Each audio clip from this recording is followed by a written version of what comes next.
Welcome in. It is Monday. It is feast week.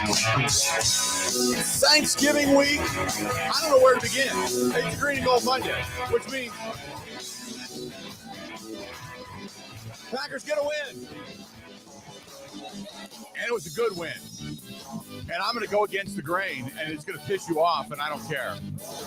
But then again, oh my God, twice in a season, 2 top 25 come into Camp Randall, and they fall. And it was one of them being Brent Bielema. Oh, that was cool.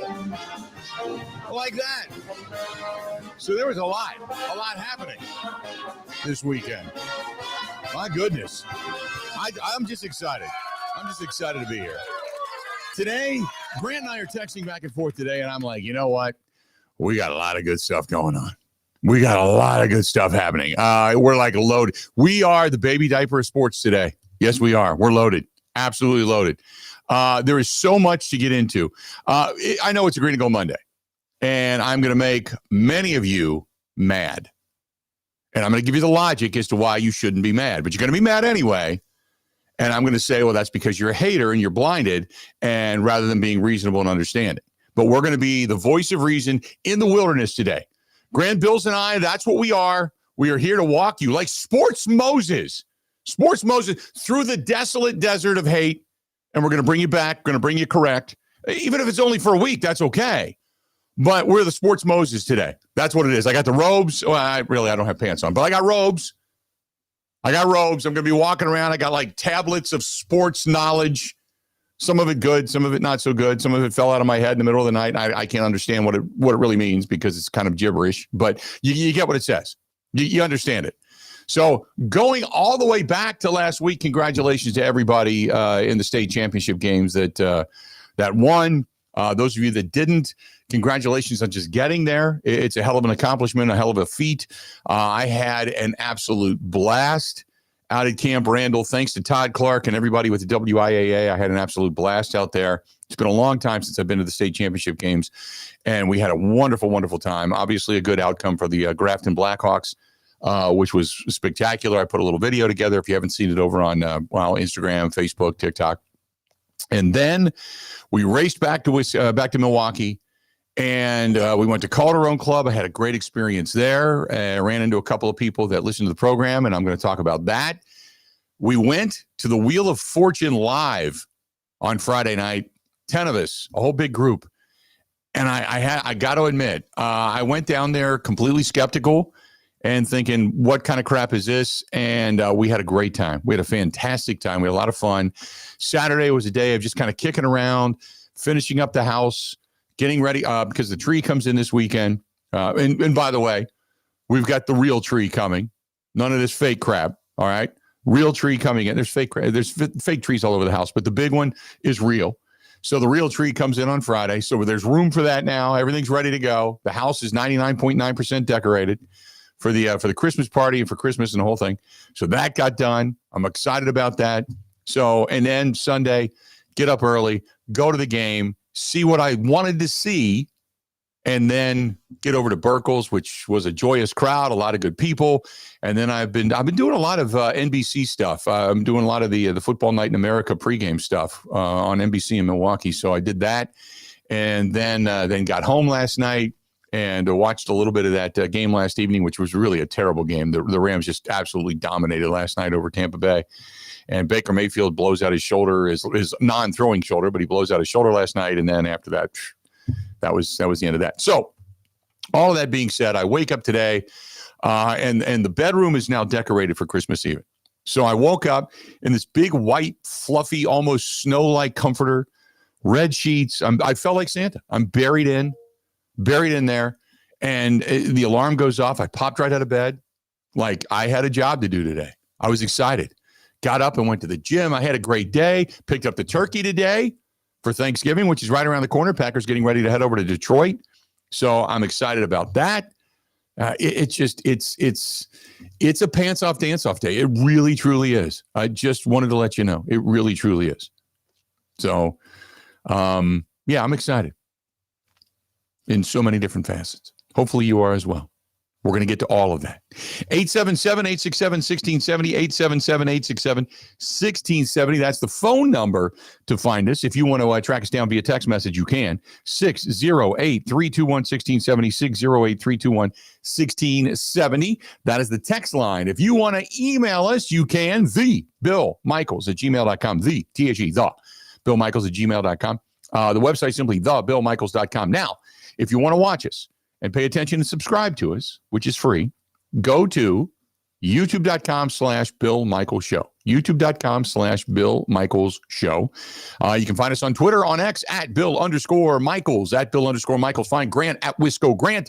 I had mentioned it before. I'll tell you again. We're on Instagram, Facebook, and TikTok. Please go follow us. Please follow me there. Be great if you could. Did a couple of pieces yesterday. Always do the walk around Lambeau Field in the morning and such, and had some really cool stuff over there. And I had people arguing with me last night. That's okay. That's okay. It's okay to be wrong. And I'm telling that to you, not to me, because today, we'll explain why. And then you can find us also on Twitch, on Kick, on the LinkedIn app. We have our own app, which is Wisco Sports Zone. Wisco Sports Zone.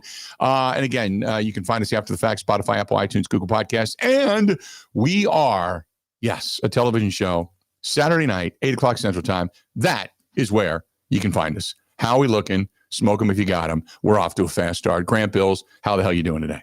I'm doing excellent. Good morning, Bill. Got to watch Packers Vikings, or most of it, in the hunting shack yesterday with my deer hunting mates. So that was pretty fun. Oh, you were actually in the shack watching the game.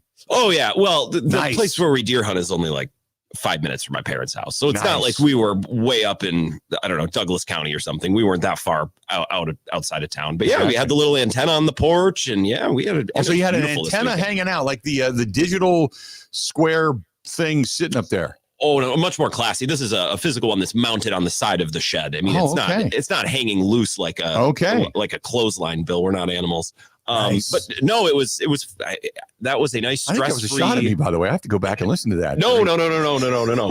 A very nice stress-free, for the most part. Okay. Packers win yesterday. And I think I'm going to be with you, because I'm sure some people will be upset, conservative play calling. I have no qualms with that game yesterday. I'm happy. No. Greg Olson said it, and I had people coming at me, and the usual suspects come at me. Dennis leads the charge. That's conservative. The only reason they're winning in spite of Matt LaFleur. I said, no, you're wrong. Here's the reason why. Let me explain it. Because no Josh Jacobs, no Matthew Golden. You don't have Jaden Reed back yet. You've lost Tucker Kraft. Your center's been down. You're mixing and matching still with shifting up offensive linemen. You have, not necessarily gotten everything cohesive, even though we're this late into the season. You also are down Quay Walker and Nate Hobbs yesterday. Isaiah McDuffie gets the start and wears the green dot. So you're thinking to yourself, what do we need to do to win this game? Because that's what you want. 3 things you wanted to do yesterday. One is snap the home losing streak, first and foremost. Second, snap the losing streak at home to the Vikings. That's the second thing. Third thing, you got a short turnaround. You know what you got going on. And oh, by the way, your quarterback who came out, I saw him during warmups, and I'm kind of like, is he not using the left side of his body? And sure enough, watching him in the binoculars, he's down there in the sweatshirt, and he's kind of got the arm against him, kind of like if he had like an invisible sling on. I'm like, look at this. He's hurting, man. He's taking his snaps. He's dropping back. He's throwing. And then when he's throwing, he's kind of keeping the arm in. He's not, getting into it, and I'm like, I wonder if that's going to affect his ability to throw the ball downfield, to kind of open things up. Okay, we'll wait and see. Comes out in the game. By the way, McManus yesterday, good. And I was watching him. I even videotaped it. I said, people, he's in full pads. Here he is, 56 yards, room to spare. He probably would have hit from 60, maybe 63. But strong leg, here you go, into the wind, into the north end zone, boom, money. 2 or 3 of them. I filmed it, okay? So everything looks good going into the game. Then we get into the game, and you kind of see how the game goes. Emmanuel Wilson, most carries by a running back this season. Most yards by a running back this season. They committed to the run. The couple of times they had 3rd and shorts and they decided to run the ball, those, unfortunately, were a couple of missed blocks. The line wasn't perfect, but it was a lot better. They had a couple of missed. They had one by Jordan Morgan. They had one by Sean Ryan up the gut. They had one by Anthony Belton.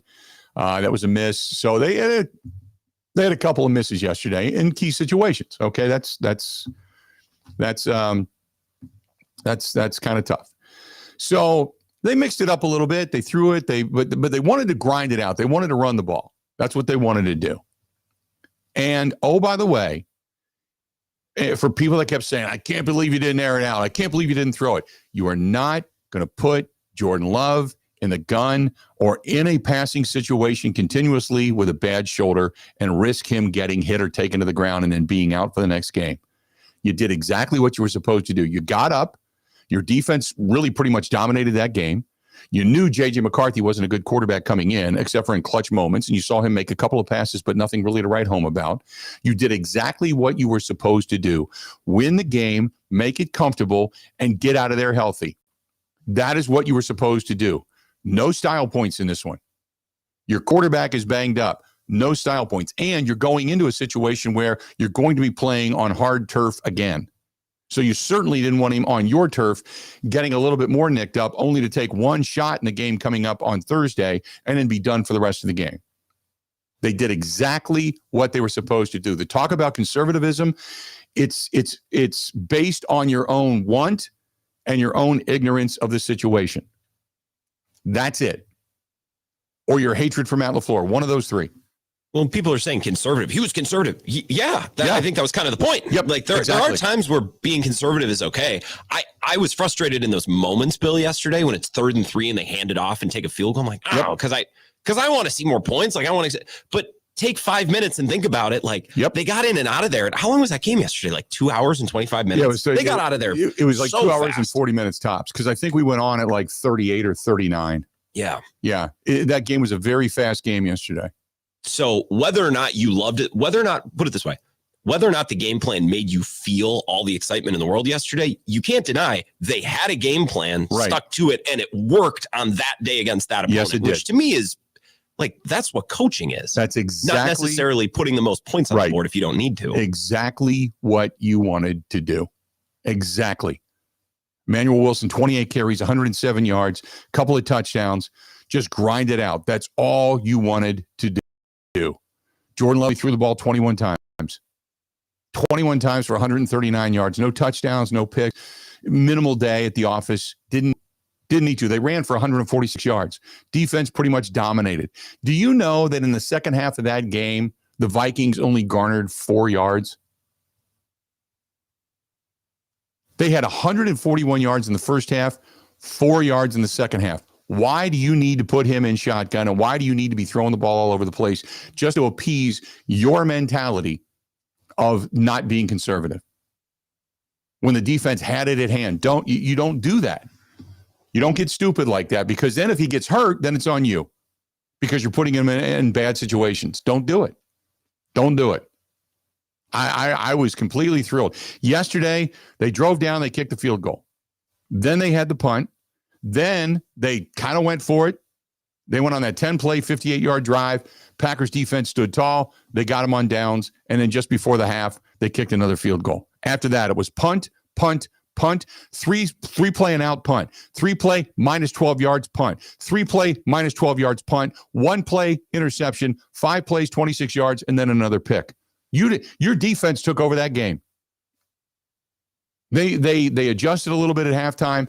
They got a little more press at the line of scrimmage, and they came after J.J. McCarthy and heated him up, and that's all you needed to do. There's no reason to act like you need style points and not to play conservative at that point. For all the people whining, screaming, and bitching, you have no understanding of what was going on yesterday in that ball game and why they did what they did, because you do have to look forward to the next game coming up in a very short turnaround.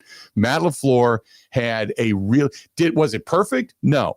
But it was a good game plan that fell into their lap, and he did exactly what he was supposed to do. Exactly. I don't care if he ran the same play 27 times in a row. If it was working and they were getting runs, who cares? He did say in his press conference yesterday, I don't think I've ever called that same running play so many times in one game. Like that was kind of the goal. And Packers fans, if you're frustrated because you wanted more points yesterday, it's fine. When we get to Matt LaFleur's presser, listen to it because he pretty clearly explains like all of the different things. Yep.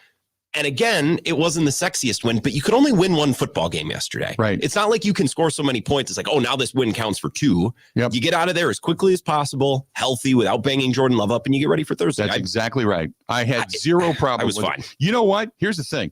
I know the game plan. I know the whole situation worked and was correct. You know why? Because even Gerard agreed with it. Oh, interesting. Even Gerard after the game agreed with it yesterday. Said, look, there's nothing to complain about. Oh, by the way, let me also say this. Only 2 penalties yesterday. And special teams didn't hurt you. Special teams actually helped you yesterday. I mean, you don't get much better of an all-around win than that. Holy mackerel, right? Special teams didn't hurt you, and only 2 penalties. That was it. One was a false start penalty. But other than that, that's all you had. 2 penalties. Special teams didn't hurt you. McManus was good. I mean, it's just, you got pretty much an all-round win. That was it. That was it. So just enjoy the win. And if you want to argue with me, please, the phone lines are wide open. The text line is wide open. And if you're going to complain about it, I would love to know what your reasoning is as to why. Because yesterday you did not need the style points. That's it. So there you go.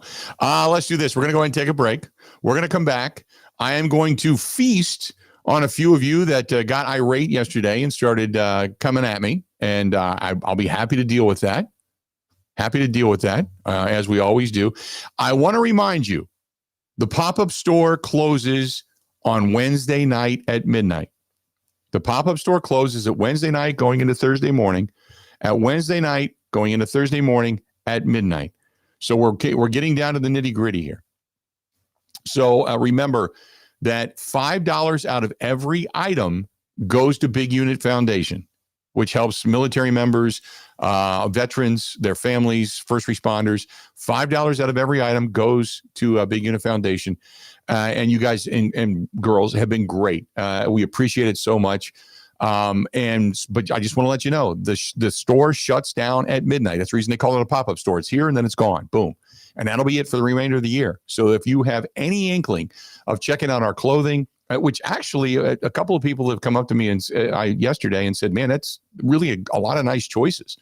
So, I mean, I think it's pretty cool, but to have other affirmation from other people, which is really, really cool, that's nice. And there's men's clothing, women's clothing, hats, apparel, kids, teenagers clothing, all that stuff. It's right there. Again, go to thebillmichaels.com, thebillmichaels.com, and also put it up on all our website stuff. And just find it. Scroll about halfway down the page. Boom, there it is right in the middle. Click on it where it says pop-up store, and you can go there and you can pick up your items. All of the items have been marked way down for this sale. And all we did was add $5 back onto it. No, other than the manufacturer who actually sells us the clothing, nobody else is making money on it. It's not like we're gouging anybody. It's not ridiculous prices. It's Bill Michaels Show logo with Big Unit Foundation logo on the sleeves or on the chest. And that's it. And it helps support our military members, veterans, first responders and such. But more so than anything, it's obviously some cool swag. So if you want to get it, again, go to thebillmichaels.com, scroll down to the pop-up store, and please go there. You have about, 48 hours, I guess? Something like that. A little over 48 hours left before the pop-up store goes away. More of the Bill Michaels Show next. Covering Wisconsin sports like a blanket. This is the Bill Michaels Show on the Wisconsin Sports Zone Radio Network.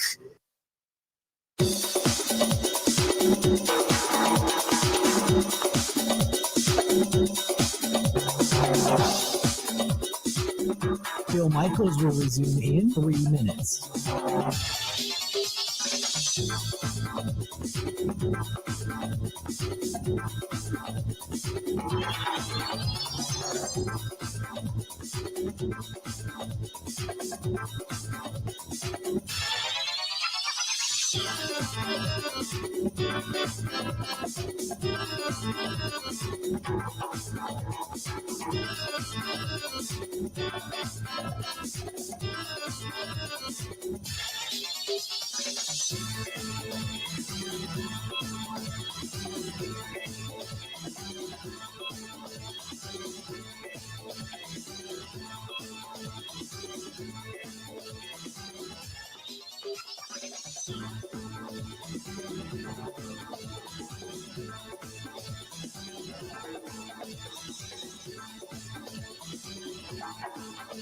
Bill Michaels will resume in 2 minutes.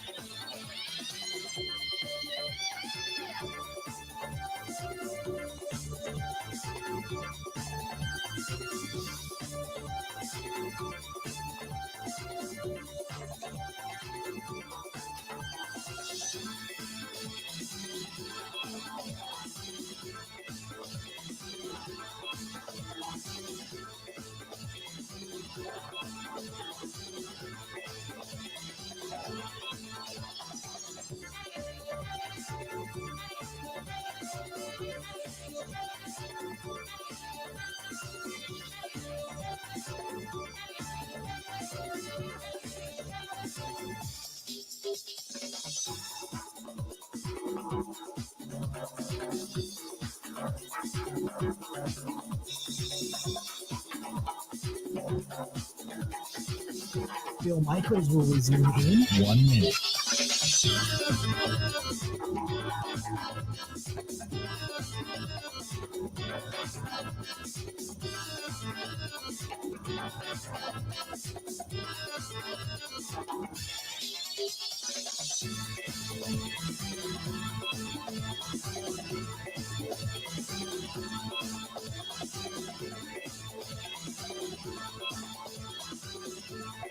Bill Michaels will resume in 30 seconds.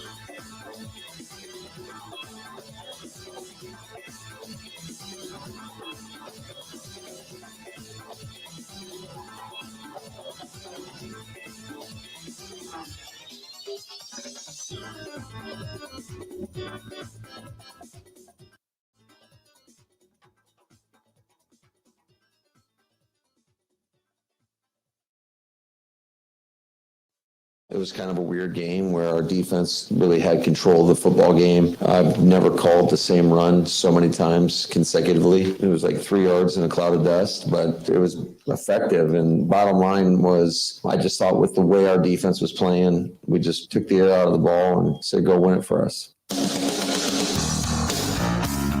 Those are the words of Matt LaFleur. Hey, if it's gonna work. Your offensive line is getting gaping wounds. Emmanuel Wilson is running through it. 3 yards in a cloud of dust. Take it. Hell yeah. Philosophically speaking, 3 times 4, that's 12. That gets you first down every damn time. You know what I did today? I got up this morning and I was happy because, first of all, when I was setting up yesterday over at Burkle's, I had a couple walk in and they said, "Hey, Bill." Yeah, what's going on? Said hello to them. They're from Sheboygan. Their son lives in Waukesha. Said, "Look at this." I went outside. They had a whole grill full of ribs on a stick from Robert's Specialty Meats in Waukesha. I was giddy. I'm like, you got to be kidding me. They're like, "No, these are the best things ever." And they're just grubbing down on them. By the way, who gets hammered that early? It was like 9:30 in the morning. Man. They were lit up. That being said, I stopped down at Robert's this morning and I picked up my turkey. Yep. It's just Kristen and I this year because I'm working. Kristen's kids are with the other parent. And so it's just us. So we got a small 10-pound turkey. She's going to do a little cooking while I'm working because I got to work all day. And then when it's all said and done, get out of the studio, boom, Thanksgiving dinner. And I had ordered my turkey from Roberts. He's got some extras. So if you're looking about picking up a turkey down there, a fresh one, right off the farms, there you go. That's our guy, Paul Roberts. Roberts Specialty Meats in Waukesha on Sunset Drive in Waukesha, your hometown butcher. Good stuff. I got this one. Here's our buddy Steve. Steve says, "Happy Victory Monday, Bill. What a weekend in football in the state of Wisconsin. First of all, congratulations to Grafton and Arrowhead, by the way. Nail-biting championship wins. I did not see the end of the Arrowhead game, but I heard about it. And I was talking to Rob Reichel yesterday because Rob was covering that. And Rob and I were kind of sharing notes. And then the Grafton game was amazing. They obviously Reedsburg goes down, scores, and then Grafton comes back, kicks a game-winning field goal with 6 seconds to go. And then it was basically the hook and ladder, kickoff where Reedsburg's tossing it all over the place. And they all of a sudden, next thing you know, they got a guy open running down the field and one tackler to get him. And sure enough, he grabbed him by the jersey, slung him out of bounds, and the game had ended. And Grafton gets the win and was able to celebrate for the first time since 1982. But what an end. So to all the teams out there, Grafton, Reedsburg, Arrowhead, Bayport, everybody played with such heart and left nothing left on the field. Always hard that somebody has to lose. Wisconsin has started to look like the Badgers of old. Hopefully they can keep it rolling and beat Minnesota for the Axe. Big rivalry weekend coming up. Packers put together a full 4-quarter game. Fun to watch. All three phases were outstanding. Defensively, the 5 sacks and holding the Vikings to 4 to 6 yards. Second half, by the way. Phenomenal. Offensively, Emmanuel Wilson ran extremely hard behind a dominant offensive line. Anthony Belton was a road grader, and if he keeps that up, he's going to be a force to deal with. Jordan Love, solid, and kept the penalties down. Special teams were also very good. McManus kicked everything straight and right down the middle. Whelan not only boomed punts, but also had enough English on the punt that resulted in a turnover, subsequent touchdown there as well. I hope the listeners keep the negative comments off the live chat today and the phone calls today. Have a great week. That is our buddy Steve in Ridgefield. Steve's on the positive side of things. Steve gets it. It wasn't perfect, but it was a good game yesterday. It was a good game. Sitting in the well, let's do this because I was really thinking he would call me yesterday and he didn't. And I was getting worried. I was going to have to put out some kind of a police wellness check in the city of Philadelphia to make sure he was all right. So, El, I'm glad to hear you're back, man. El in Philly, how you doing, bud? Yeah, I'm good. My son had a football appointment yesterday with his team. He had a party. Nice. I had to attend that, so I was watching the game on my phone. They actually played for Nationals in Naples in a couple of weeks. So, we was at that. Congratulations, that's great. Yeah, thank you. I appreciate it. So first and foremost, I gotta give credit where credit is due. I cannot believe I'm saying this, but the special teams are trending in a good, direction, man. I gotta say, I know the last week when we played the Giants, I know I'm going to factor in the winds and the conditions or whatever as to why certain kicks were missed or whatever. But the fact that there's not a bunch of back-breaking penalties, the fact that, yesterday was able to actually cause a turnover, the kicking game is much better. We just mentioned about Whelan, man. Like, he's a beast. I don't know if he's not going to even be considered to be like a Pro Bowler or something this year, the way he's been kicking the ball. And the fact that we would, by the way, no penalties, and they're making sound tackles in the open field. Like, I have, Tyron Hopper is definitely looking like a gunner now. Like, you know what I'm saying? Oh, God, yeah. Plays in special teams. So and Zane Anderson is out of his mind. Zane Anderson was kicking ass. Yeah, Zane looked good, man. I got to give it to him. So, the first thing I had to start off is to give them their props, man. So salute to them, and I'm proud of them, man. They could definitely. This just shows that when you firing on all three, facets of the game, right, how easy a game could be for you, how dominant you could be. I don't want to be a downer, a Debbie Downer, but only issue that I had yesterday when we was up 11 and we had an opportunity to score a touchdown, I think he got really conservative. My thing is that make the game as easy as possible. Of course, if the run is working, run it till they stop it. You know what I'm saying? But at the same time, I want things to be done and be complete early. So that way you could cruise for the rest of the game. You saw how your defense was humming. You go ahead, you go up 7, we go up 18. If you score and you're up 11, then at that point they have no choice but to pass. You can pin our ears. We can pin our ears back and go ahead after the quarterback, which we ended up doing in the long run. But it could have been much earlier. And that way you could have took Jordan out and you could have had Malik Willis as coach for the remainder. What was that, the late third or early fourth quarter? Yeah. And we could have just, it was easily. That's the only issue that I have. Other than that, I don't have no issue whatsoever with the offense. The offensive line, they look like they're gelling. They're coming together slowly but surely. The more reps they get together, nobody's being all shoveled around and switched up. Everybody's standing in one position, and they're able to just focus on that, which works. I like the fact that he got Anthony Belton coming in, and so therefore we are, asserting our will off teams. Mm-hmm. And, I look at it from this perspective with Jordan Love, man. People are complaining about the offense. Throughout the season, this dude didn't have his first, second, or third receiver consistently throughout the year. And they just expect him to be like Aaron Rodgers or somebody out there just slinging the delivery and everybody. It doesn't work that way. It doesn't. And, we got different players that are still young, that are still learning. They're going to make mistakes. So, therefore, I try to be, objective as possible with, judging him. But he's been playing some solid football, man. Yeah. I got to give it to him. No, Manuel Wilson. The last couple of weeks, he played really well. Last week, he played extremely well. And yesterday, I thought he did exactly what they asked him to do, nothing more. He was smart with the football and getting rid of it at times. He just wasn't going to take that hit. I love the fact that he did get out and run yesterday and picked up a first down and got out of bounds doing it. He didn't take the hit, especially because he was running with that left side exposed. So I thought yesterday Jordan Love did exactly what they wanted him to do. Me too. And the thing is that he's playing with them what Matt LaFleur wants him to do. Mm-hmm. And I mean, all the years we used to get on Aaron Rodgers, we used to talk about Brett Favre, how they always try to improvise or go against what the coach or Mike Holmgren or whoever the coach was. He's actually following suit what the coach tells him to do. Yeah. And you can see it, but it worked yesterday. And then also, last but not least, the defense, man. First of all, I hope what's name don't play another down with us. Hobbs, like he could just stay right on the sideline. We don't need him. We're good. Thanks, but no thanks. So we need another body. That's fine. Yeah. But for Hadner come in yesterday and do what he did, that was major too. So I'm just happy. I'm just looking forward to Thursday. We play against the Lions, and I hope we be more of a full strength, and we could definitely assert our will on them too. Yeah. But thank you. Thanks for the call. All right, buddy. Appreciate it. Yeah. When he talks about that, when you're driving and you're down to the Minnesota 21, also the one in which they kicked a field goal at the Minnesota 12. I get it on third down. You would have liked to have seen a little bit more. I understand that. Deep in their territory, back-to-back field goals, especially when you're deep in Minnesota territory. I understand that. That I get. But overall, I'm kind of like, at that point in time, you were dominating defensively. There was zero worries. And it turned out to be perfect because on those drives in which you gave the ball back, you got, when you gave the ball back after the field goal, after the 8-play 43-yard drive, 8-play 43 yards, and ended up kicking the field goal, you came right back with a 3-and-out in which the Minnesota Vikings garnered negative 12 yards. Then you go right back down, you kick another field goal, and you're like, yeah, we got this. Then they get the pick. One play, pick. Then they go back down. They ended up punting the ball away. It was three and out. The Packers win. And then, again, they get 5 plays, 26 yards out of Minnesota, and they get the pick again.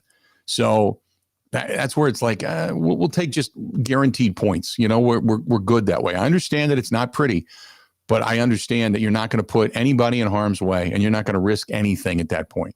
Conservative, yes, I understand it. But also, you had your game, defensively speaking, very, very well in hand. I'm going to get back. Don't go anywhere because we were late for a break. Don't go anywhere. Stay tuned. We got a whole lot more coming up. Stick around. We got more right after this. Covering Wisconsin sports like a blanket. This is the Bill Michaels Show on the Wisconsin Sports Zone Radio Network.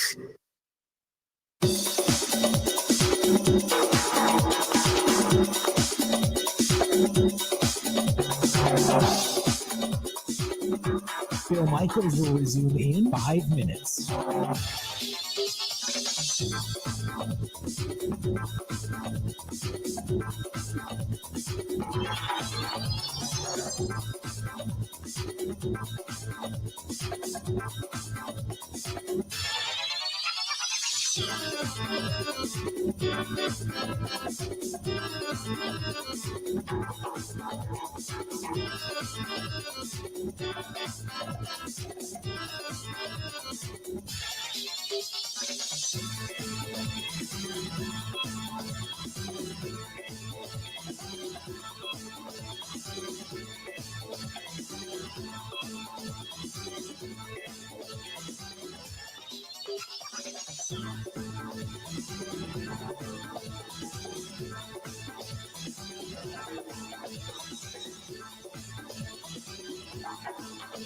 Bill Michaels will resume in 4 minutes.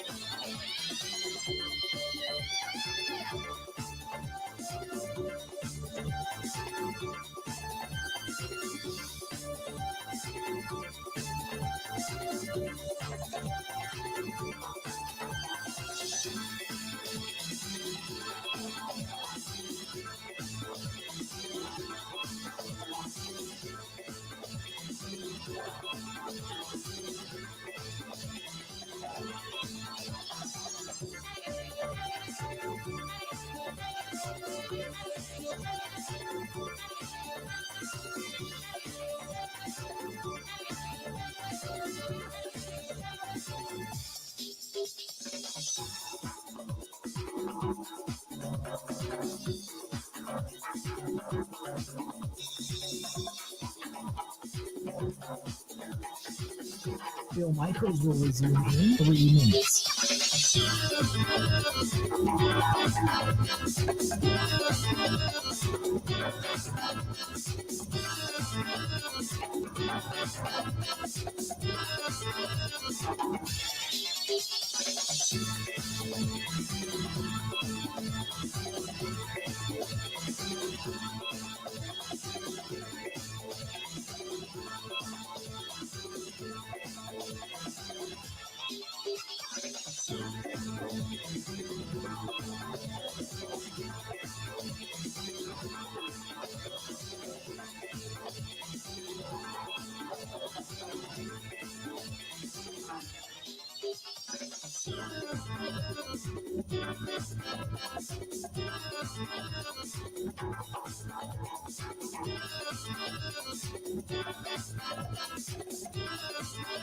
Bill Michaels will resume in 2 minutes.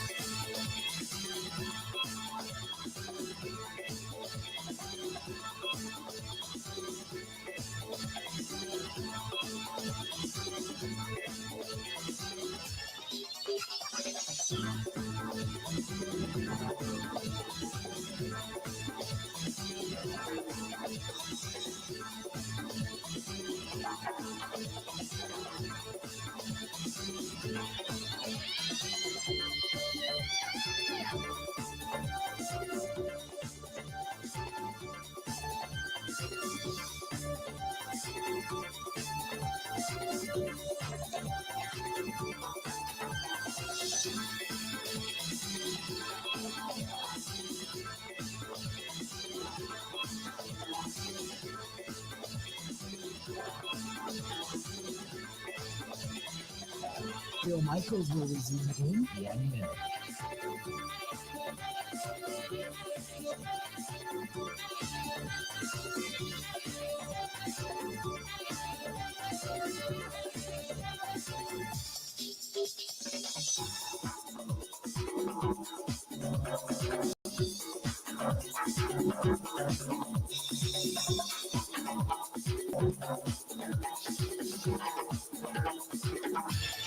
Bill Michaels will resume in 30 seconds.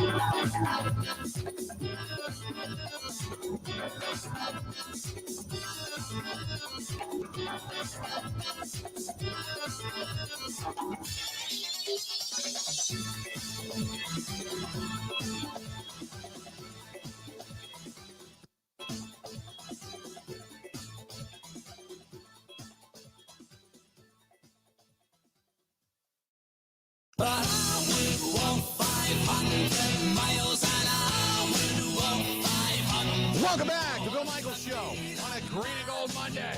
How we looking? It's a Green and Gold Monday. We're going to talk with Jesse Temple, though, coming up here in about 5 minutes, 10 minutes. Don't go anywhere because we got to at the very least, on a Green and Gold Monday, acknowledge the Badgers win 2 top 25 victories. And maybe, just maybe, things are starting to turn out there in Madison.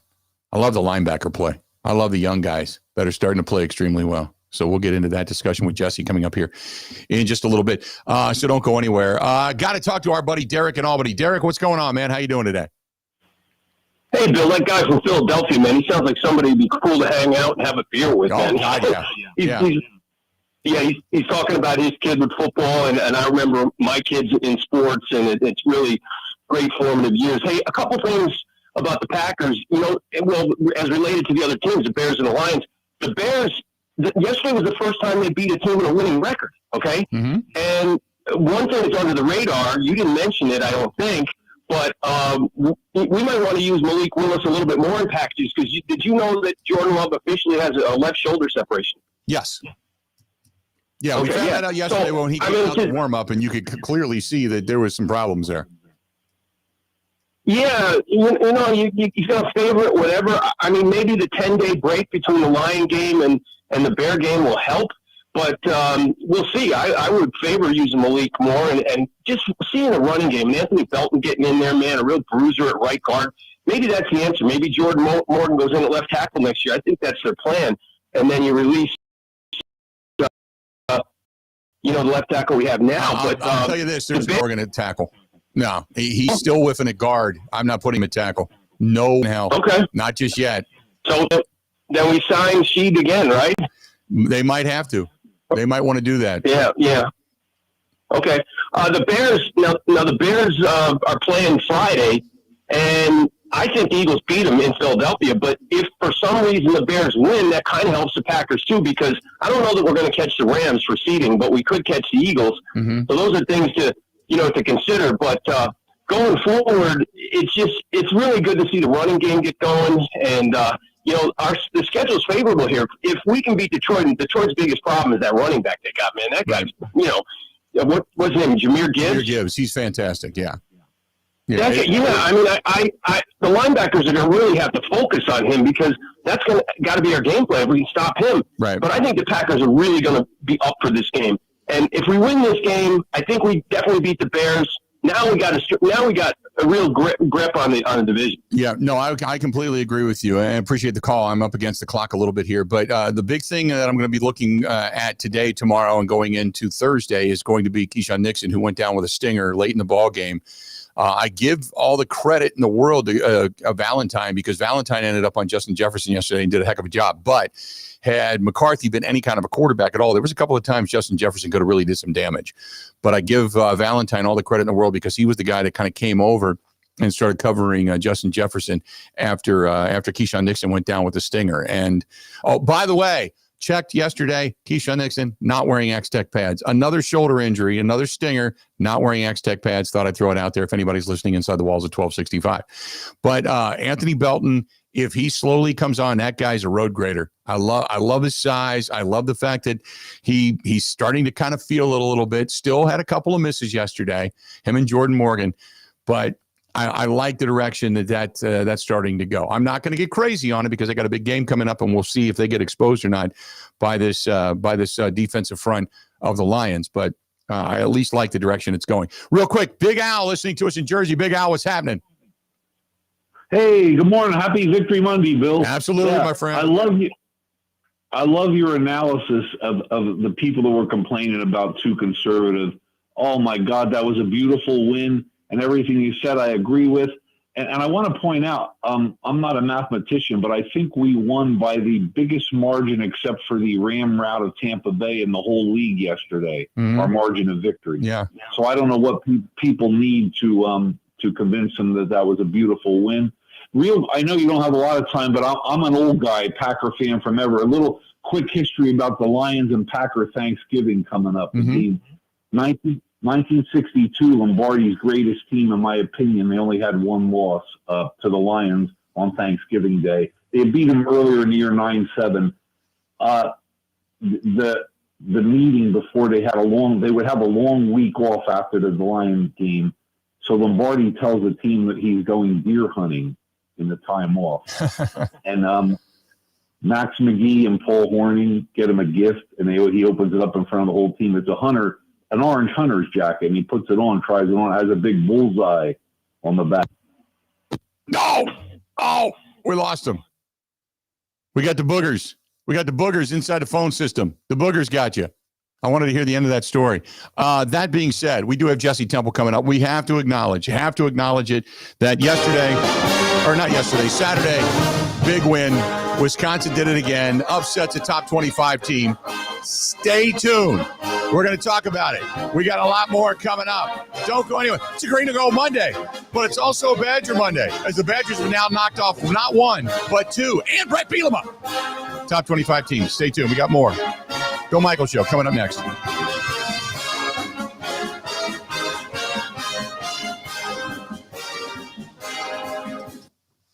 Ready?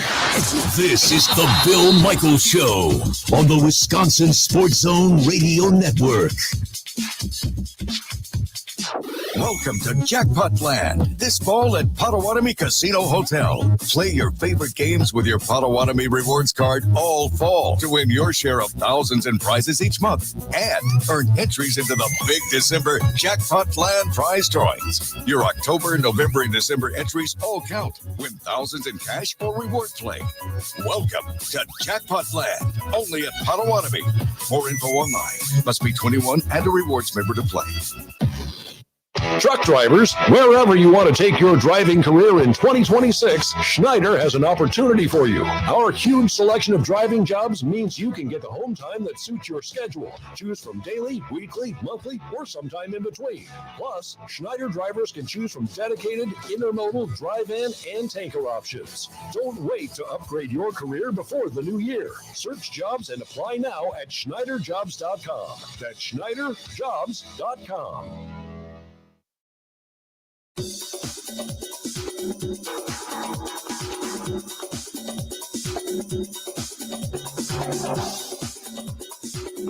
Bill Michaels will resume in 3 minutes.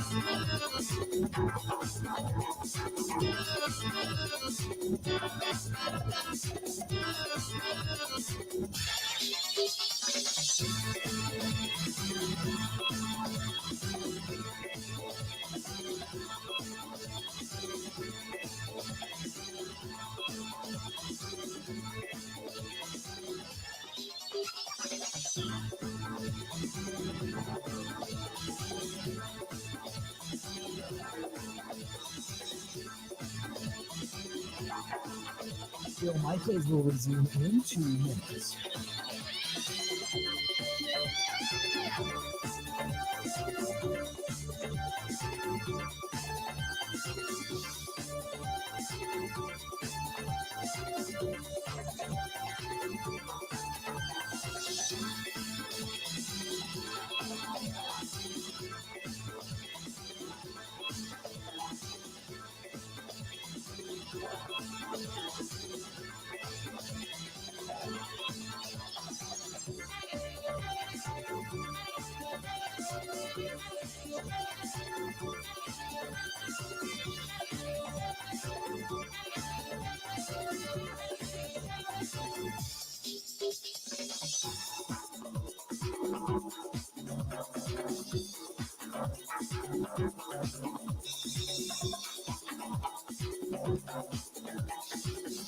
Bill Michaels will resume in 1 minute.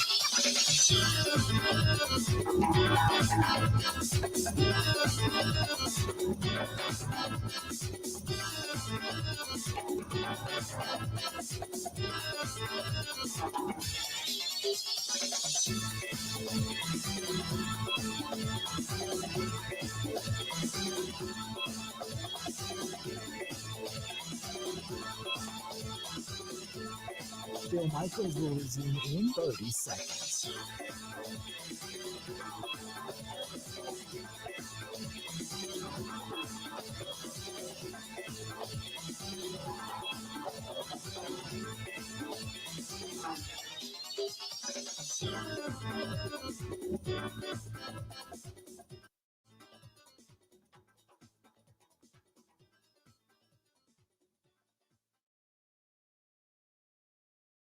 That's what complimentary football looks like, to be honest with you. That's what I'm most proud of right now. I mean, there's nothing better than sending these seniors out of here the right way.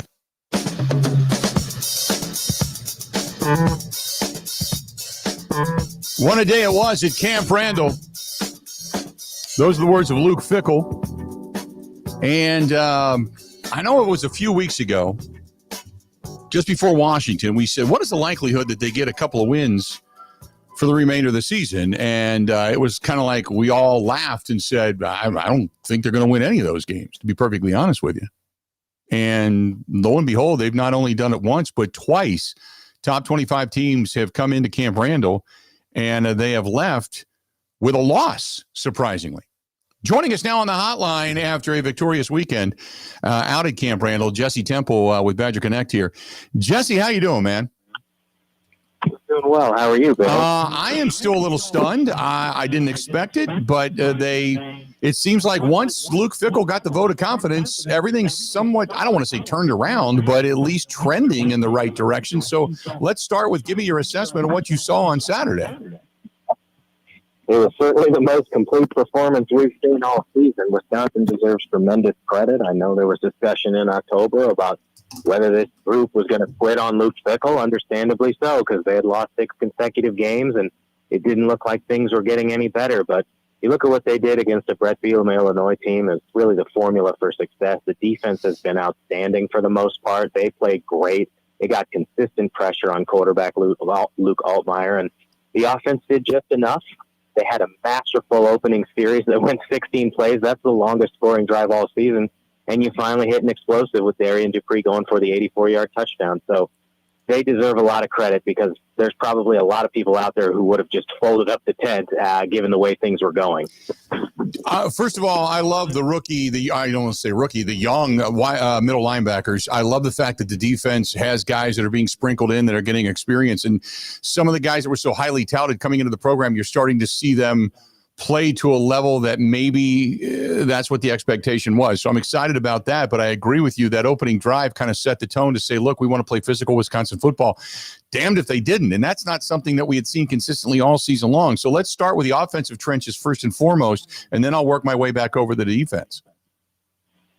Yeah, well, obviously the offensive line has been challenged all season. They had multiple starting groups. You've lost a couple critical offensive linemen, but they were able to open some holes. This is a Wisconsin team that rushed for 209 yards. I did not have that one on my bingo card going in, but they do deserve a lot of credit. Darian Dupree deserves a lot of credit. This season has not been what he wanted. Obviously, he ended last year as a number 2, as a true freshman, and we thought he potentially could be the starter. Well, he's been in reserve. He's battled injuries, but there's nobody else healthy, and he's really stepped up to the challenge. He became the first player to run for 100 yards for Wisconsin this season. That's remarkable that it's taken so long, but he deserves credit. The O-line does as well. And a special shout out on that touchdown run, by the way. They were talking about this on the replay, but Eugene Hilton Jr., you want to talk about some of those young players who are giving Wisconsin something. He put his hand up to make the DB kind of freeze and stay with him, and then Darian was able to get free for the touchdown. So it was a total team effort on a play like that, but everyone deserves credit. I want to go over to the defense now because obviously the defensive front I have loved all season long, and I've been a big proponent of Barton, of Suggs. I really like what they've got because those guys just have great motors. But Posa and Catalano, those two guys have started to, for being freshmen, I watched their instinct. And it's remarkable that they're still that young and still instinctually filling gaps and sticking their nose in. Their technique is really good, and you're starting to see impact plays out of freshmen. Yeah, well, I mean, obviously they are tremendously talented. I think the game really there's a lot of credit up front with the D-line that you're talking about. No, obviously Ben Barton's played really well. Doug's got in there a lot, but to me, this was about some of the pressure they were able to get off the edge. Daryl Peterson was unbelievable. He had 3 sacks. He had a couple pass breakups. He forced a fumble on the first series. He had 5.5 sacks the last 2 games. The dude had 1 sack all season. So, again, another perfect example of kind of that stick-to-itiveness, the guy who's been here his entire career. It hasn't gone the way that he wanted. But he was an absolute menace. I thought Mason Reiger was a menace. Even Christian Allegro playing with a club on his hand because had a broken arm, got a huge sack there. So, yeah, I mean, Posa and Catalano have been a big talking point here since they became starters against Oregon, and they're going to be a big part of the future. But I thought the biggest impact came from some of those edge rushers and the dudes on the defensive line. They were outstanding. The secondary, because of the defensive front and the pressure, has gotten better. I haven't seen as many free runs behind the secondary as I had seen earlier this season, to where they look like they're more in recovery mode than they are in proactive mode. And that's also the benefit, the trickle-down effect of actually winning consistently in the trenches. Yeah, Deone Hill deserves a lot of credit. He was a transfer this offseason, and he's made a ton of plays. He's a really good tackler. Ricardo Hallman has made a handful of interceptions, and he's been solid here of late. obviously they've had a lot of injury issues at all these positions. There's the whole Nizier-Fortune situation, who finally basically shut it down since it was clear that he wasn't going to get an opportunity to play. But when you have success, you have to look at all three levels, and all of them are playing well. It hasn't been perfect, obviously. You go back to the second half against Indiana, and they kind of had their way, but that is an undefeated team. I think the fact that Luke Altmaier was just constantly on the run in that game had a lot to do with the success on the back end, but yes, total team effort. Give me a real quick synopsis coming up this weekend, playing for the Axe. If they get the Axe, and I'm saying that's a big if because nothing's guaranteed at this point from what we've seen historically, but if they get the Axe, what kind of an emphasis to end this season would this mean, propelling themselves forward into next year, specifically into this offseason? Well, it certainly would make everybody feel better. I think it would be huge to end the season 5-7, given where they were, to go 3-1 in November, to get the Axe back, especially after how challenging everything has been. I don't think it's out of the realm of possibility at all. Wisconsin's playing very solid football. Minnesota has struggled, just lost to Northwestern. So it would be huge. The veterans are going to make it clear to everybody how important it is. As for the kind of momentum that you can carry forward, that one is always tricky because let's be real honest, Bill, there's going to be 40 new players on the roster. They're going to go hard in the transfer portal. They're going to bring in however many freshmen they end up with. But this would be a really nice way to close out what's been the most difficult stretch of Luke Fickell's coaching career. Do you think they're on the right path? Like things are, you can kind of see now? I mean, for all the consternation that we had, and I know we only got a minute, but can you kind of see how things are now on the right path? Like, okay, maybe that vision that Luke Fickell had is starting to come to fruition? I don't know. I guess you can consider me a skeptic. Obviously, it's been a few good weeks. I think defensively they've made unbelievable strides from where they were. They are the reason that Wisconsin is in a lot of these games. Mm-hmm. But they need to go and get a quarterback from the transfer portal. They need to get a top-tier quarterback, I think. This is still the worst offense in the Power Four. You're not going to win in year 4 with an offense like that. Right. There is reason for optimism, but there needs to be a ton of changes this offseason. Jesse, great stuff as always. It was a hell of a weekend out of Camp Randall. Appreciate it, and we'll talk again next week, okay? Thanks, Bill. Happy Thanksgiving. Thanks, bud. You too. There you go. Jesse Temple, Badger Connect. We got an hour down. Bam. That fast, an hour down. We're back into Packers chatter. We got Eric Baranczyk of the Green Bay Press Gazette coming up. We've got stuff from inside the Packers locker room from the win yesterday. A quick turnaround as the Packers are back at it today, not only looking at yesterday's game, but also now starting to get ready for the Detroit Lions coming up in just 3 days. So all of that is happening. Then later on in the program, we got Mike Clemens. Stay tuned. We got more coming up right after this. Don't go anywhere.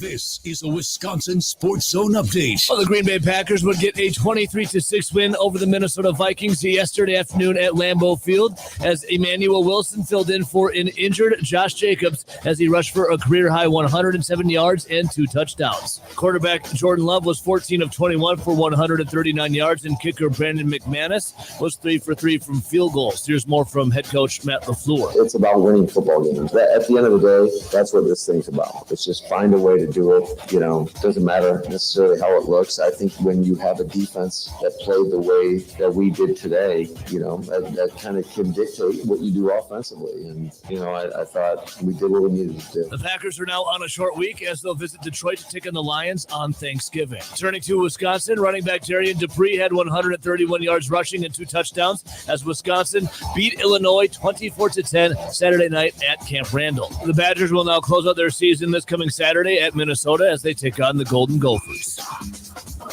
For nearly 40 years, ABC Wisconsin Apprenticeship has been helping men and women transform themselves into highly skilled trade professionals. These skills are in demand and provide strong wages and benefits for a bright future.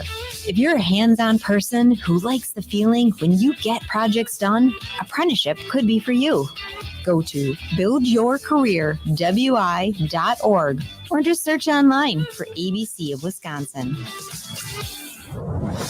Giannis Antetokounmpo still remains sidelined for the Milwaukee Bucks with a groin strain, and the Deer are looking to snap a 4-game losing streak as they host the Trailblazers tonight, 7 o'clock at the Pfizer Forum. And finally, last Friday saw Wisconsin lose to BYU. They're looking to bounce back as they'll take on Providence on Thanksgiving in his first matchup of the 2-day Rady Children's Invitational in San Diego. For the Wisconsin Sports Zone Network, I'm Ebo.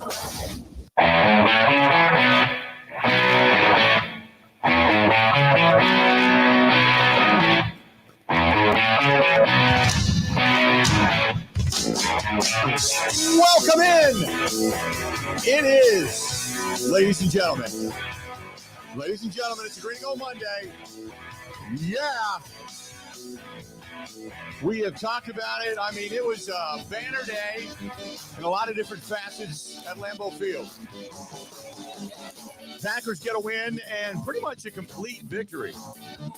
Not perfect, not a runaway, but a complete victory yesterday. Every facet contributed. And then we just talked to Jesse Temple. Oh, yeah. Badgers get a win. Knocked off not once now, but twice a top 25 team at Camp Randall. Nice weekend. Nice weekend overall. Now can they get the axe back? Rivalry game coming up this weekend. A lot of rivalries, obviously, coming up this weekend. So that was good to see. So good stuff. Good stuff. Welcome into the program, everybody. Yes, we're glad you're here today on this Monday before Thanksgiving, the holiday week, short week, Black Friday, all that kind of good stuff, feasting, turkeys, football, sweatpants, all of that. It is a good week, and hopefully it gets even better with more victories down the road. So excited about all of this. 877-867-1670, 867-1670. If you want to find us, please feel free to go ahead and do so. 877-867-1670. You can text us 608-321-1670, 608-321-1670. And you can find us via text message there. You can watch us for free. Subscribe to us, please. Over there on YouTube. Go to youtube.com/Bill Michaels Show. youtube.com/Bill Michaels Show. You can find us on Twitter at Bill_Michaels. Find us on Twitter at Bill_Michaels. Find Grant at Wisco Grant. We're on Instagram, Facebook, and TikTok. You can follow us there on the Twitch app, the Kick app, the LinkedIn app as well. Our own app, which is Wisco Sports Zone, WISCO, Wisco Sports Zone. Download the app or go to the website. It shows all the shows and everything right there.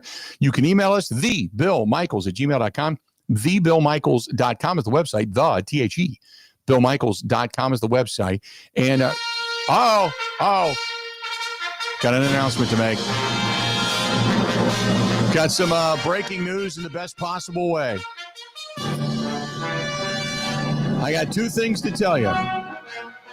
At the beginning of the pop-up store, we were hoping to, raise, a couple grand, right? Would have been fantastic. The pop-up store, which is supposed to close tomorrow or Wednesday night, midnight, going into Thursday. Here's two things for you. This is banner news right here. So we were hoping to raise about $2,000. We are currently $3,605. $3,605. And because the actual the people that take the orders, online orders, are off on Thursday and Friday, they have said, Bill, it's been such an overwhelming response by you and your listeners. Can we please, and they're asking me, can we please keep the pop-up store open through Monday night of next week? How about that? That alone right there, that's huge. First of all, to everybody that has ordered, $3,605. Are you kidding me? That's fantastic. That's fantastic. Thank you so much. And remember, $5 out of every item. I don't want to see keep buying, but keep shopping. That's great. $5 off of every item goes to Big Unit Foundation, supporting military members, veterans, their families, and first responders. It's fantastic that there's been that kind of support. So I'm going to give you a little bit of a reprieve. We're going to keep this thing open until Monday. Monday's it, though. Mondays for sure. But since the staff is off on Thursday and Friday to fill the orders, they just said, let's just keep it open until Monday. And then beginning on Tuesday, we'll fill the orders, get everything shipped out, and then off we go. That way it's there for you come Christmas. It'll be under your tree. You can wrap it up prior to. We'll all be good. Okay. Everybody will be happy. But that way we keep the store open until Monday. But Monday, we're absolutely positively going to shut it down because we got to get the stuff embroidered and then get it shipped out to make sure it's there for you under the tree by Christmas. So that's what our goal is. But thank you so much to everybody that has been working with us and purchasing. And again, if you want to see what we have to offer, thebillmichaels.com, scroll down to where it says pop-up store, and click on it. That's all of our apparel, men's, women's, kids, everything. That's everything. And I get it. There's no polos and stuff like that and golf shirts, which then makes it probably kind of sensible, right? To open up another one come springtime. Maybe we do that. Who knows? But this one has been wildly successful, and it's all because of you. So thank you so much. So there you go. So good stuff. I'm feeling good today. That's what a Packers one will do for you. I know, right? It's a pants off, dance off day for sure. Hell yeah. What are you wearing, by the way? You're bright yellow today. You are like my ray of sunshine in the studio. I got my high vis on because it's hot as balls in here. It's the hottest room in the building. So I throw a hoodie on and I'm like, good. I haven't worn that hoodie on stream in a while. And I got to take it. It's too hot in here. So I got to wearing high vis. Gotcha. Okay. Like a laborer, which I am not. So it's stolen valor on some level, but whatever. I have got stories today. One I need an opinion on, and it's completely non-sports related, which is going to take the show off the rails, guaranteed. 100%. One of the stupidest things I've ever heard in my life. And another one that I have to set up because on Friday, was it Friday night? Friday night.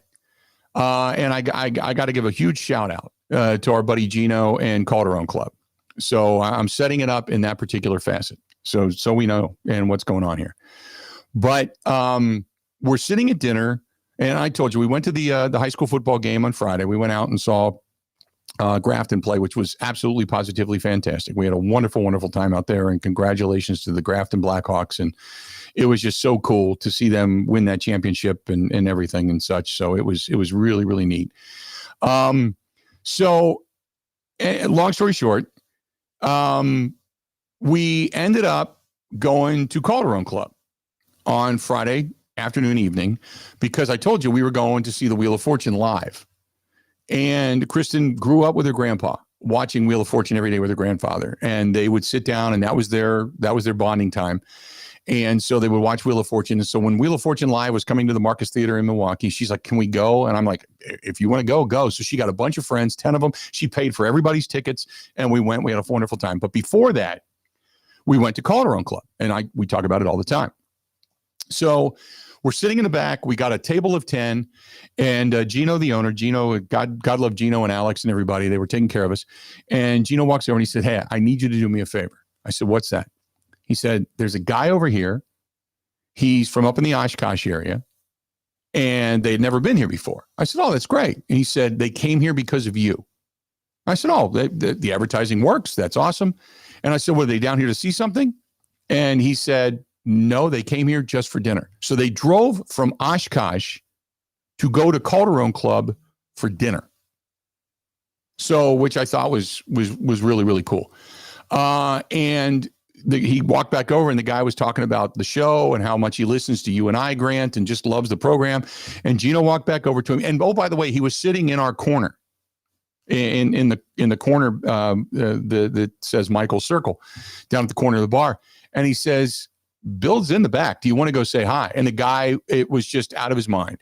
And so Scott and his wife, Carrie, they came over, and they were thrilled to say hello, thrilled to eat at Calderon Club. They said the food was absolutely fantastic. I wanted to make sure I gave them a shout. And we had ordered a bunch of pizzas for the table from next door at San Giorgio, because there were some people that had come with us that had never eaten at San Giorgio. And so we ordered pizzas, and we ordered a couple of San Giorgios, a couple of pepperonis, and then we ordered a couple of Bill Michaels. And I had one piece off of the Bill Michaels, one piece of pizza off of my pizza. And they came walking over, and we were all stuffed at that point. We hadn't even eaten our meal yet. So they came over, they said hello. We got a great picture together. And we ended up giving them, I know it's kind of cheesy, but we gave them 3/4 of a Bill Michaels pizza because we didn't touch it. We just took one piece off of the plate. That was it. And we gave it to them. They had a great time. So I wanted to say hi to Scott and hi to Carolyn. Van Pay, I believe is their last name, if I remembered it correctly. But we wanted to say hi to them. We had such a great time. It was great to meet people down there that actually listen to the show and go in and support the places that we talk about. But we had them. We had Tony and his wife Jane were there. We got a chance to meet them. We had a great time on Friday night. Great time downtown. All the short of the big Christmas tree lighting, they had the whole Pierre Marquette Park was all lit up with Christmas lights and everything. And we walked across the bridge over to the Marcus and had a wonderful, wonderful time. But hi to Scott, hi to Carolyn. Great time. And we're so glad you enjoyed Calderon Club. I had to make sure I got that in because I knew they'd be listening. And I didn't know if they'd be listening until we actually got on the air at 11 o'clock on some of our affiliates. But that's where they're from. So we had a great, great time. And kudos to them. So there you go. I drive from Marinette down to the Calderon Club. If I had nothing going on, right? There's no distance I wouldn't traverse across the state to go get some of that. It's funny because the night before the Christmas party, we have now 27 rooms booked for people coming to the Christmas party that are coming into town. I'm one of them. Well, Kate and I are splitting one actually. Oh yeah, okay. I don't need a room by myself. I'll sleep on the floor. I don't care. So anyways, continue. Well, there you go. Long story short is that there's a whole group of people coming to town on Friday. And they're like, can you go to dinner? And that's why I told Kristen, I said, man, we got to make sure that the house and everything is ready so we don't have to do anything on Thursday, Friday, Saturday. And all we got to do is go get bags of ice and that's it. So we're taking, I think, like 15, 20 people down to Calderon Club on Friday night before the Christmas party. So that's good because we get everybody all, fattened up with carbs and everything. And that way you're not out. Carb load. Right. That way you're not out getting plowed the night before and then trying to nurse a hangover at the Christmas party the day after. But yeah, so that's the Friday night. So anyway, but I wanted to make sure I said hi to them because they were just great and wonderful people. So anyway, Packers get a win yesterday and some of you didn't like it. Many of you did. So I wanted to let you know that it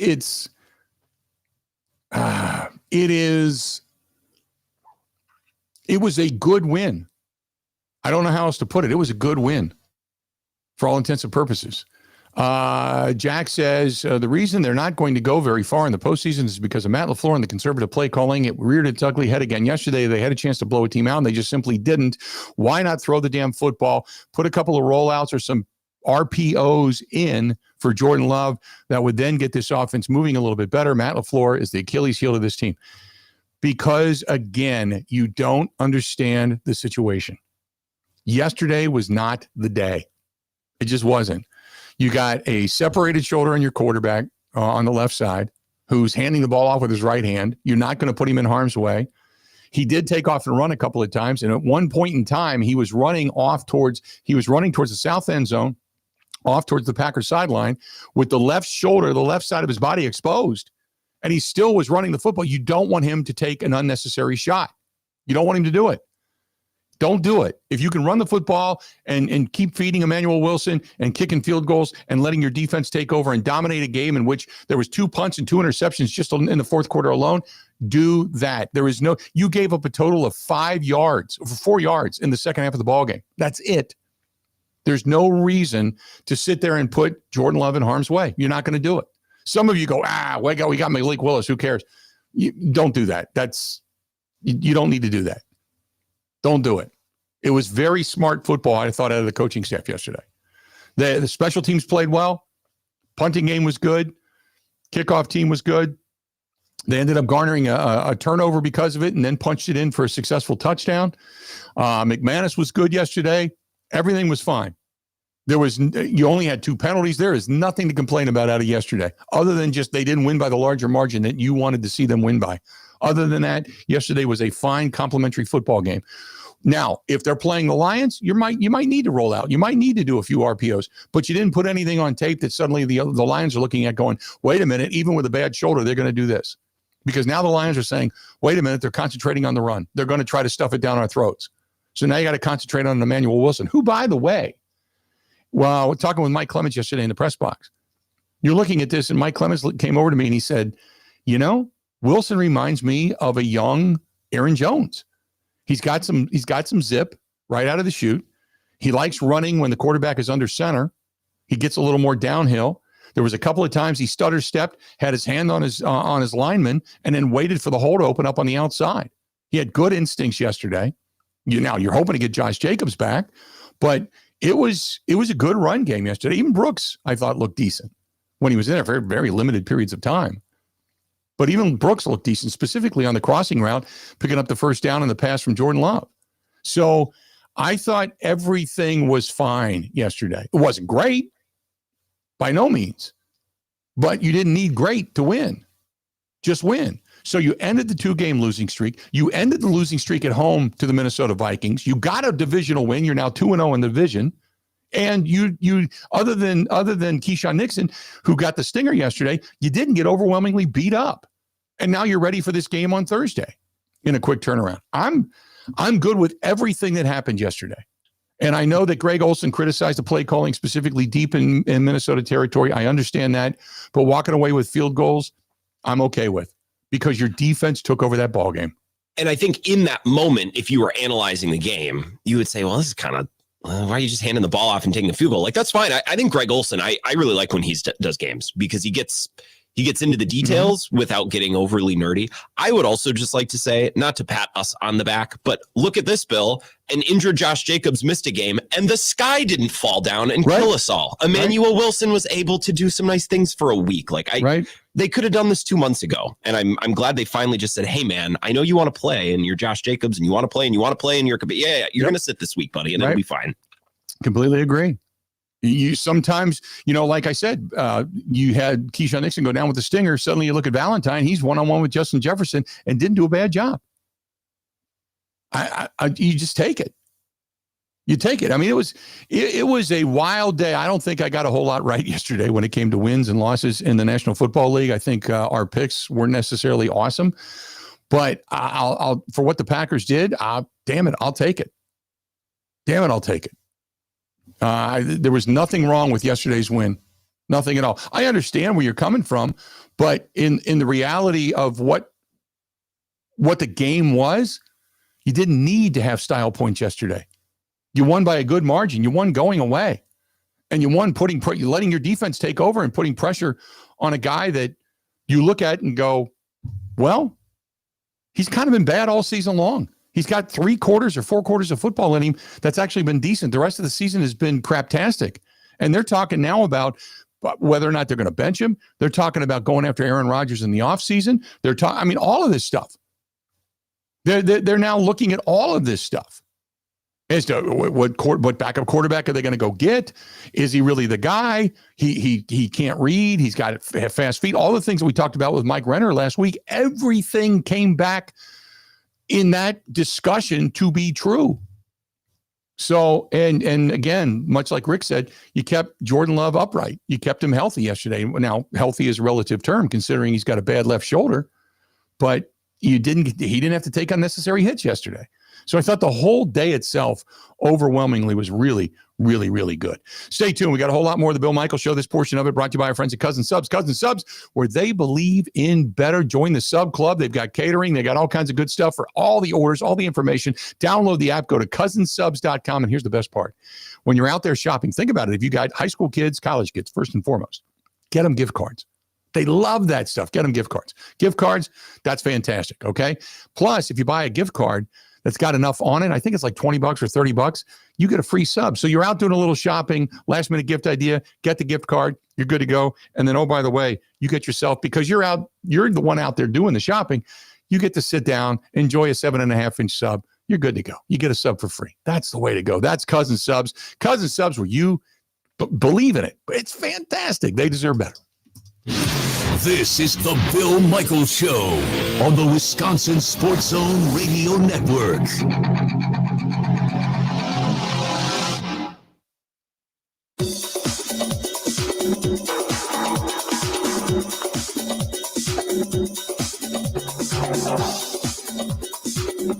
Bill Michaels will resume in 3 minutes.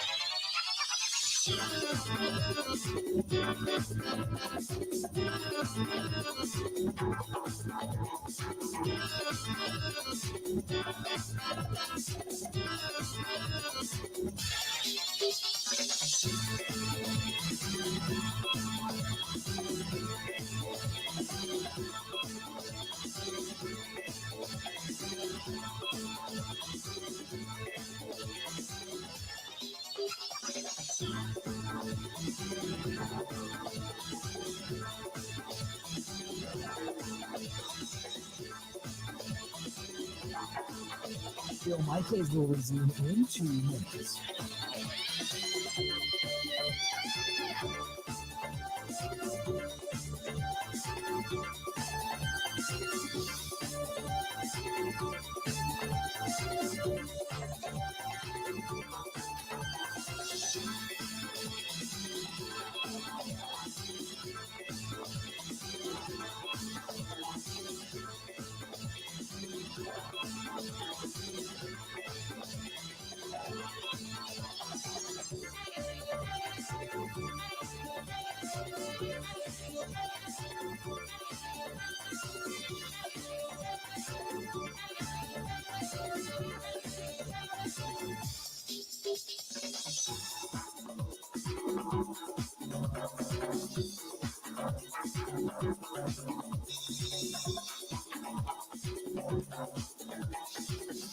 Bill Michaels will resume in 1 minute.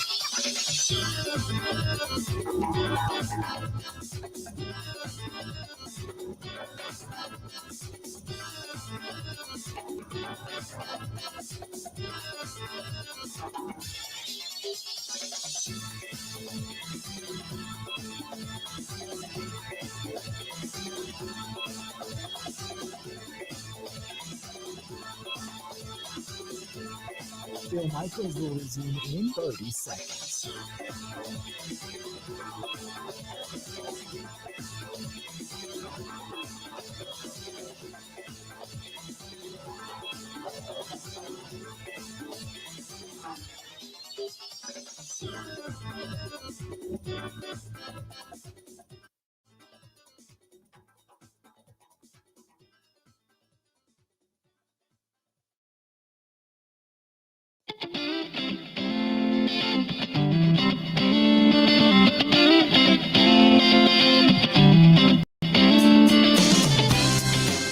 Good crowd yesterday at the Social House, H-A-U-S House, West Monroe, Menominee Falls, Brookfield.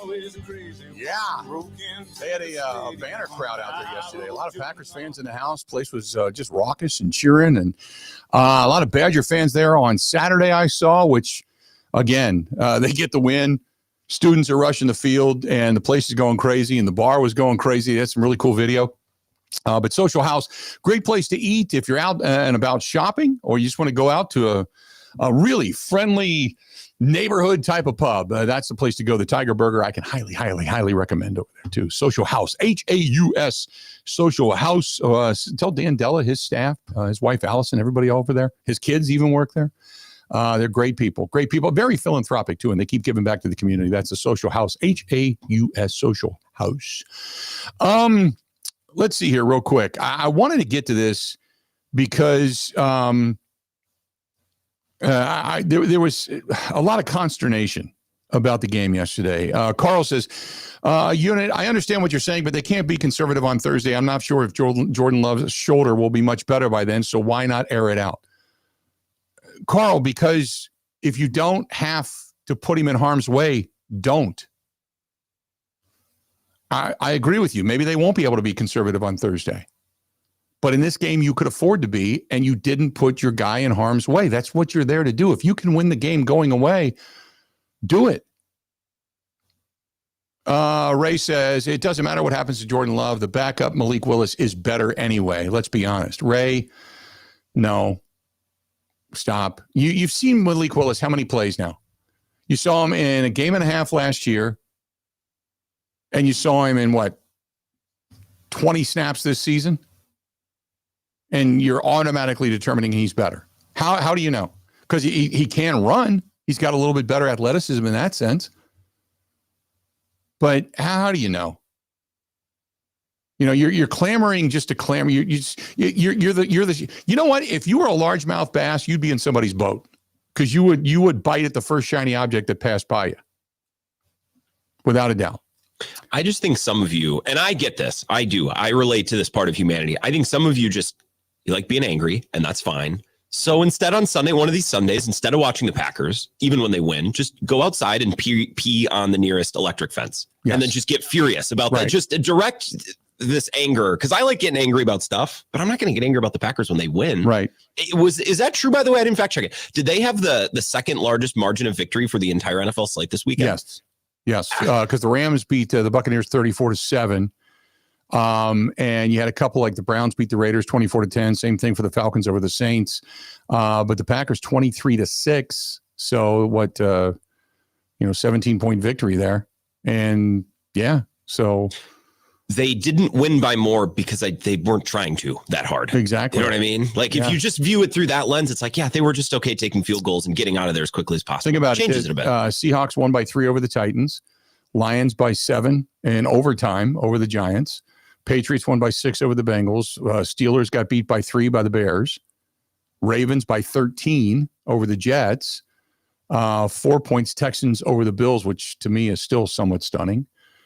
Cowboys came back and beat the Eagles 24-21, which, that was stunning within itself. Jaguars got the Cardinals 27-24. So, that was the and then the Falcons, like I mentioned, only by 14 over the Saints. So it was the second largest margin of victory, short of the Rams just beating the hell out of the Buccaneers last night in the entire NFL. And people are still complaining about it. This is why sometimes I say every once in a while, just zoom out a little bit and watch a couple other games. Or like I was listening to some Vikings podcasts, like nobody's ever happy. None of these fan bases are ever in their own little space. Nobody's ever happy, but yet every fan base wants to be every other fan base, but those fan bases aren't happy either. Like that's just it kind of feels like that's how the NFL and all these fan bases and I guess local media circles, nobody's happy ever with any of their teams and what they're doing. Rough Shot says BS. And I'm not going to use the full word. You got to get used to throwing the ball with a bad shoulder because you're not going to run it well against the next 2 teams coming up. They have potent offenses and really good defensive-minded coaches. That is BS, and that's a cop-out. No, it's not. How many points did the potent defenses, how many points did the Lions give up to Jameis Winston yesterday? At home? In their building? Right. They weren't playing the Lions yesterday. They weren't playing. You could only win one football game yesterday, and that was against the team that you were playing. So I don't, that's not going to work in 2 weeks. Well, then they'll change the game plan in 2 weeks. That's what coaches should do. Dan says, if I was in a moment, I would know that the Packers are going to waste the first down every time by running it right up the middle. You can't put it on the rock, pound the rock, I think he's what he wanted to say, all day long against Detroit. Stupid play calling. Again, they weren't playing Detroit. They weren't playing Detroit. I don't get it sometimes. I don't. One of the things that I think is the most was coming into that game yesterday was the most discussed topic was the fact that Brian Flores mixes up his game plan defensively every game. You never know what he's going to bring. And the Packers actually talked about that. We talked about that with Paul Allen, who said even Jordan Love looked confused until after halftime last year when they faced the Vikings because Brian Flores mixes it up that much. So if you don't play the exact same offense all the time and you mix it up against the Vikings is one way to play. Against the defense of the Lions is going to be a different way to play. The Lions bring a different set of packages and different player personnel to the table than what the Vikings do. So you're not going to go into it with the same game plan. Duh. Larry says the Packers made a statement on defense. They held the Vikings to 4 total yards in the second half offensively. It was obvious they just wanted to establish the run, which they did, but I still hate the fact that the play clock winding down to 0 nearly every play. You got to waste a couple of timeouts. Unacceptable, which they only did it once. They didn't waste a couple. They only wasted 1. They're trying to run as much clock off this. Right. You're winning. You should use as much clock as possible. Exactly. Matt LaFleur leaves a lot to be desired as a play caller. Not impressed at all. They need to practice the hurry-up offense. Again, Larry, why? They didn't need it yesterday. They're going to get beat on Thanksgiving. The Lions escaped, but the Lions are a much better team. They're looking down the road to the Green Bay Packers coming up on Thursday. A great defensive game, but Matt LaFleur is still stupid when it comes to calling plays. That is from Larry. Can I ask you something? Maybe we can talk about this later as the show goes on. Yeah. What to you seems more likely, given what we've seen recently from the Lions with the Bears? Do you think it's more likely that the Packers win on Thursday in Detroit or win both games over the Bears? If you had to pick one of those two things happening, so winning on Thursday or winning 2 games and sweeping the Bears? Probably winning 2 games and sweeping the Bears. Really? I think it's, man, the Bears can if I run the ball. If I had to look at my level of probability. Sure. You know, that would be because the Bears, that was the first team they beaten that had a winning record, and they did it without Aaron Rodgers under center, and they barely did it. It took a Mason Rudolph interception for them to win the game. So they're good. They're better than the average, absolutely. And then you are what your record says you are. I agree with that. But I still don't think that they're a team that is going to be a true threat because I just don't believe in their quarterback yet. I still think he has enough flaws that he's going to cost that team ultimately in the postseason. So not overly concerned about that.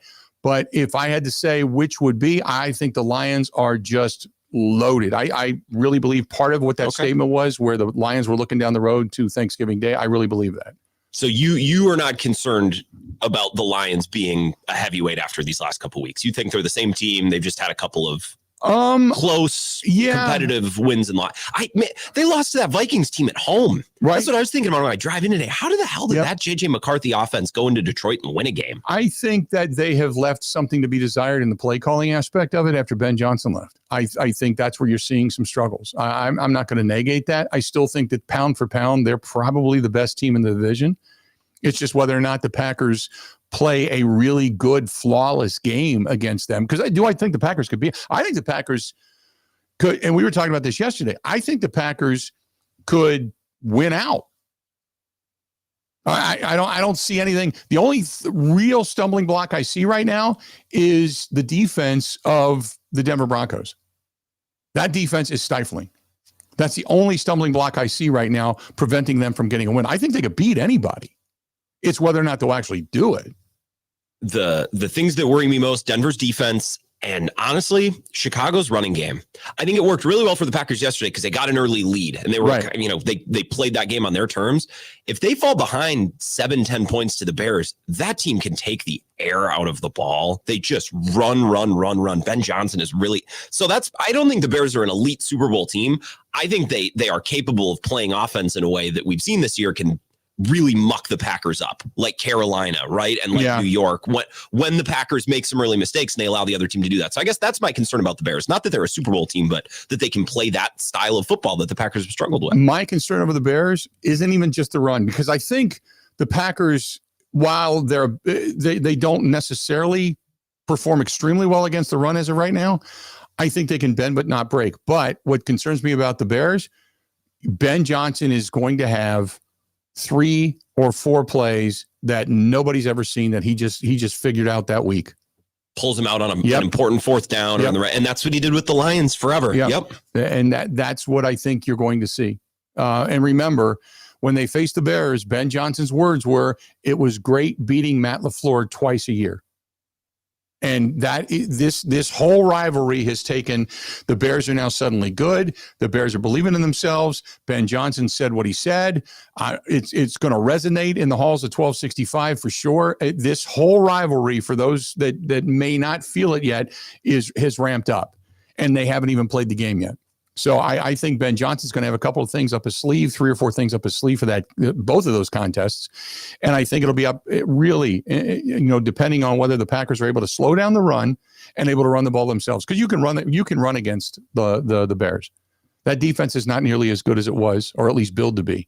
You can run against the Bears. But, again, I think the Packers can beat anybody. I think the Packers could not lose a game the rest of the season. And it wouldn't be surprising if they lost to the Lions and lost to the Bears, because we've seen this team play inexplicable levels of competition at times. So anyway, let's do this really, really late. Eric Baranczyk of the Green Bay Press Gazette going to join us coming up next on the Bill Michaels Show. Covering Wisconsin sports like a blanket. This is the Bill Michaels Show on the Wisconsin Sports Zone Radio Network.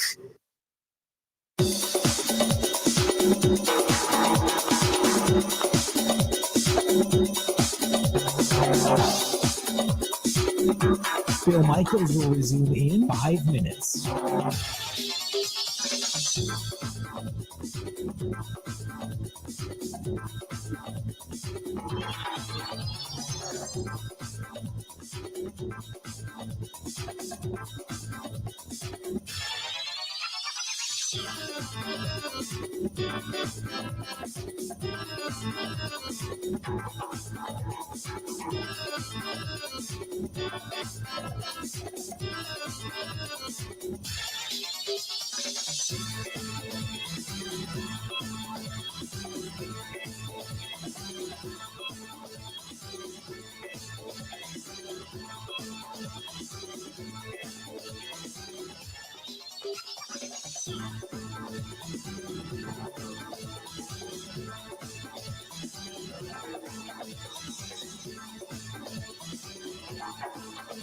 Bill Michaels will resume in 4 minutes.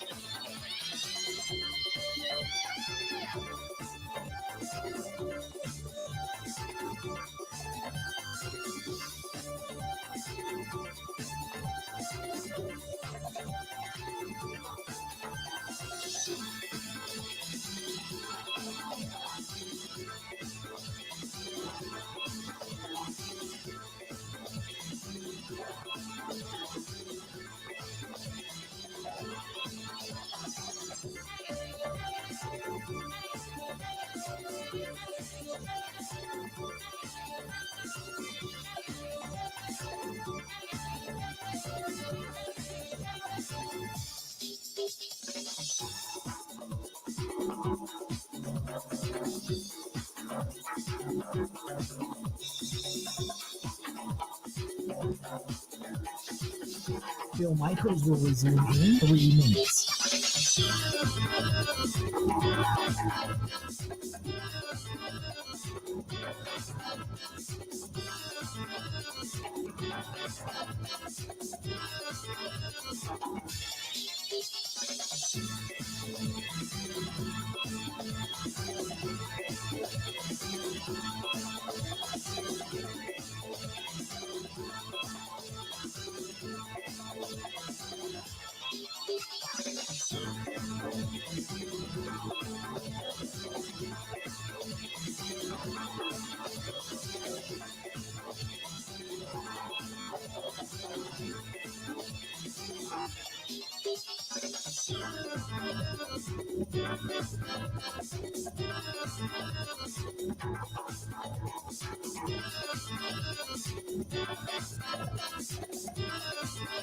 Bill Michaels will resume in 2 minutes.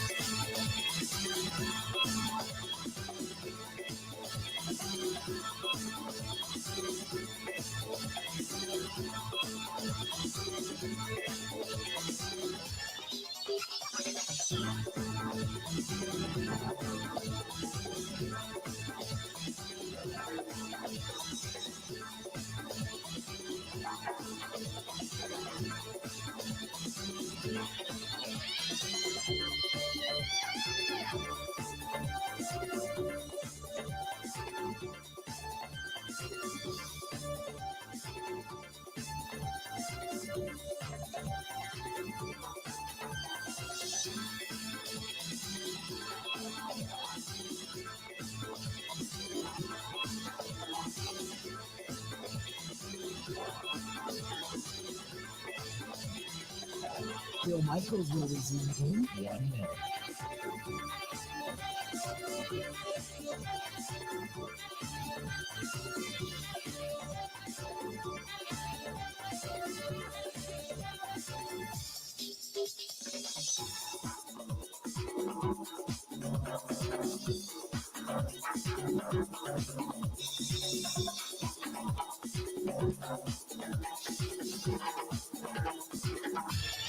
Bill Michaels will resume in 30 seconds.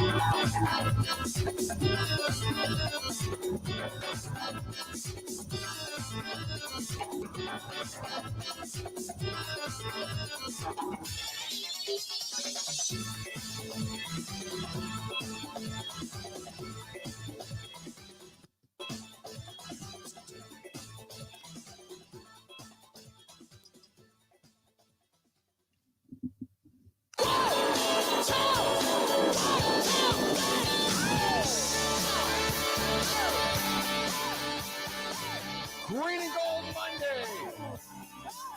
Packers get a win. And a satisfying win. A complimentary win. Welcome back in. Bill Michaels Show on a Green and Gold Monday. Packers knock off the Minnesota Vikings. Now they get ready for the Detroit Lions coming up on Thursday, Thanksgiving Day. Talking about the Packers win and breaking it all down with us, our buddy Eric Baranczyk is on board. Eric, how you doing, pal? Oh, man. Victory Mondays just feel a little bit better, don't they? They do. They do. I got to ask you right out of the chute. I know I got to you a little bit late today, but I got to ask you right out of the chute. I said you didn't need style points. I wasn't worried about conservative play calling.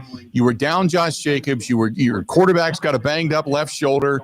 You were down Quay Walker, down Nate Hobbs, down Matthew Golden. And all you wanted to do was get a win, let your defense take over. If you got to play conservative, play conservative. Don't put your quarterback in harm's way. Walk away with a victory. That's exactly what they did. Penalties were at a minimum. Even special teams played well. I could not find, other than, a couple of play calls here and there, I couldn't find any real big, massive flaws in this game at all. How did you see it? Well, this is my kind of football game, right? That's what I like.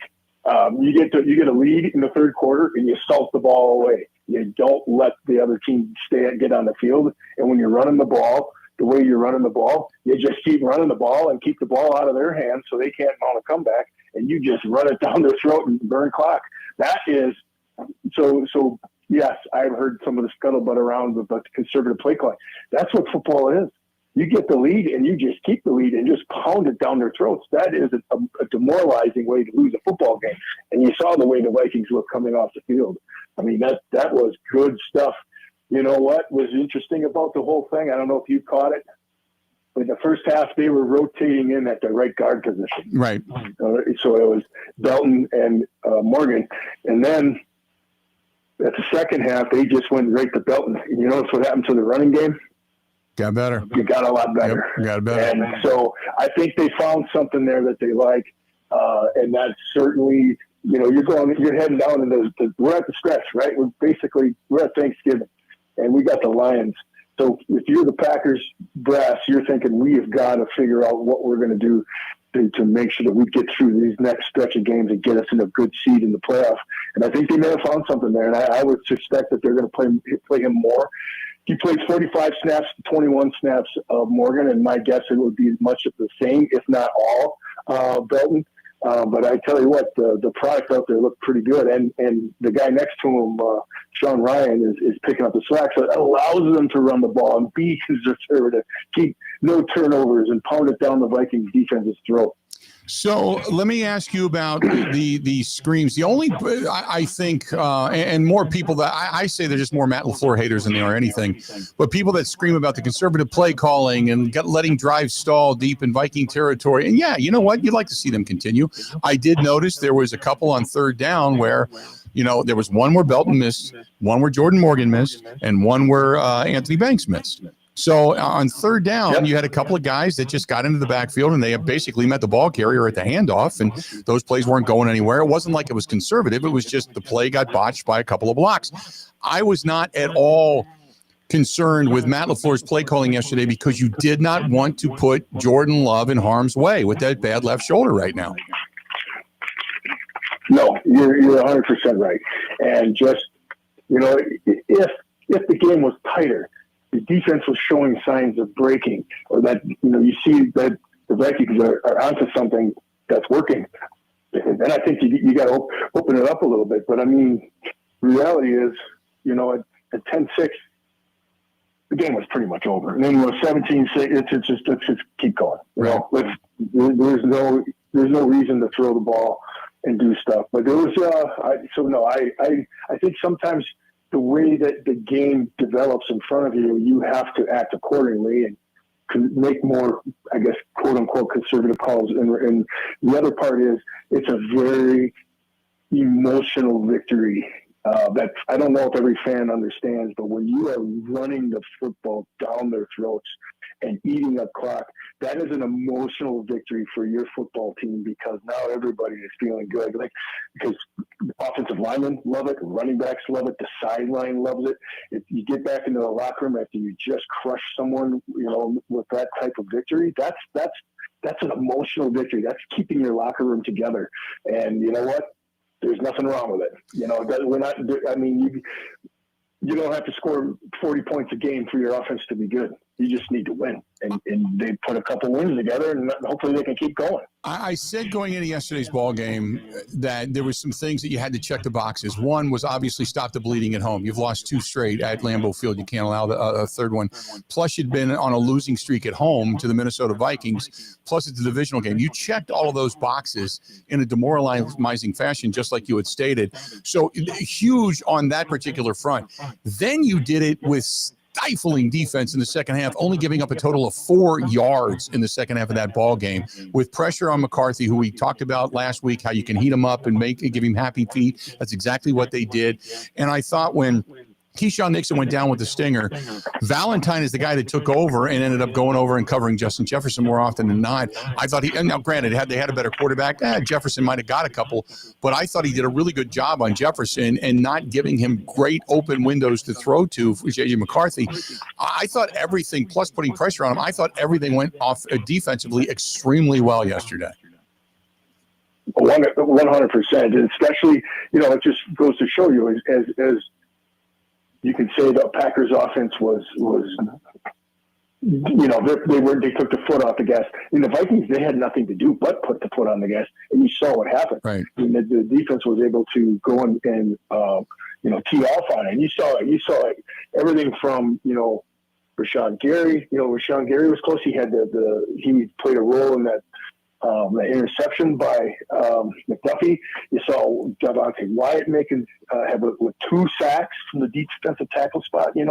That's the kind of stuff. What happens is when you're not conservative and you've got to throw caution to the wind, stuff like that's going to happen. And the way that the run fit yesterday in the second half really cleaned up. And when you're feeling good, when your team is running the football and you're doing those things on defense, it just makes everything really good in the locker room. And that's really important for a long stretch.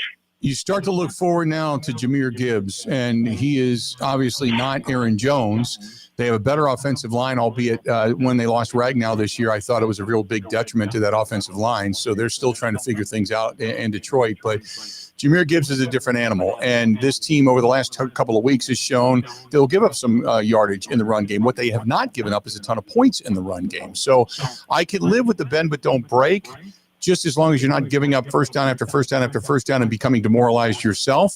But that's why I'm excited to see what this game offers. And you're going to need to see more out of the quarterback, more out of the play calling in this game against the Lions if you think you're going to go into their house and beat them on Thanksgiving Day.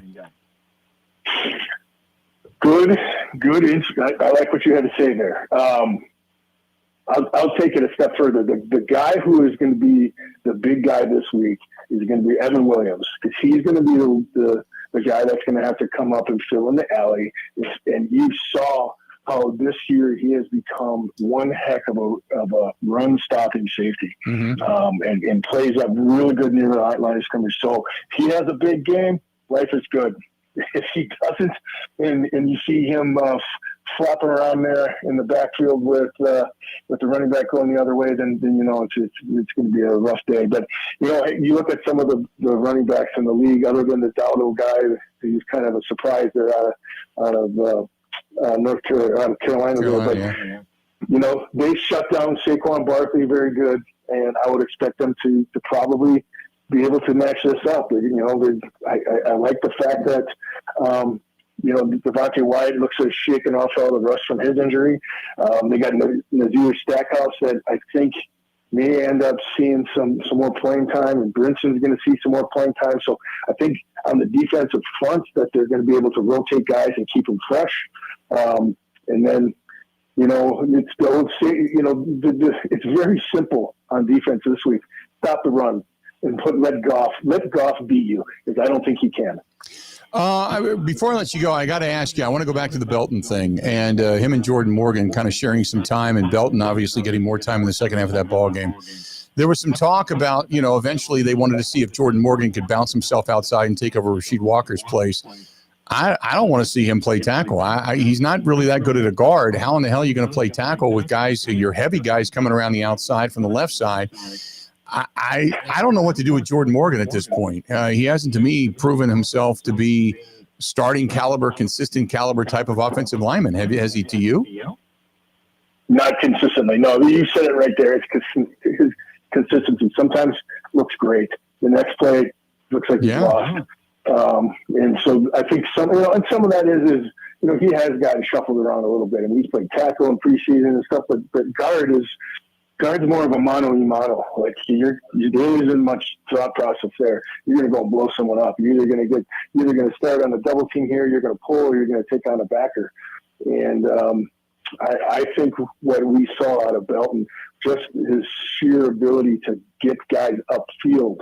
And you see, with a quick running back, like you saw a one-cut runner like Emmanuel Wilson, you saw what happens. And as much of a great game Emmanuel Wilson had, you got to tip your hat a little bit to the O-line, because they were getting good push, especially in the second half.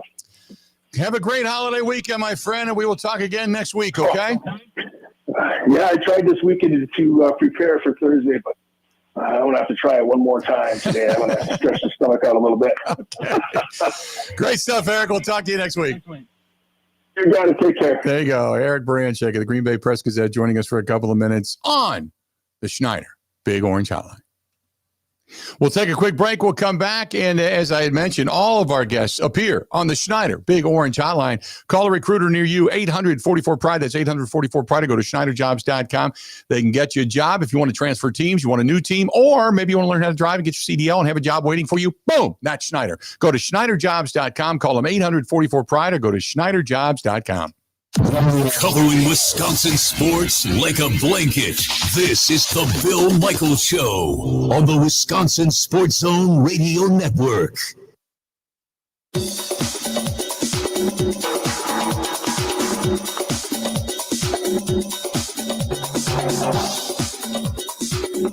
Bill Michaels will resume in 3 minutes.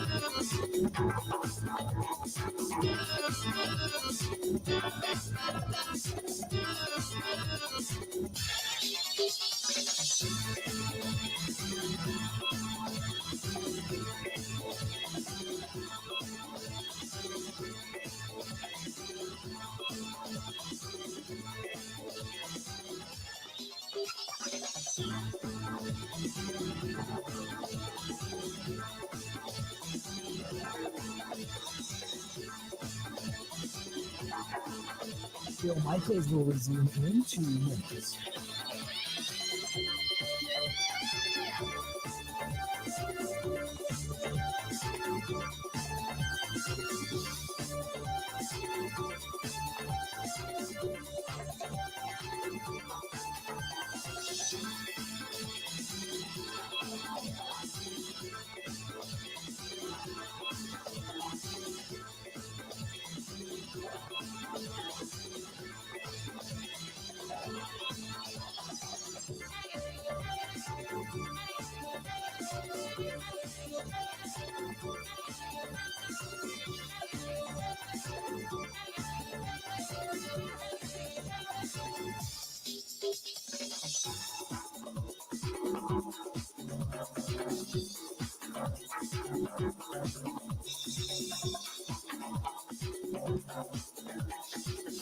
Bill Michaels will resume in 1 minute.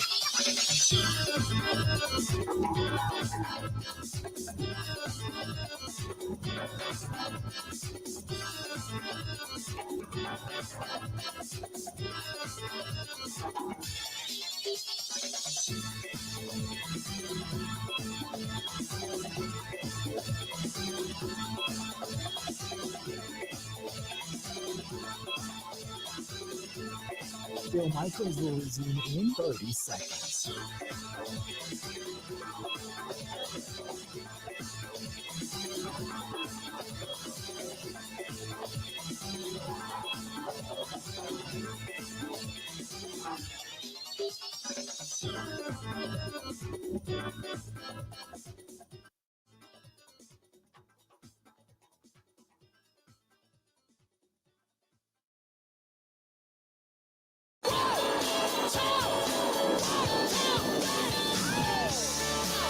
Potawatomi Sportsbook.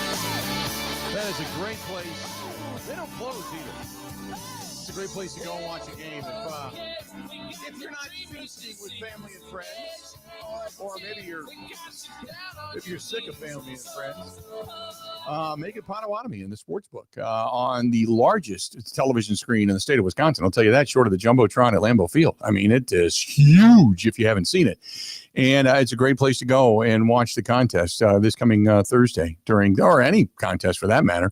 But a great place to go. You can place a few wagers if you'd like to do so, or you've got some great restaurants that are there, beverages to be had. They've got music upstairs, both live music, thumping DJs, all that kind of good stuff. That's Potawatomi with everything under one roof. Go to paysbig.com.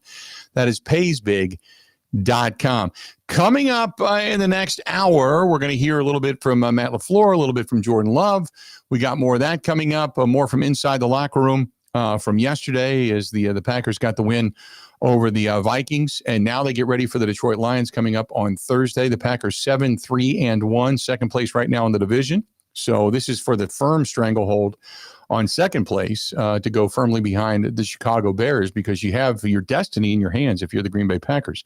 You knock off the Bears twice and you continue to win, you're going to end up the top dog and a home game before it's all said and done. I can't believe we're down to 2 home games left. That's it. Pretty crazy. It is. I was coming down the elevator yesterday out of the press box, and there's a guy that runs the elevator, and he says, "Hey, only 2 of these things left, man." And I said, "Well," I had to think for a minute. I'm like, "Well, wait a minute. You have the Vikings on the road against the Lions. The Bears are at home."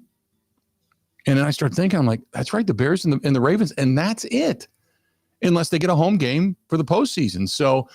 Yeah, I mean, God, I can't believe this season is already winding down. But the Packers they hold their destiny in their hands. And I keep thinking back to the statistic of Matt LaFleur having the best winning percentage in the NFC from week 12 on over the last 6 years, and the third best record in the entire NFL over the last 6 years. So maybe they're starting to fight. I mean, we saw them play a little bit better in New York. We saw them play a little bit better this weekend, a little more complimentary football. Maybe they're starting to peak. Maybe things are starting to come together a little bit. Cross your fingers and dot your I's and cross your T's and everything else, for that matter. Stay tuned. 2 hours down, 2 hours yet to go. More of the Bill Michaels Show on a Green and Gold Monday coming up next.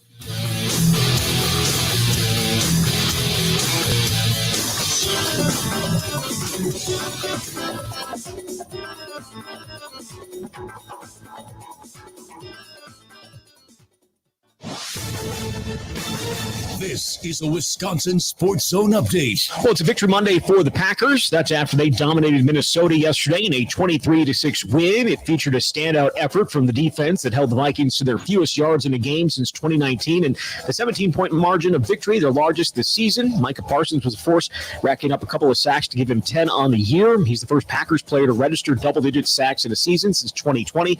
But for Parsons, not exactly a huge accomplishment, seeing as he did it in his first 4 seasons, too. I wouldn't say it's like a feat where it's like very easy or anything like that, but you know, it's a standard of play. Like I would say, like me and CD Lamb used to say, like 1,000 yards is like the minimum. So I feel like 10 sacks for the standard of player you are, that should be the minimum you should get. And for me, Miles is always 10 sacks, so I'm beating him right now. Packers don't have much time to celebrate. They have to get ready for a trip to Detroit on Thanksgiving to face the Lions. Kick there is at noon. Turning to Wisconsin. They're also on the road this week as they close out the regular season with a trip to Minnesota to play for Paul Bunyan's Axe. Gophers won 3 of 4 in the series. Kick is at 2:30. For nearly 40 years, ABC Wisconsin Apprenticeship has been helping men and women transform themselves into highly skilled trade professionals. These skills are in demand and provide strong wages and benefits for a bright future. If you're a hands-on person who likes the feeling when you get projects done, apprenticeship could be for you. Go to buildyourcareerwi.org or just search online for ABC of Wisconsin. Well, the Bucs going to be back in action tonight as the Trailblazers come to Fiserv Forum. Milwaukee's lost 4 straight, including the last 2 without Giannis Antetokounmpo. Tip is at 7. And the Badgers are in San Diego, where they're going to face off against Providence on Thursday as part of the Rady Children's Invitational. With this Wisconsin Sports Zone Network update, I'm Zach Heil, Print.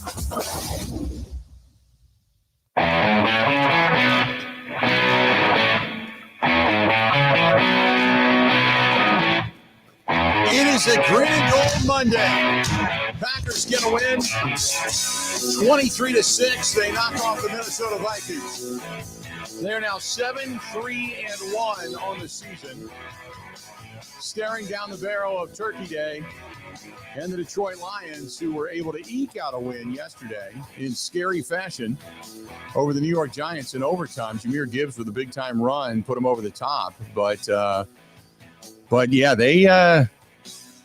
the Detroit Lions did not look like the juggernaut that they are billed to be. And the team that currently leads the division, the Chicago Bears, it took everything they had to be able to get themselves a win over the Mason Rudolph-led Pittsburgh Steelers, who went in to Soldier Field and gave them all they could handle. In the meantime, the Green Bay Packers took care of business at home by knocking off the Vikings. Kudos to the Badgers getting a win over a top 25 team again this week and knocking off Brett Bielema's Fighting Illini. And in addition to that, all the teams that were out at Camp Randall this past weekend as well.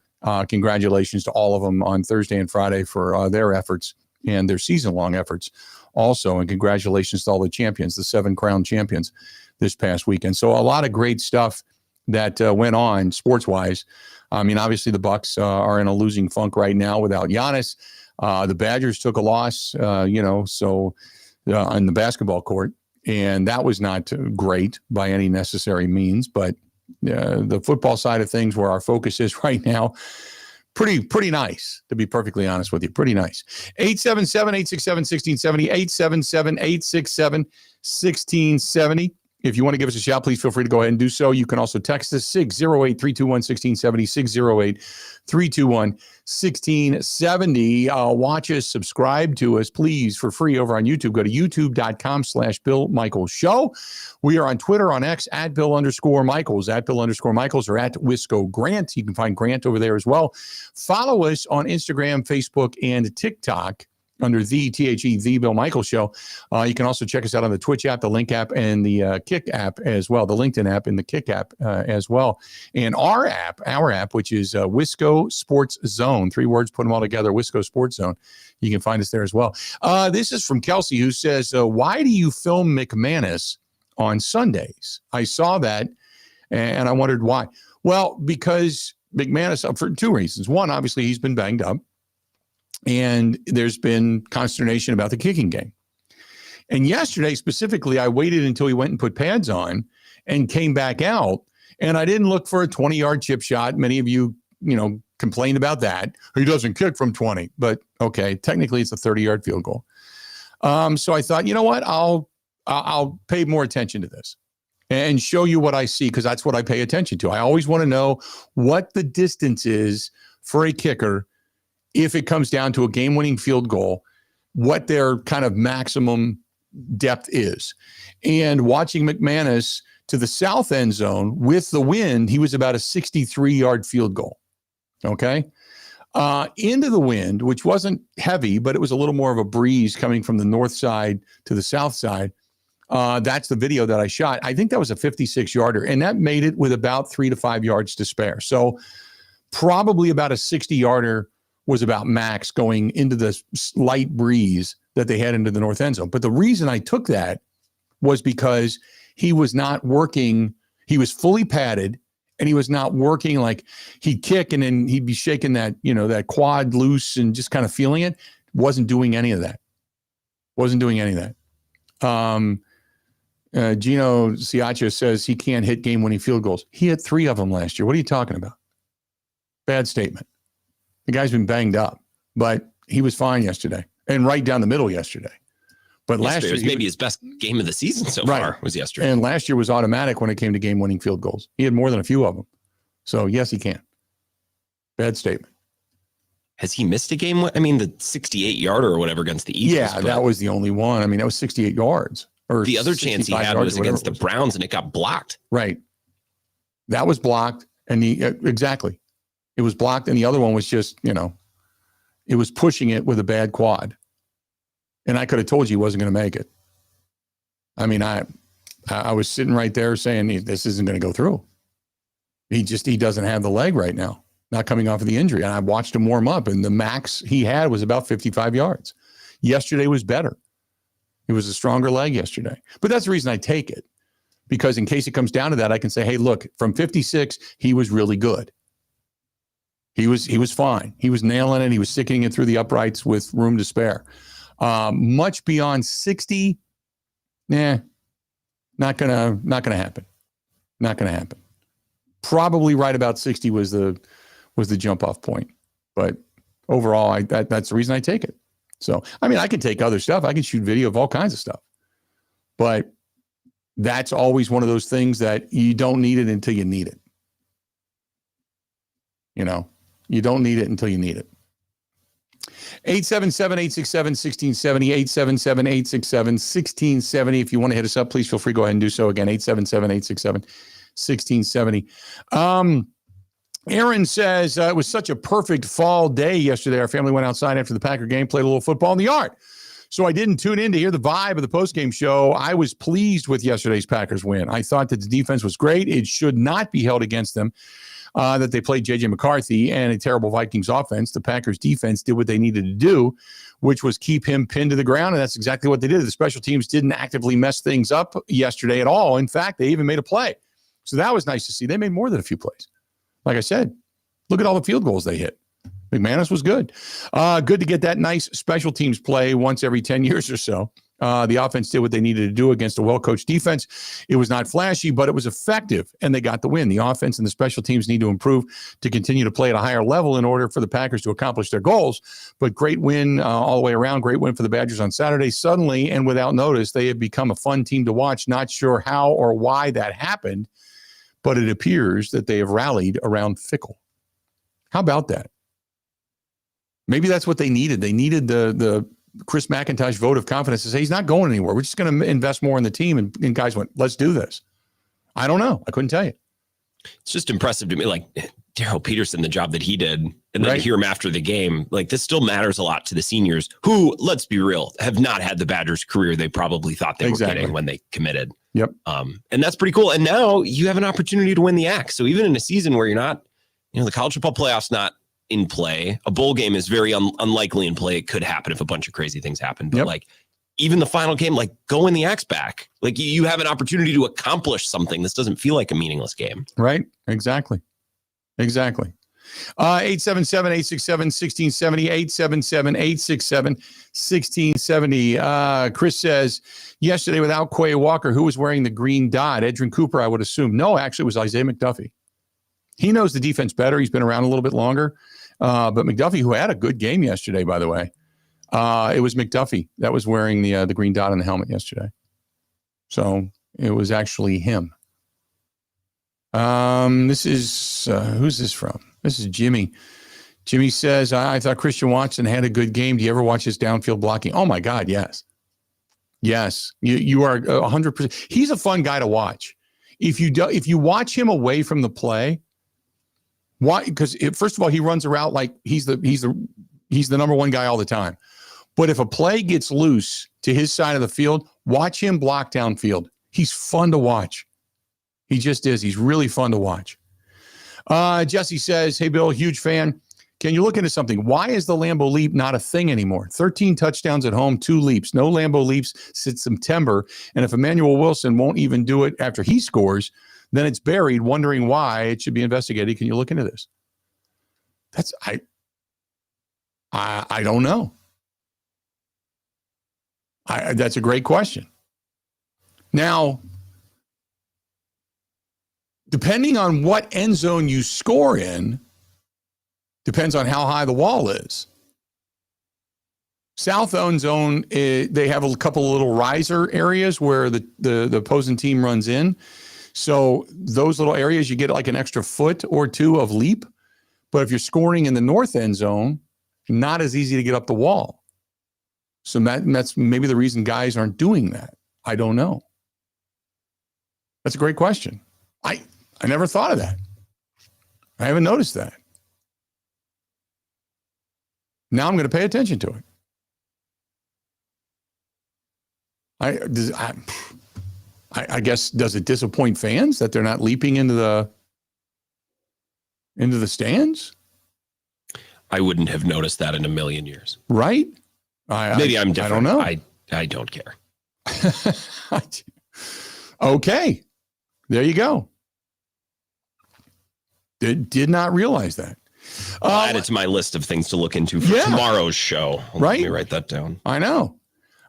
This is from Jan. Jan says the win yesterday was a good win by the Green Bay Packers, one of the better wins in the National Football League yesterday. Why are so many people complaining about the style points, as you call it? Jan, I don't know. I don't know. It was like, one of our listeners said, hey, it was the second largest margin of victory yesterday in the National Football League, short of the Rams, who beat the hell out of the Buccaneers last night on Sunday Night Football, 34-7. It was the second largest margin of victory. And when you hear that, I guess people want to go, oh, okay. And they stop complaining. I don't know. But when the Lions struggled to beat the Giants, it took an overtime Jahmyr Gibbs, break one off touchdown run to give the Lions the victory in overtime. When the Bears barely escape with a win over the Steelers, and they did that with a couple of minutes to go in the ball game. They barely beat the Steelers yesterday, at home, by the way. And the Packers beat both the Giants and the Steelers on the road. That was in the Meadowlands and at Acrisure Financial Depositor Count Your Pennies Field, whatever the hell that's called now, over there in Pittsburgh. I think it's Count Your Pennies Stadium. Count Your Pennies Stadium. Okay. Good the rest of it you got correct. Good point. Thank you. So, I don't know necessarily what that says about the Packers or what that says about the Lions or the Bears. I don't know, but like I've said before, and I said it earlier today's show, the Packers, I believe, can beat anybody. It's whether or not they do. It's whether or not they play to that level of competition. I think they're a good football team. I don't know if they're just now putting it all together. I don't know if they will put it all together. I know yesterday in the press box, we're sitting there talking and watching this team and kind of, try to get away with a victory. And one of the comments was made like, hey, the guys inside this locker room still believe they're a Super Bowl caliber team.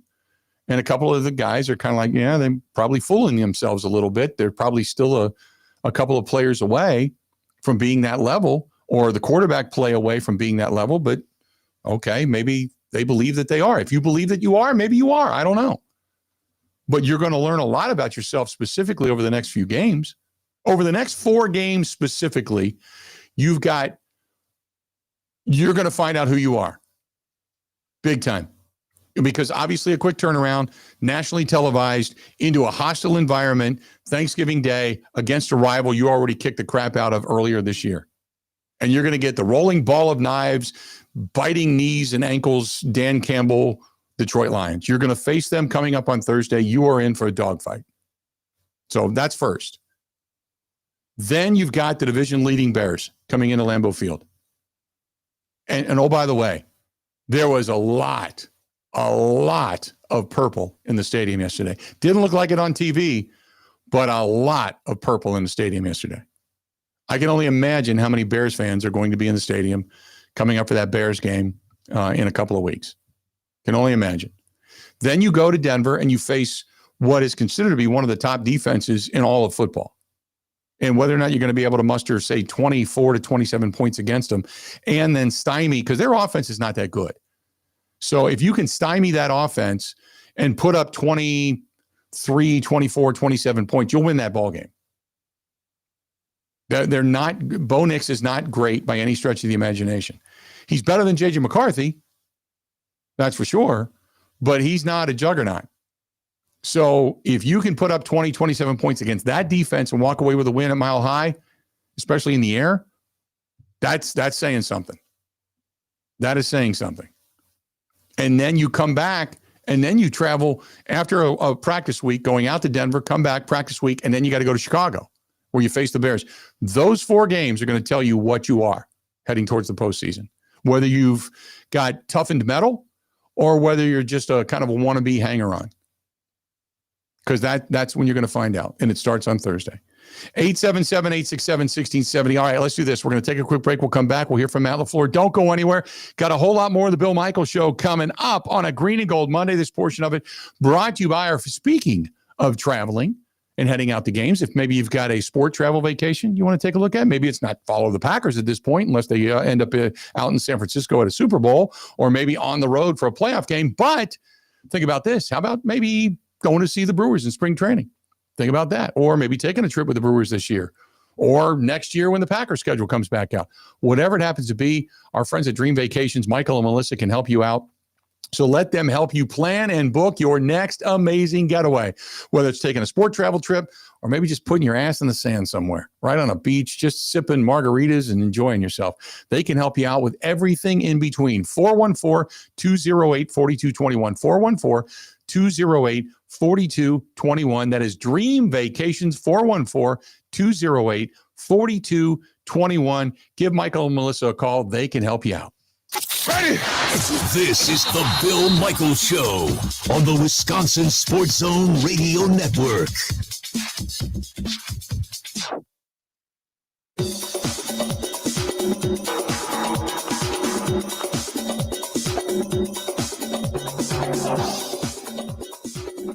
Bill Michaels will resume in 3 minutes.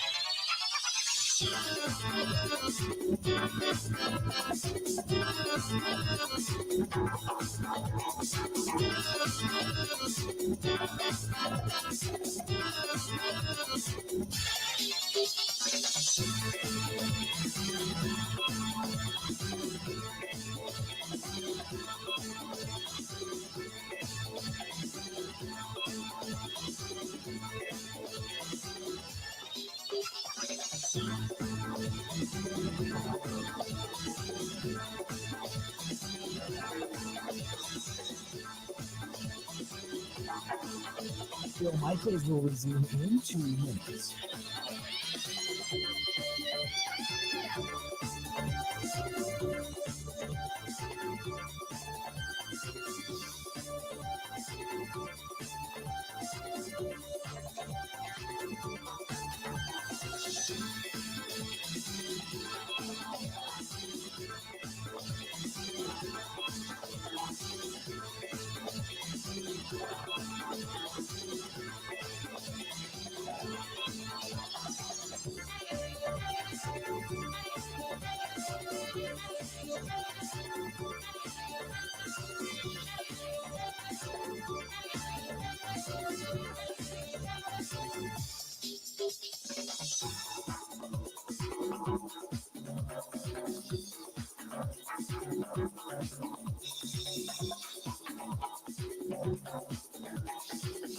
Bill Michaels will resume in 1 minute.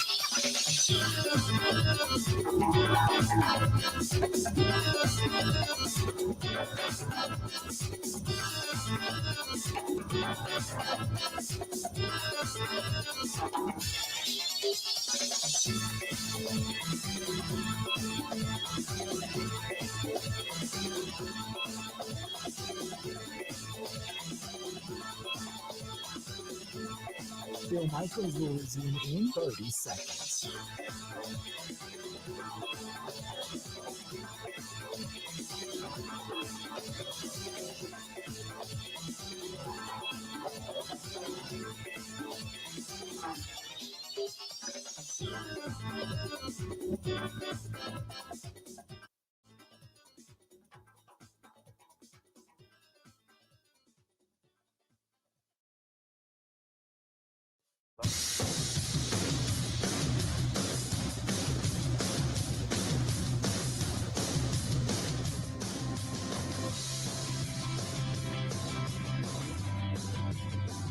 Good to have you back. The Bill Michaels Show. This portion of it brought to you by MIBA, MIBA Industrial Bearings, Grafton, Wisconsin. They're looking to hire you if you are a CNC machinist or you're just, hey, look, you got a job in the hydrodynamic bearings industry for the power generation. They're looking for you. They're hiring. They're expanding. And they are looking for you. M as in Michael, MIBA, Amoeba Industrial Bearings in Grafton, Wisconsin, or call and direct 262-337-2210, 262-337-2210. That is Amoeba Industrial Bearings, Grafton, Wisconsin. Matt LaFleur, after yesterday's win, a jovial Matt LaFleur, giving you a little more information than usual. Here he is. Take a listen. When you look at the game in terms of all three phases contributed to that win. It's never easy going against a division rival and a team that has beat us twice in a row at Lambeau. So that felt really good, and told them you can enjoy it for a couple hours, but really today's Wednesday in our world, so that it's a quick turnaround. So guys got to try to get their bodies back. We'll get together as a team tomorrow, and we're off and on to Detroit. When did you know definitively that Josh wouldn't be able to play today? About 9:45-ish. Were you kind of leaning in that direction? Like kind of Not necessarily, no. I try to, the conversations I had with him, I just said, hey, man, you got to let me know in terms of where you're at. He's always going to fight to play. He was fighting to play. He just, there was just a little apprehension, I felt. And so we thought it was the best thing to do to not put him in that position. How much does Emmanuel kind of give you some confidence in what is? He did a hell of a job, man. He did a great job. I thought Chris Brooks went in there and ran hard as well. It was kind of a weird game where our defense really had control of the football game. I've never called the same run so many times consecutively. It was like 3 yards in a cloud of dust, but it was effective. And bottom line was, I just thought with the way our defense was playing, we just took the air out of the ball and said, go win it for us. You never run on 3rd and 3 or 3rd and 4. Why were you doing that today? Okay, that's a great question, Spoon. So a couple of those, sometimes we have some run pass cans. They don't give us the look, and then you end up running the football. There was one in the red area where it was 3rd and 3. We called the run, and we lost yards. So I was thinking we had 2 downs. So it really treated it like 2nd down, but we went backwards, and I didn't want to. With just the score of the game, I thought it was smart to take the points there. I think we were up 11 to make it a 14-point game. And then the other one was we weren't sure about the catch on the sideline, whether or not we caught the ball or not. So we jumped the ball. Unfortunately, we missed a block right at the point of attack. That should have been accounted for. And that was, I would say, the thing that disappointed me the most in some of those critical situations. We had a pass play can to the run, and we don't block. I think it was Eric Wilson or the Mike linebacker, and he just runs through and stuffs our back in the hole. He should be accounted for. We don't target him, and unfortunately, that was the result. So that led to a punt. Now you could look at the other side. I think there was the punt where we recovered the fumble. So maybe somebody was looking out for us. Matt, as a play caller, you mentioned was take the air out of the ball. As an aggressive guy who wants to be aggressive, how hard is it to do that, to be disciplined in that? It's extremely hard, but I thought it was the best thing to do for our football team. How much did the turnover of the punt, just how much did that change? That changed the entire game. I can't say enough about that play. It was a great punt, first of all, by Daniel. And then Zane Anderson, his ability to drive his man into the football and then somehow come up with it. And I thought that was the play of the game. That was the difference maker right there. You don't come into a game, obviously, just wanting to take the air out of the ball. At what point today did you kind of look and realize, defense, if we just do this, kind of change this approach here, this is going to be good for us? Yeah, I think once we got a lead and, just as effective as our pass rush, this is the first time in a while where I thought our guys could kind of pin their ears back and just go. And so, I mean, it just goes to show you the importance of getting a lead where you put a team into some situations where they're, feel like they have to throw the football. I mean, I know you're always trying to score. How do you game plan so that happens more often? Wow. That is the question. If somebody can help me, that'd be great. I mean, what do you think we're doing, Pete? Not trying to get a lead? I know, but it just make all the difference in the world. Yeah, absolutely it did. We had 3 possessions in the first half. I mean, it's one of those, it's like a lot of these games this year, like where possessions are at a premium. We had long drives on all of them. Unfortunately, had 10 points. Wish we could score every time we had the ball. You're going to probably get in some games where maybe it's cold outside and you need to do what you did today, which was run the ball. I mean, did you feel like you got any kind of imposing your will at all up front, or do you think you're still kind of? No, I thought there were moments where we absolutely did that. And I mean, they had a lot of guys up there on the line of scrimmage, and they were bringing blitzes and safety blitzes and, trying to move the front. And a couple times it got us. But I thought all in all, like, our guys did a really good job up front. I don't know if Belton's ever played guard in a game before. What did you see that made you feel okay about rotating him and actually keeping him in there then? I just think it's his style of play and how he's a mauler and he does a great job. I love the way he plays the game, and certainly that's going to be something we got to look at the tape and see how it fared for us. But, he's done a great job. Did Jordan's shoulder have anything to do with the more conservative play calling? Were you worried about that getting re-injured at all? Not necessarily. I would say no. What did you think of the way that Valentine covered Jefferson after Keyshawn went out? And then also the way that Kamal filled in? I thought both those guys did an outstanding job. Really, really, really proud of their efforts. Kamal, I would say this about Kamal. Kamal has made as much progress as any player that we've had here. Just to see where he's come from to where he is now. And I think it's totally reflective in terms of how he's approached coming in the building on a daily basis. He practices the right way. He approaches it the right way. Really proud of him. I think CV's done a hell of a job ever since, his role's been expanded. He's answered the bell. So 2 guys that are young players and got a lot of confidence in. Do you have an early read on Nixon? Do not. I would say I think it's more day to day. So I think Thursday is certainly in question right now, but I wouldn't rule him out by any stretch. Do you feel like this is the most complete football game you guys have played today? Yeah, I would say this. I would say all 3 phases contributed to the win. I thought it was a dominant defensive performance, which allowed us to play the way we played. And then you can't discount just how critical special teams played a role in this. McManus coming back, nailing all his kicks. Daniel Whelan, that guy is amazing. And I thought Minnesota did a good job too. Like some of those punts they had were precision. We had one on the 2-yard line, another one on was it the 7-yard line or whatever.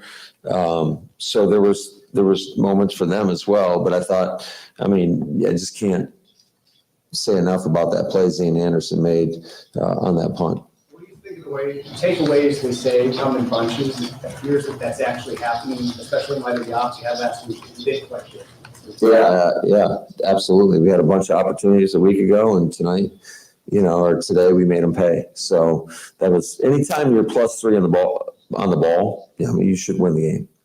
What did you see on the 3rd and 4th down stops that you guys had second quarter of the Vikings? That was critical. Just big time plays. They tried to run the ball, and our guys stepped up and stoned them at the line of scrimmage. Is there real benefit in a win like this, given what's coming next, when you can just take out the air on the ball and not maybe have to show your full bag? Maybe. I think every game's a little bit different. I think, each defense is a little bit different. But yeah, I just, to be able to call as many runs as we did, I think that shows the confidence that we had in our line. I thought our line was doing a pretty good job for the most part, and it's never going to be perfect, but I thought just we did what we had to do to win the football game. You've done these Thanksgiving games enough now. What's the challenge going down a Thursday game when you've had 11 games? I would say it's a big time challenge, but it's the same for both. So, short week, quick turnaround. 4th and 10. That's not a good situation. See what happens, but but it's the same for both teams. And bottom line is, it's a really good football team that we're going against. Obviously, I mean they've won the North the last few years, and we've struggled against them. So I'm sure it's going to be a heck of a football game. Matt, so Joe, finish watching this. I'm okay with that if you want to. No, kind of listening. That's not different than during the week. I'm curious, for a guy who's all gas, no brakes, and a quarterback who certainly wants to sling it too. I'm sure he was living on these Saturdays, a few of those calls. Right. I would have been too. So at one point, do you go on the sideline and say, hey, with your shoulder, with the way the defense is playing, the way. No, I mean, he was ecstatic. He was as happy as anybody after the game. It's about winning football games. At the end of the day, that's what this thing's about. It's just find a way to do it. Doesn't matter necessarily how it looks. I think when you have a defense that played the way that we did today, that kind of can dictate what you do offensively. And, I thought just we did what we needed to do. So I agree. I understand that. I'm saying, do you tell Jordan, hey, we're going to take the air out of the ball? Like, he sounded like he was on board with it. I'm not saying he wasn't. But do you have to have that conversation, or No. do you just sort of... It just kind of happened, especially that one drive in the fourth quarter where we kept handing the ball off, running. I mean, literally calling the exact same play. It's just kind of how it unfolded. Hey, Matt, I know you're not necessarily surprised by what Emmanuel did out there, but what about him allowed him to have that type of performance? I just think it's how he prepares. I think Ben does a heck of a job with him, and the rest of our running backs. I think Josh is a great mentor for him, and it's pretty cool to watch his progression since he got here and how far he's come. I thought that first touchdown run, there's a free hitter in the hole, and for him to run with that low pad level, that's something that we're stressing to him all the time, because he is a big, powerful back. He's kind of unassuming at times, but he is powerful. And when you run with the right pad level, it just shows you what he's capable of doing. Two more, please. That guy's supposed to be there in the hole, or is he supposed to be blocked? Ideally, he'd be blocked, Spin.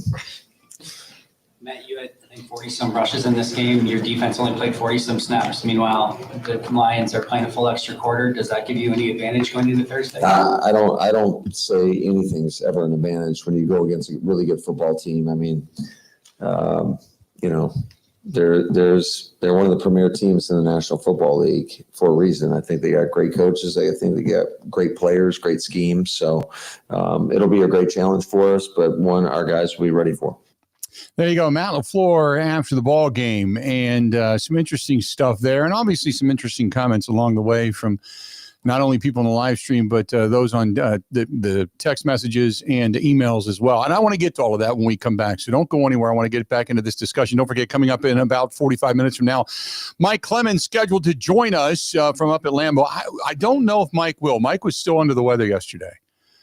Still not feeling too great. So we'll see if Mike's capable of joining us today. He was, I know he wasn't going to spend a lot of time in the locker room. That's for damn sure. But we'll see if Mike can still, join us and say hello a little bit later on today. This portion of the program brought to you by our great friends and great customer service over there at Marquardt, MARKQUART, MarquardtRV.com. They have locations all over the great state of Wisconsin. It doesn't matter if you're getting a travel trailer, fifth wheel, motor coach, whatever it happens to be, whether it's a Thor, a Tiffin, Cruiser, Jayco, Forest River, Alliance. I can go on and on. They got brands, all kinds. Everybody can make a deal. but they take care of you. They pride themselves on their service to make sure that you get everything that you're paying for out of the experience for you, significant other, for your family, or maybe just want solitude. You just want to get away, whatever it happens to be, getting out into the great outdoors and doing it with something from Marquardt RV. That is the way to go. Those are the people that take care of you and give a damn about you.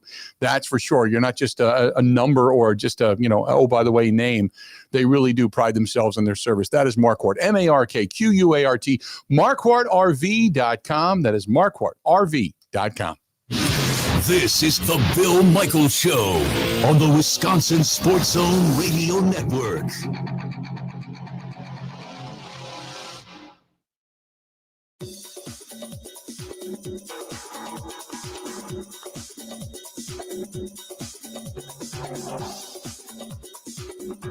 Bill Michaels will resume in 5 minutes.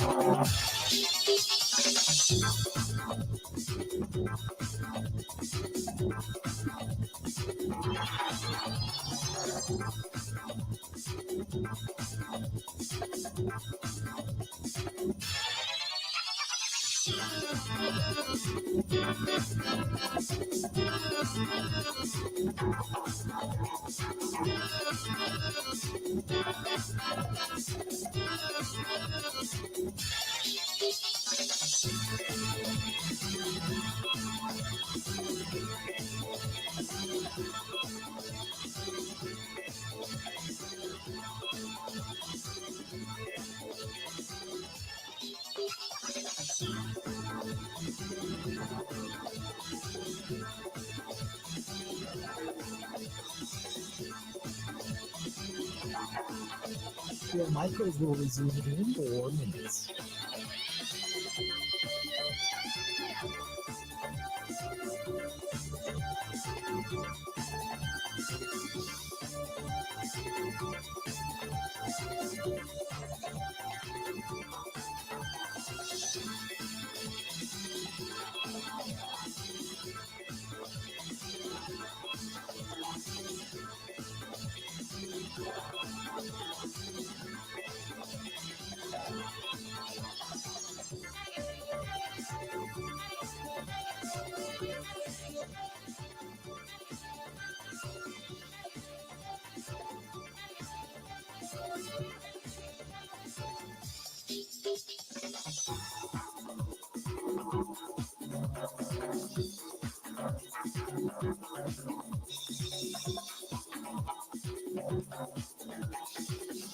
Bill Michaels will resume in 3 minutes.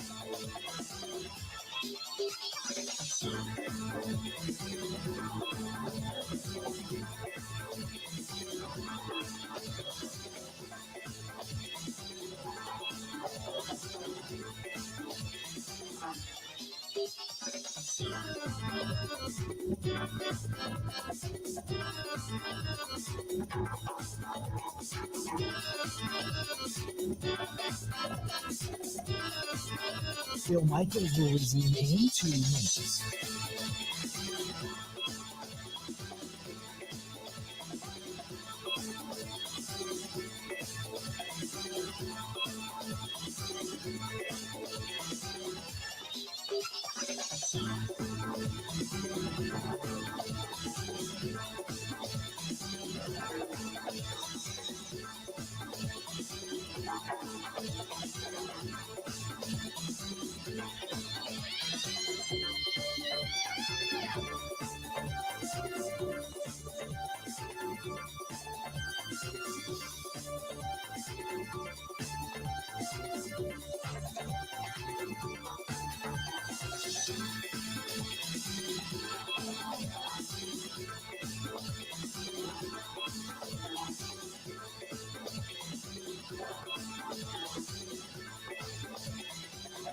Bill Michaels will resume in 1 minute.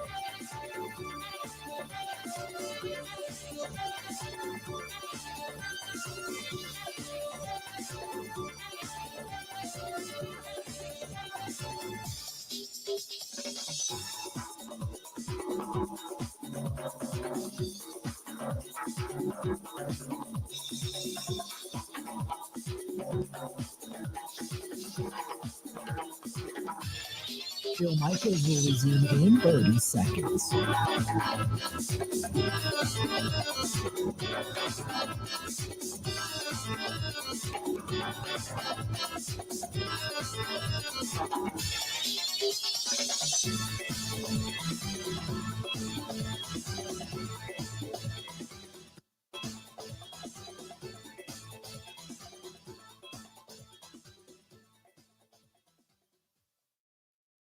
You got to hit it, bang it, rock it, put it in the pocket. Hit it, bang it, rock it, put it in the pocket. Welcome in. Put it in the pocket. Phil Michaels Show. Continuing on. They got Monday Night Football on tonight. Curly's Waterfront Sports Bar and Grill, and they're going to be out there rocking the joint. Which, by the way, is if you've never been inside it, I got a really nice text message from, and I can't remember his name off the top of my head, and I apologize for this, but said, man, I went to Curly's, never been there before. That's like being in an up north lodge. I'm telling you, I told you. I shouldn't say I told you. I told you. It's all wood on the inside. It's all the white pine and everything. It really does. It kind of transfers you away from being in a corner neighborhood pub. It's kind of like going to big old lodge up north. It's really cool. Plus, it sits right there on at the boat ramp of Pewaukee Lake, right at Lakeview Boulevard. So get out to Curly's Waterfront Sports Bar and Grill. And they were congratulating Arrowhead out in that area, obviously, for winning the state championship and getting the successful W out there at Camp Randall this past weekend as well. So they do a lot of stuff in the community. They're right there. They support the Pewaukee Pirates as well and that high school. But a lot of good stuff out there at Curly's. And they're always doing something very charitable also. So keep supporting the locals. Curly's Waterfront Sports Bar and Grill, Pewaukee Lake, Lakeview Boulevard. Stop on by and say hi. All right. So I want to get back to this. And we've talked about it quite a bit. And I don't know why this has become such a thing. This is, and I'm watching on the live stream while Matt LaFleur's talking. And you're getting the comments about, many coaches would like to put their quarterback, put the ball in the hands of their quarterback to make plays to win it. Matt LaFleur doesn't do that with Love. He calls plays not to let Love lose the game. He's not a $55 million guy. It's a misfit. This particular game, if this is what you're specifically speaking of, the guy has got a bad left shoulder. He's got a bad left shoulder. He wasn't going to put him in harm's way, and he wasn't going to give it to him to say, hey, go run around, go get crazy, start winging it all over the place and hope for the best. I mean, so that's it. Now, for the rest of the season, we can talk about questionable play calling at times, and we've discussed that. But for this particular game, no. And again, okay, Jordan Love, for all accounts, and whether it's a national or a local pundit or analyst or what have you, everybody agrees. You go back to the Giants game, he played spectacular. He did what he needed to do yesterday, very smart football, to put it in the right place at the right time, did not put the ball in harm's way, threw it away when needed to, took off and ran when needed to, even probably at the angst of the coaching staff, so he doesn't take another hit on that left side shoulder.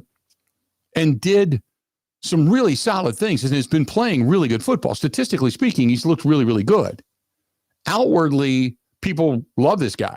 Inwardly, we know there are some flaws when it comes to the clock management and some of the things that have gone on. We understand that a little bit better. But overall, it's been really good.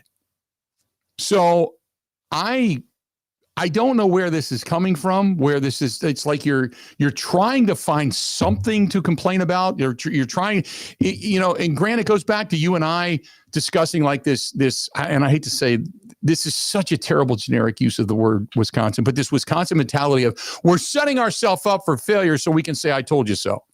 And It seems like that's what a lot of people are doing right now. It was like that last comment that you read. It's like, well, he never trusts Jordan Love to go win the game. It's like the Giants game is a week ago.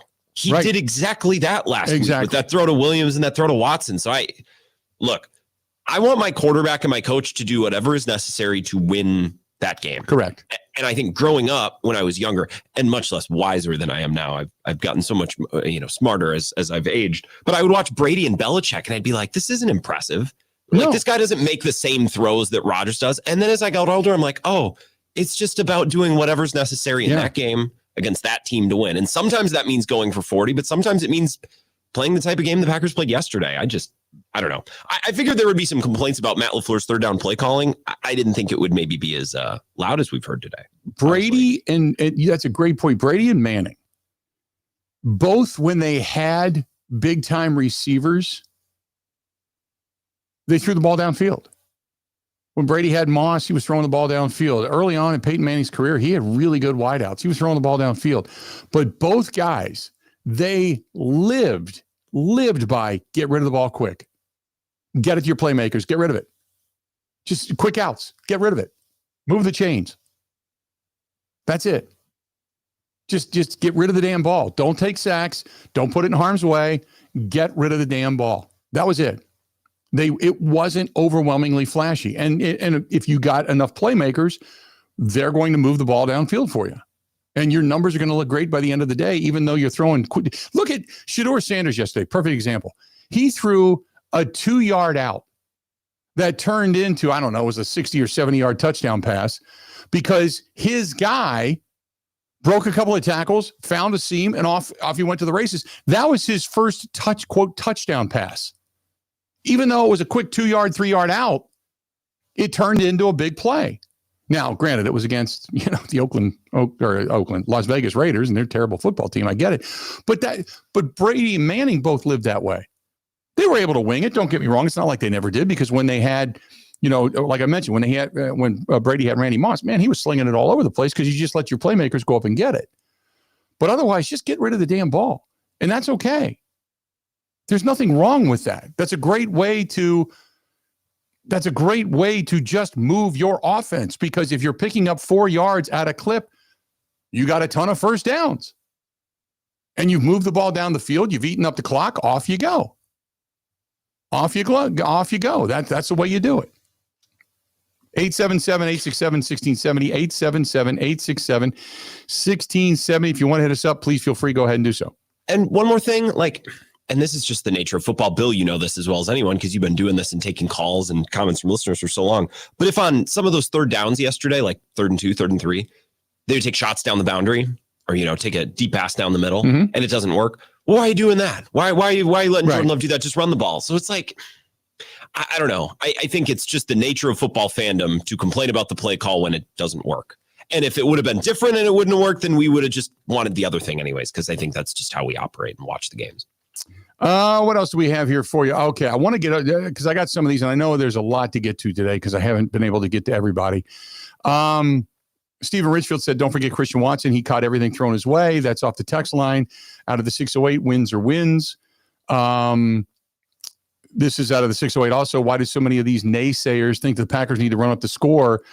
They do know that the Packers down move up in the standings like a college for running up the score. I guess it says don't move up in the standings for running up the score. Correct. You don't need to. Jason from Beloit said, my wife and brother and his wife tried to get into Calderon Club on Friday, couldn't get in. It was too crowded. Wish we could have seen you guys there as well. We were in town for the comedian at the Riverside. Oh, good stuff. As a matter of fact, we're going to San Giorgio down on Wednesday night. We're going to San Giorgio on Wednesday night because we're going to go, I think we're going to the Admirals game. Out of the 920, Bill, all these fair weather fans saying that we're playing conservative, that we have to. We're going up against a formidable opponent, the Lions, in a big game Thursday. I was at the game. It was a great game. There were some style points with Micah Parsons putting up the 9 in the 9 position with his sack and our defense with the skull clap. Thanks, guys. Jason in Green Bay. Jason in Green Bay.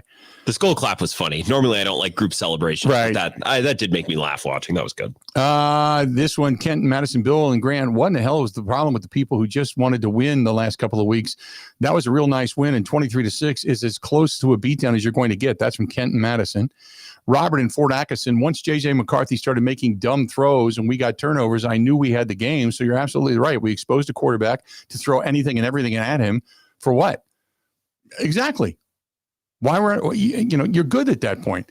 One more thing from Carolina Bob. Don't get me wrong. I'm very thankful we have Malik Willis. He's a very good backup quarterback, but I clearly remember the very first game that he started last year. It was the Curly Lambeau offense. I thought I was watching Kimberly High School instead of the Packers. Lots of inside trap runs and other plays out of the 1970s Texas Wishbone playbook. But remember, he'd only been here a week. Remember that? And all they had to do was run the ball. And was that against Indianapolis, I think? Or Tennessee. Yeah, Tennessee. Those teams sucked. Those teams are terrible. Like Willis played good last year and did his job. I think some of you, I don't know, believe what you want. I don't think that a couple of games against some crappy AFC South teams means that like he's on par with other starting quarterbacks in football. That's just me, though. Here we go. Out of the 715, if Love is so injured, he shouldn't even be playing. This is how you protect and heal him, really. The game turns solely on the muffed point. The muffed punt, you're right. To depend on the implosion by another team every week is maddening and unsustainable, in my opinion, although we've gotten away with it all season. You just shot your own argument in the foot. Do you know how stupid that sounds out of the 715? It's unsustainable, even though we've gotten away with it all season. It's unsustainable for a game, but when you say we've gotten away with it all season, they haven't worried about other teams' implosion. They've won games. But you don't have to go out and blow out a team. What do you want? I don't know what you want. What is your point? That they should have played Malik Willis and then blew him out? Is that what you wanted? Doug from Alaska says, is it possible the postgame show so that it could be later so that it can be listened to at a later time? Most games I'm watching with friends, I don't get a chance to listen to if it was posted on the Wisco app. I listen every week, just food for thought. I believe it is. The live stream's there. Yeah, you can always go back and watch. Always there. You can always go back and check it out. It's always there. And it's always on YouTube. Go to youtube.com and then just click on the lives. And all the lives line up the way we do them. So it's always there. It never goes away. We're like bad gas. It takes a long time to get us vented out of your house. Just saying. 877-867-1670. Find us. We got a whole lot more of a Green and Gold Monday for that matter on the Bill Michaels Show right after this. Covering Wisconsin sports like a blanket. This is the Bill Michaels Show on the Wisconsin Sports Zone Radio Network.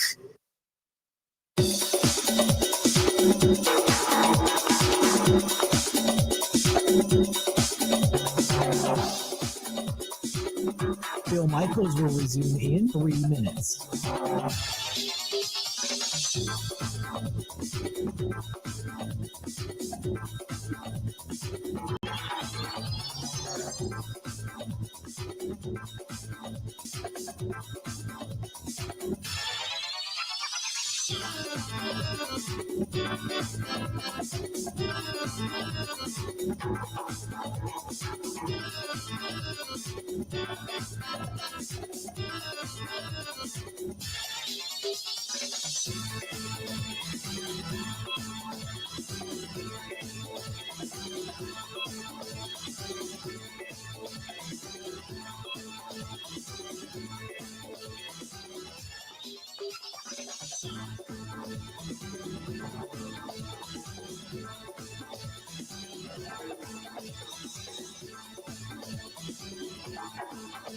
Bill Michaels will resume in 2 minutes.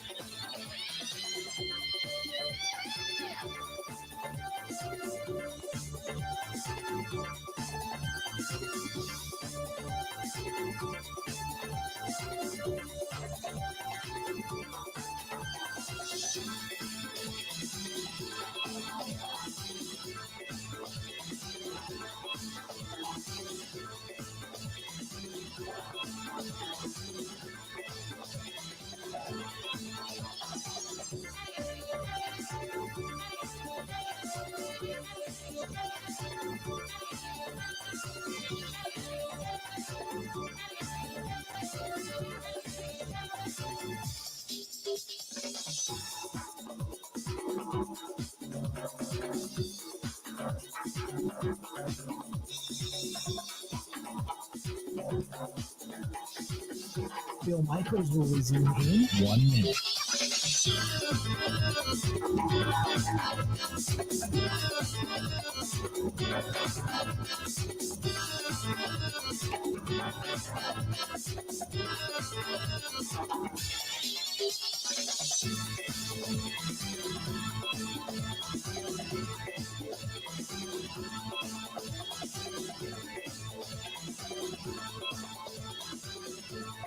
Bill Michaels will resume in 30 seconds.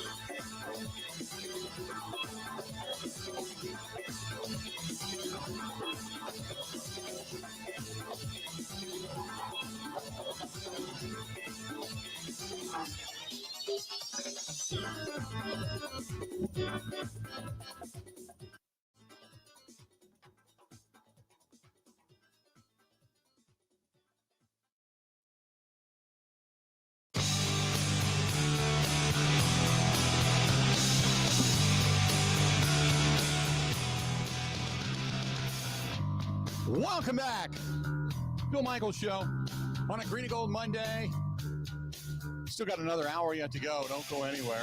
I want to remind you the good news today. The good news today that the pop-up store is doing fantastic. Like I told you, we were hoping for anywhere from $1,500 to $2,000, and we are now at $3,605.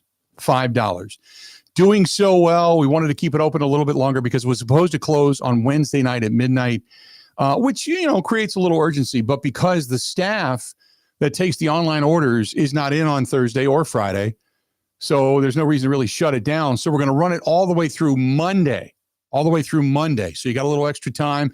But if you got somebody that listens to the show and they enjoy the show and maybe they like some swag and also help veterans, military members, first responders and their families along the way, then by all means, all you got to do is go to thebillmichaels.com.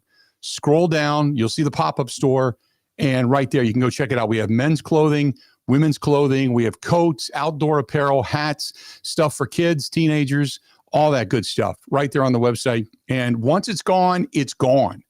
So if you're thinking about getting some stuff, specifically for this time of year, and maybe putting it under the Christmas tree, we're going to close it out on Monday, December 1st. Monday, December 1st, we're going to close it out. So you've got a week basically to get whatever, clothing and apparel you'd like to order, and $5 off of every item goes directly to Big Unit Foundation. So we're really excited about not only the turnout, thank you so much, but also the fact that we're going to keep it open a little bit longer so even more of you get the opportunity, hopefully, to purchase, to enjoy, and to help along the way. And then, yes, hint, some things that people have been asking for. That's more of a summertime apparel. Well, yeah, you never know. There might be something coming in the spring. But as of right now, a lot of this stuff, it goes away on Monday, a week from today. All right, we got another hour yet to go. Don't go anywhere. Mike Clemens is going to join us coming up in the next hour. Hopefully, if Mike's feeling good enough. But we got more of a Green and Gold Monday and the Bill Michaels Show coming up right after this.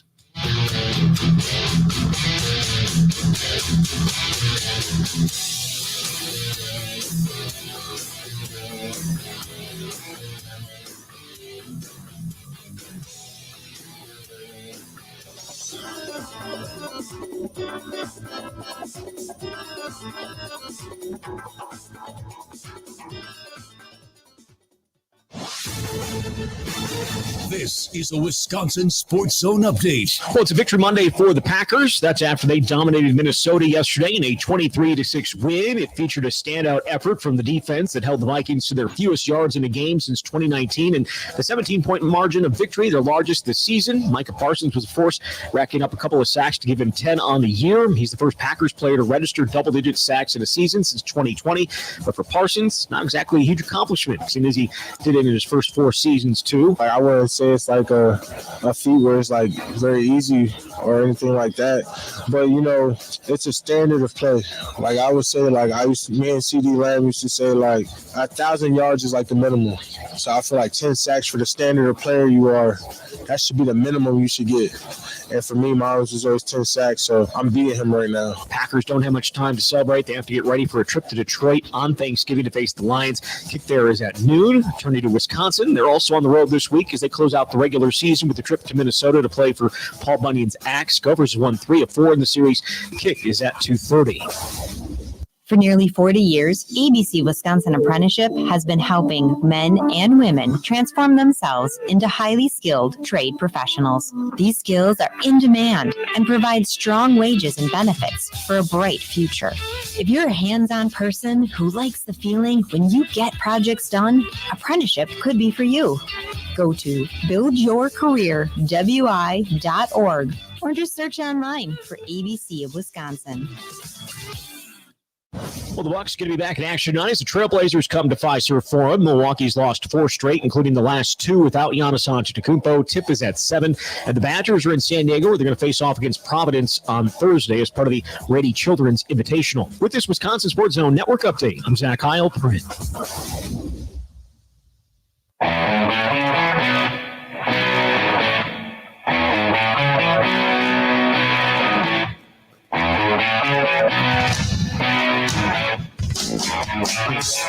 Welcome. We are back. Another hour of the Bill Michaels Show on a Green and Gold Monday. Yeah. How we looking? Packers get a win. They knock off the Minnesota Vikings, and they go to 7-3-1 on the season, 23-6, the final yesterday, 7-3-1. And the Packers still sitting in second place in the division by a game right now. Behind the Chicago Bears, who they're going to face twice coming up here in the next 4 games. So they can, they really do they really do hold their destiny in their own hands at this point, which is the best. That's what you can ask for at this time of year. That's all you can do. Would you like the record to be better? You'd probably like to have the tie in your back pocket and one of those losses back, without a doubt. Which would be fantastic. So you would, at that point in time, you'd probably be 9-2 on the season. If you had that block field goal back against Cleveland, and if you had that, that tie against the Dallas Cowboys in your back pocket, you'd have 2 more wins. You'd be firmly in control of the division. People would be talking about you being the best team in the NFC. And the best team in the NFC right now, I think, hands down, if we could all agree, it's pretty much 1A and 1B. I think 1A is the Rams.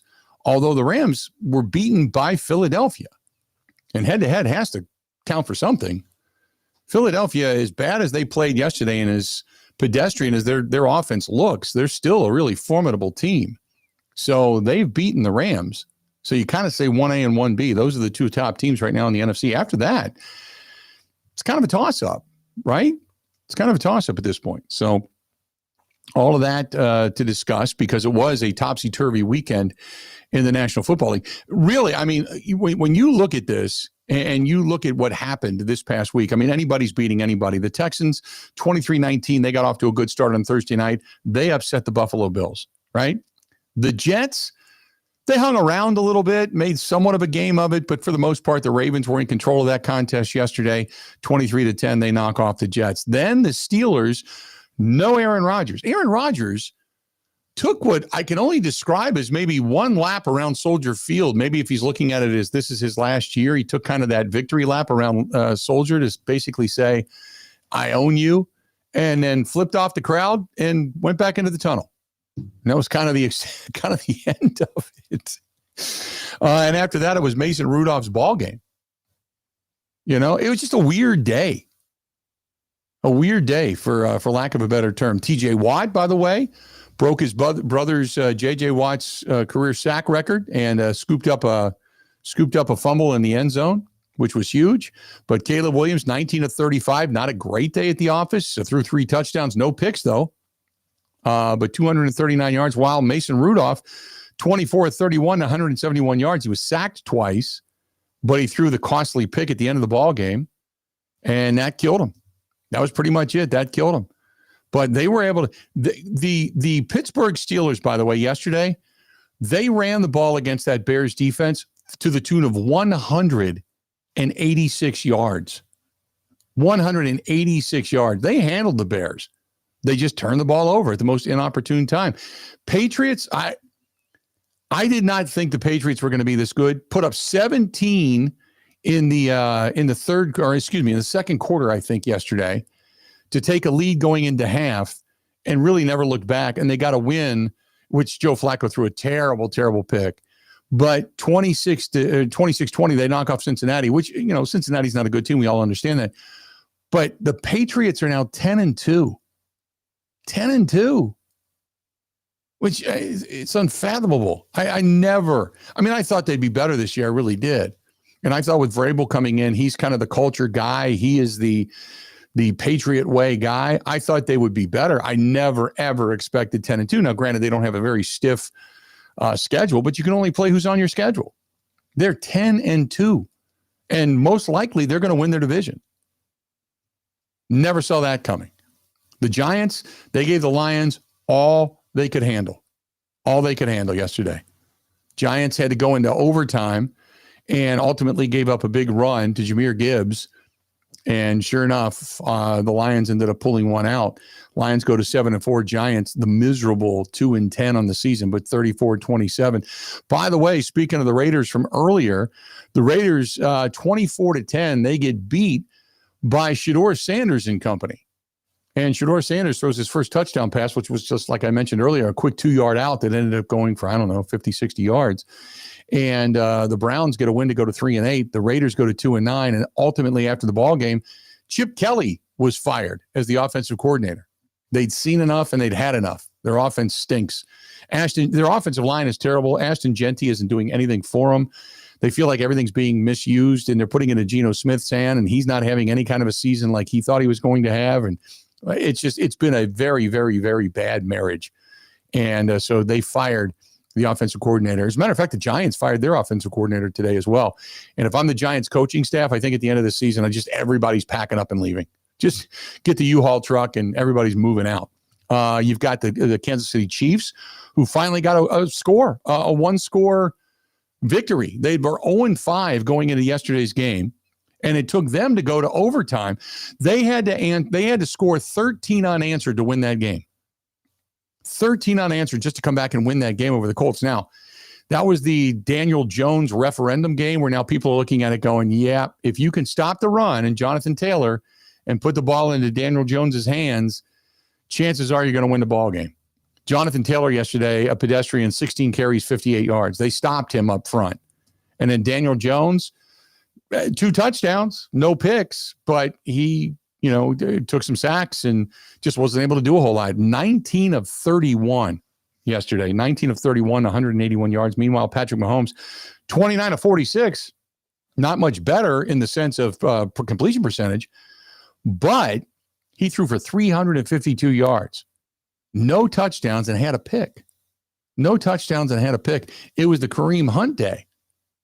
He ended up running 30 times. They finally went back to the run and committed to running the football and grinding the clock. 30 carries, 104 yards, Kareem Hunt, and a touchdown. Ran for only 3.5 yards per carry, but they ran the ball for 148 yards against a pretty good defense in Indianapolis, and they ended up getting them. So that was somewhat of a surprise yesterday. The Seahawks, we always knew they were going to get a win, but the Titans at least made it a game in Tennessee, 30-24. You saw the Jacksonville Jaguars. They went into Arizona and got a win. The Jaguars don't look now. The Jaguars, for as bad as they started off, they're 7-4.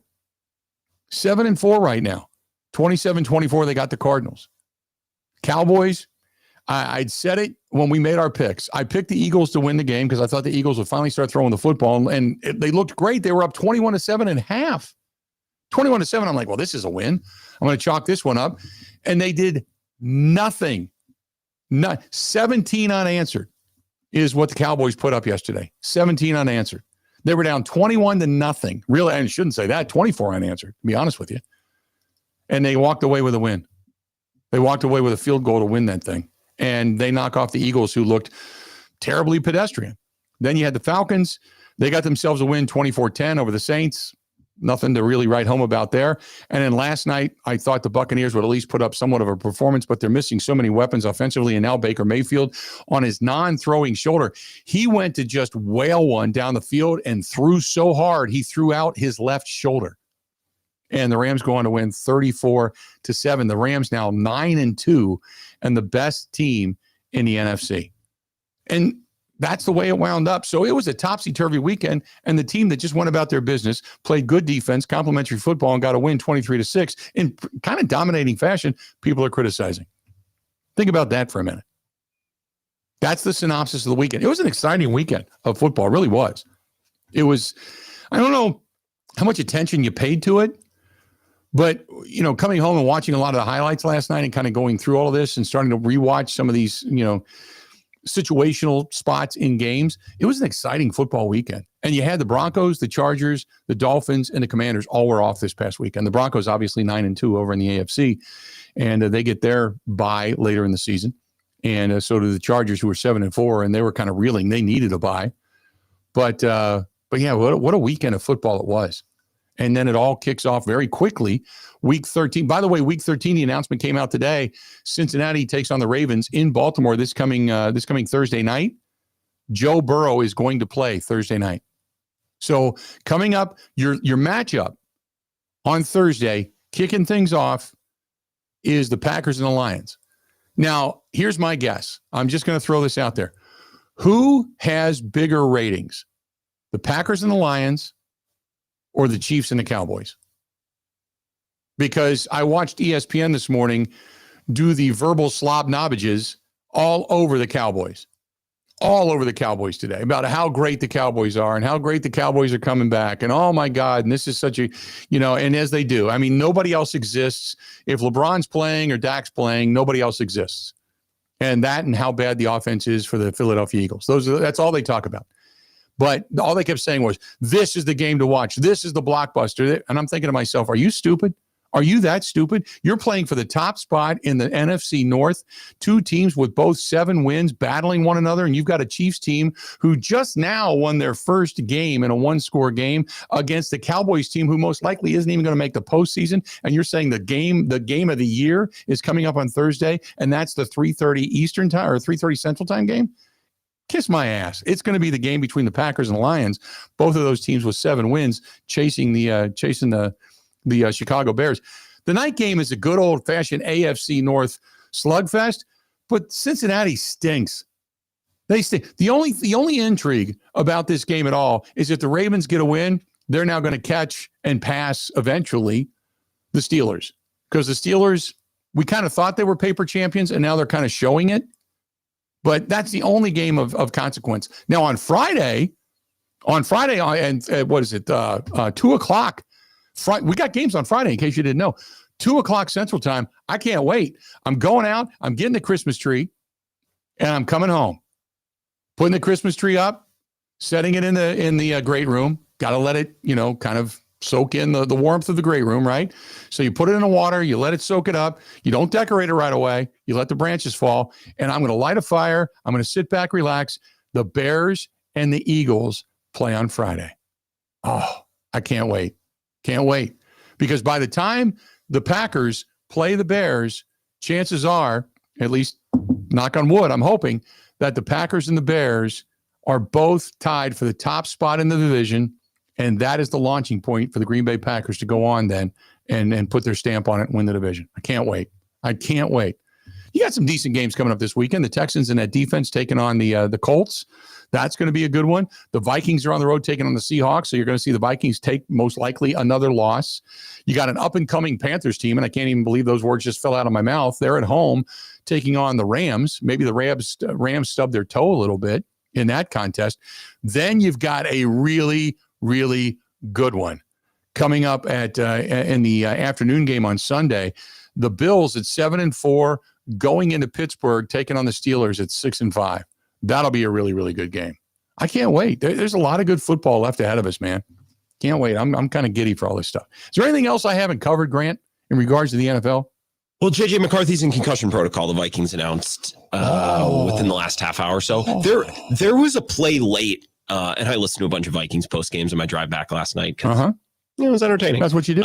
Yeah, and they pointed to a play where McCarthy got hit, and he was kind of laying on the grass, and he didn't move right away. And I think Brian O'Neill came over as right tackle and just picked him up. And he didn't really look like, I thought he was going to stay down. He got knocked around pretty good in that second half. So I guess that's not totally surprising to me. I also wonder if the Vikings, I don't doubt he's concussed if he's in the protocol. I wonder if the Vikings are looking for a reason, like, we're going to ruin this guy if we keep playing him. So, like, how do we get, I know Max Brosmer is their backup, but like this isn't good for the Vikings. And I don't think it's good for JJ McCarthy. Bill, can you even say, like, well, you got to keep playing him because that's the only way he'll get better? No. He's not getting better right now. No. Well, first of all, if he's concussed, you don't play him at all. But I think they're I can't imagine. There's a lot of Brosmer jerseys that are being printed right now. Well, not yet. They're on standby.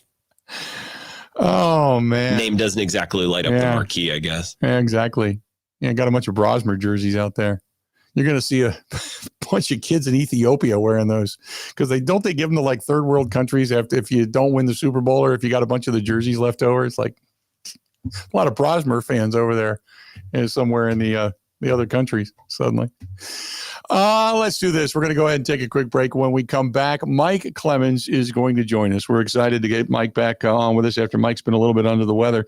And this portion of the program brought to you by our good friends over there at DJ's Goalpost. DJ's Goalpost in Menominee on Appleton Avenue, and they've got the golf simulators. Those things are just stunning. If you haven't seen the new golf simulators over there yet, go over and check them out. Plus, it's like watching sports in a Hall of Fame memorabilia museum. It's fantastic. Good pizzas, good burgers, great staff and everything, but just the epitome of a sports bar. That's DJ's Goalpost, Appleton Avenue. I mean, it's got the word goalpost in the name, right? On Appleton Avenue, Menominee Falls. Tell Don we said hi. Covering Wisconsin sports like a blanket. This is the Bill Michaels Show on the Wisconsin Sports Zone Radio Network.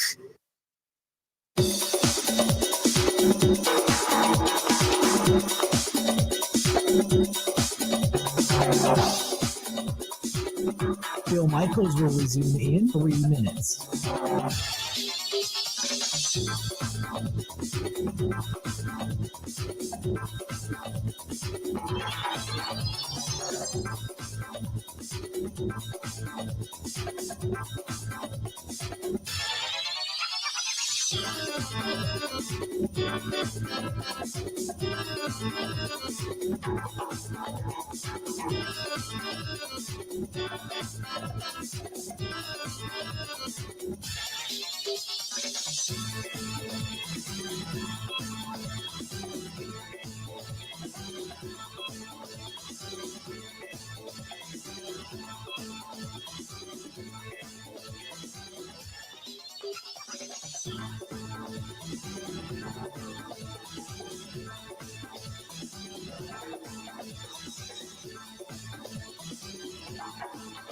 Bill Michaels will resume in 2 minutes.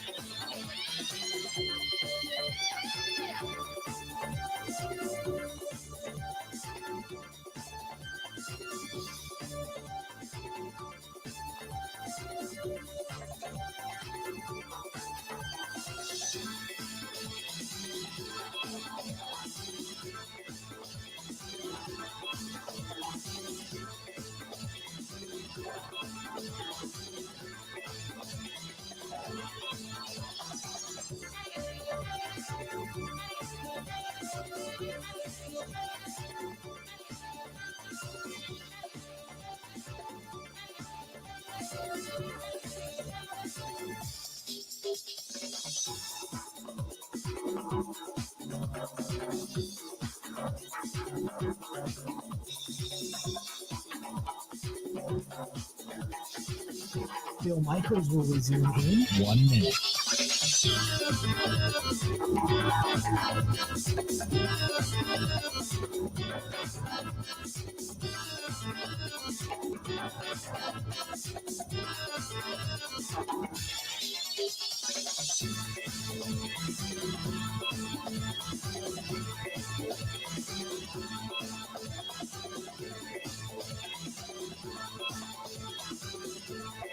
Bill Michaels will resume in 30 seconds.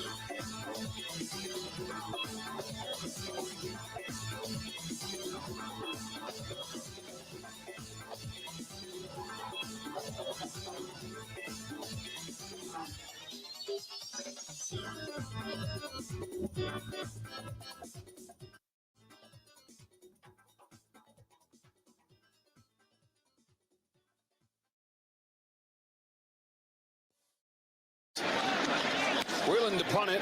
Price will have it bounce over his head inside the 10, and it hits off him. It's 3.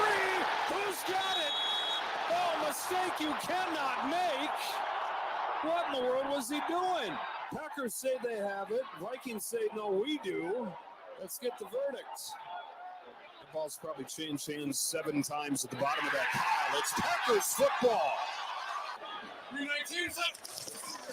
Wilson again reaches for the goal line. Packers make them pay. I can't say enough about that play. Great punt, first of all, by Daniel. And then Zane Anderson, his ability to drive his man into the football and then somehow come up with it. And I thought that was the play of the game. That was the difference maker right there. It changed the tide. That's for sure. Packers got a special teams play, and we don't say that very often, but they did. And they ended up getting the ball back. This portion of the program, Mike Clemens, brought to you by the Bay Motel in Green Bay. Quiet, cozy, comfortable, just a mile from Lambeau Field. They have home-style cooking in the restaurant as well. Don't forget about that. 7 days a week. Good stick-to-your-ribs stuff, especially this time of year. If you want to check out more information, make a reservation, whatever it happens to be in your heart desires, BayMotelGreenBay.com. That is Bay Motel. greenbay.com. Call them direct 920-494-3441, 920-494-3441. That's the BayMotelGreenBay.com, BayMotelGreenBay.com. Mike Clemens now joining us on the hotline. Mike, good to see you feeling a little bit better yesterday. Hopefully you got some rest last night after yesterday's contest. Hi, Bill Michaels. Hey, that clip you played from the game, that's Joe Davis, right? The voice of the Dodgers and did the World Series games and in the booth there with Greg Olson. So 15 years ago, if you'd gone to a then Beloit Snappers minor league baseball game in Beloit on a summer's night, he was a guy. The guy up in the booth doing the play-by-play is Joe Davis, going to Beloit College. And today he takes over for Vin Scully and the Dodgers, and he's like the B team for Fox with Greg Olson calling Packers-Vikings games yesterday. So that's kind of a cool claim to fame from B-Town. Yeah, Zane Anderson, guy who was on the roster with the Chiefs when they beat the Eagles in the Super Bowl about 3-4 years ago, and has been working as a backup safety and as their special teams guy. He got injured last year in December, but they could have really used him, I think, in the Eagles game, in the playoff game. He comes up with that huge play yesterday. And so you get this muff punt return, something they saw on tape. Miles Price is there. He's a rookie out of Indiana. He's on the depth chart as a wide receiver, but they got him back there returning punts. And so I went to Zane after that, after, LaFleur said, hey, that's probably the play of the game. And I said, so did you, in order to recover that ball, did you actually push the returner into the ball to make it a live ball? Yeah. So at the top, the returner tried to come and block me, and I saw the ball was bouncing around him, and so I tried grabbing him and throwing him into the ball, and it hit him, and so I jumped on it, and I mean after I tried throwing them in there, and he hit it, and so I jumped on the ball, and then kind of under the pile for it feels like eternity. Their guys are talking to you, our guys are talking like, "Man, you got it." I'm like, I got it. Yeah, man, it was a heck of a punt by Dan, and just doing my job out there. Is that, Mike, throwing the returner into the ball? I go back years and years and years. It was always, if the returner's not going to carry the ball and you're anywhere near it, you start pushing the returner towards the ball without his back's to it, hoping it takes a bounce in your favor and hits him in the ass, and then you just throw him to the side and pounce on it. See, this is what special teams coordinators and coaches do. This is the stuff they have to work on, and you don't get a lot of reps on it. Like Bill Belichick, he's actually on TV on a clip 10 years ago, like maybe during a Hard Knocks or something. But he's going to wide receivers and showing them how you can get away with offensive pass interference, which is, in other words, he says, if this guy is plastered on you, if he's been hanging on you, push him off on his thigh. Not his hands, not his chest, but if you give him a shove right here on his hip or on his thigh, it never gets called. I don't know why, but if you need some space, push off on the guy's thigh. That's where this coaching comes down to. So it's Bisaccia and his guys telling Zane, if that ball's coming down and the guy, doesn't want a part of it, if you can get him to touch the ball, and now it's a live ball, you got a live grenade, you can fall on it. Now, you ask Zane, is that something you can ever like simulate throwing the returner into the football to make it a live ball? Yeah, I would say we don't really get to practice that. We're not throwing our guys around like that in practice. And so, but you see it come up a few times. It doesn't happen often, but when that returner or the guys are around the ball, it's free game. Have you ever done that before in a game? I've gone close to it last year. It was a different opportunity, but whenever somebody's around the ball, it's if they're trying to block us or like they got to get out of the way, or otherwise it's gonna be our ball. Is there any message in the locker room after anything? Yeah, we got a game ball, which was cool. But like I said, it's all about playing complementary football, and for us to do that on special teams, it is a want and it is a have to, and it really comes down to you're doing your job. People are counting on you to do your job, whether it's Dan with those punts, counting on us to get down there and cover, and so everyone has a job to do, and it comes down to execution. I love the fact that he gives credit to everybody else. Zane Anderson has been just flat out kicking ass on special teams, to say the very least. He's been all over the place, but he gives credit to Daniel Whelan. Daniel Whelan might have been one of the unsung heroes of yesterday's ball game. Man, was he putting some leg under the balls yesterday.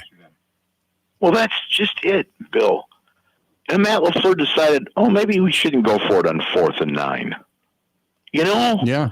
I mean, how about some field position?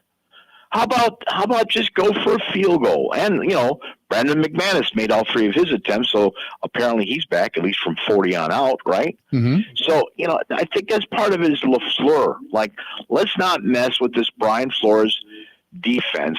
Let's get what we can out of it. Let's keep it safe. I got a quarterback with a very sore left shoulder, which really got downplayed, in the last week. Mm-hmm. And that's what, and I see a lot of fans today angry on Twitter to just Google that are yelling and screaming about, Love is overpaid. He's a useless quarterback. What kind of an offense is that? We're never going to make it.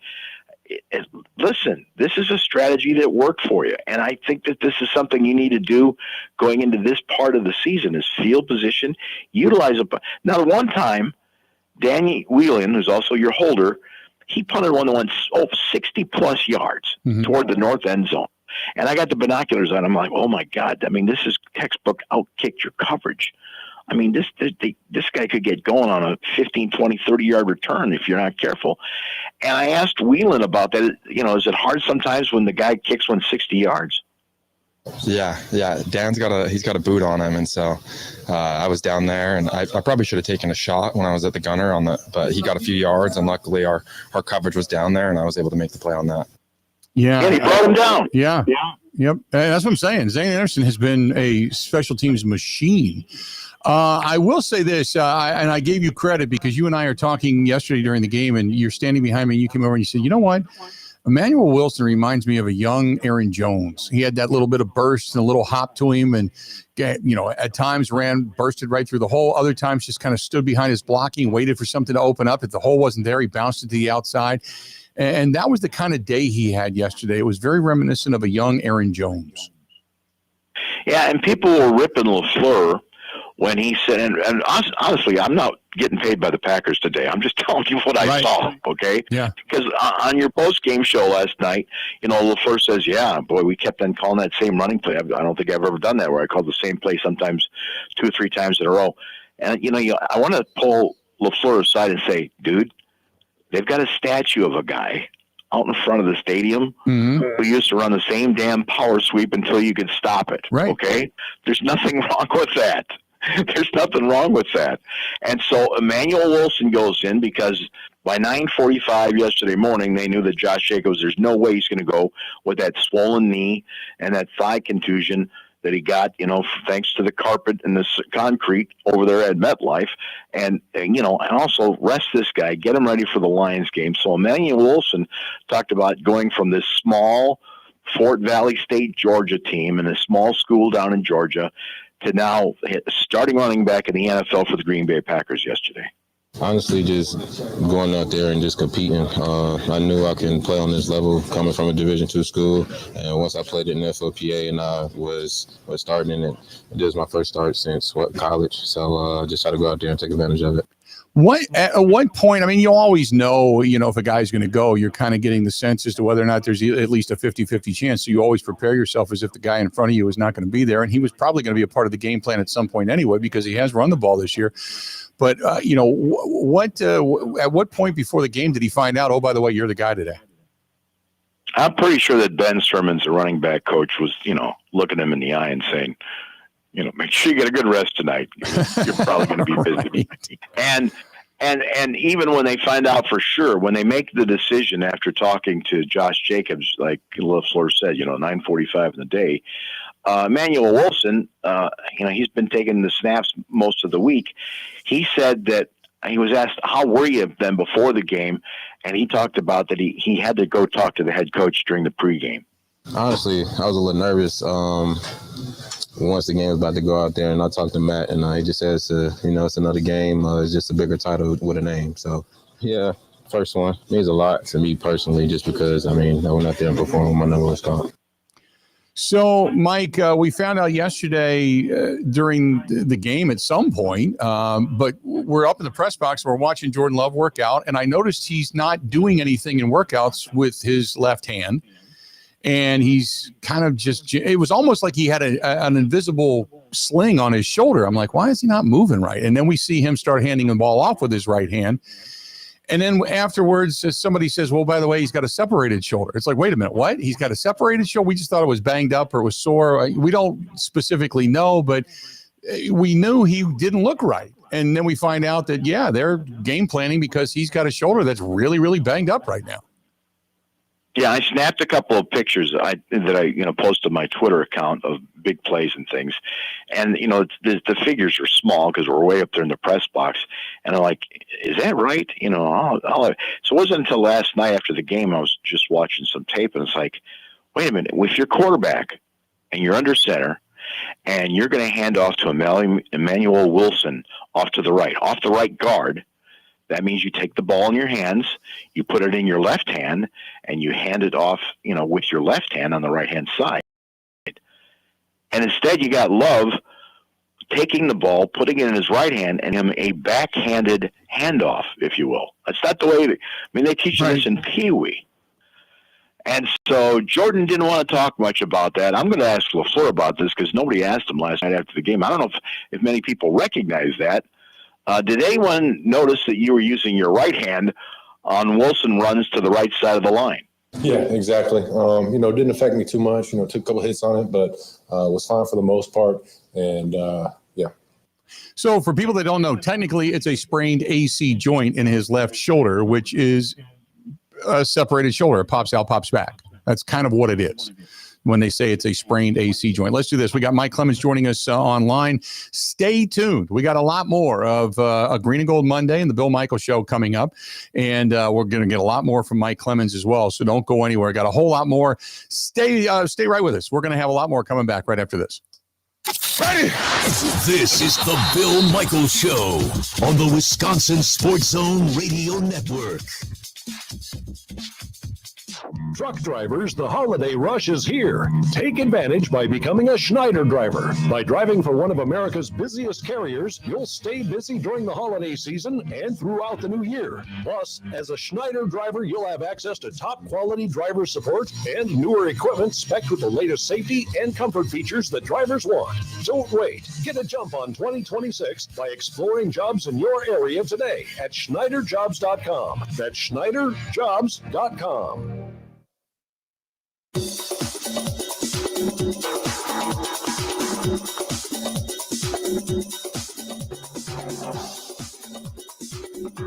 Bill Michaels will resume in 5 minutes.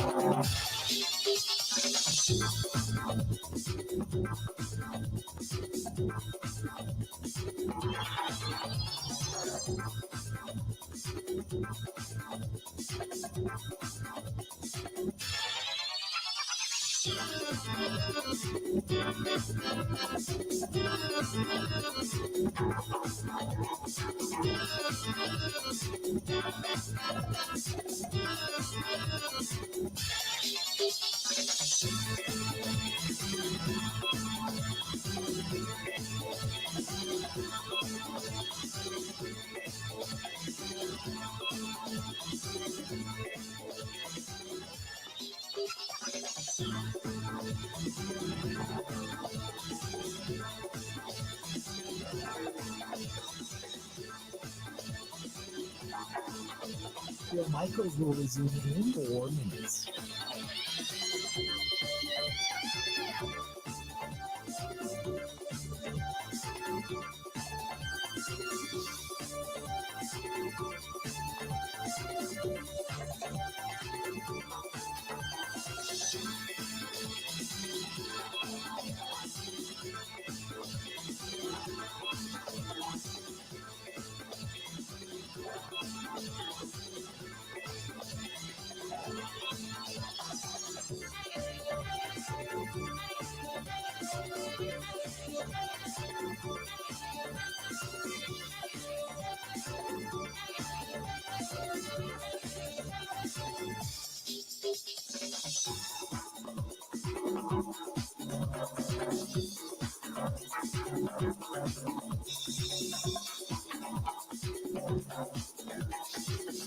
Bill Michaels will resume in 3 minutes.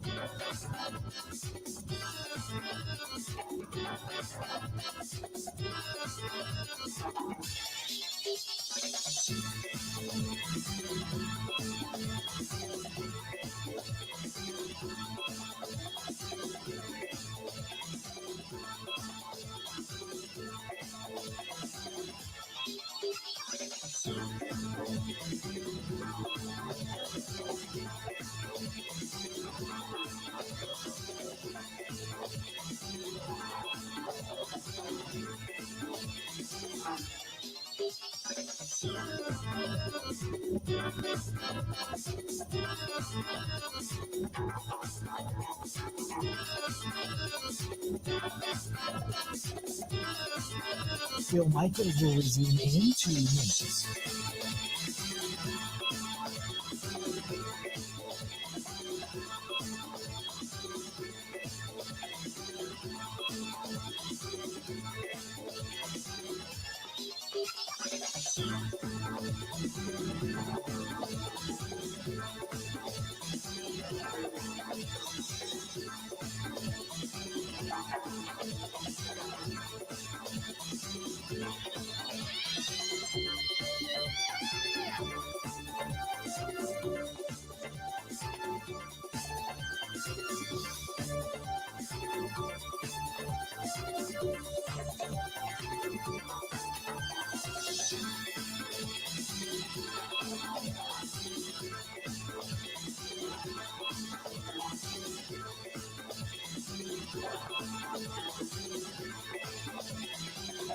Bill Michaels will resume in 1 minute.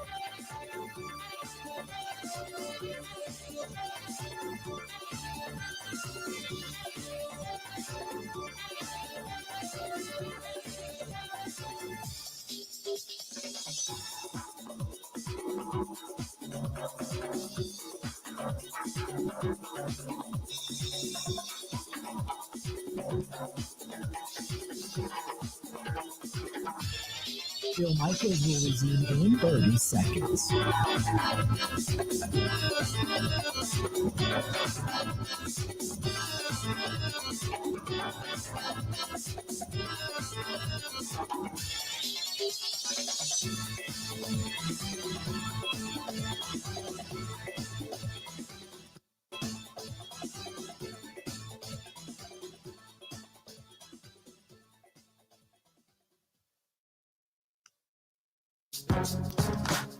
Second half begins with a throw. That was the intention, and Micah Parsons had other plans.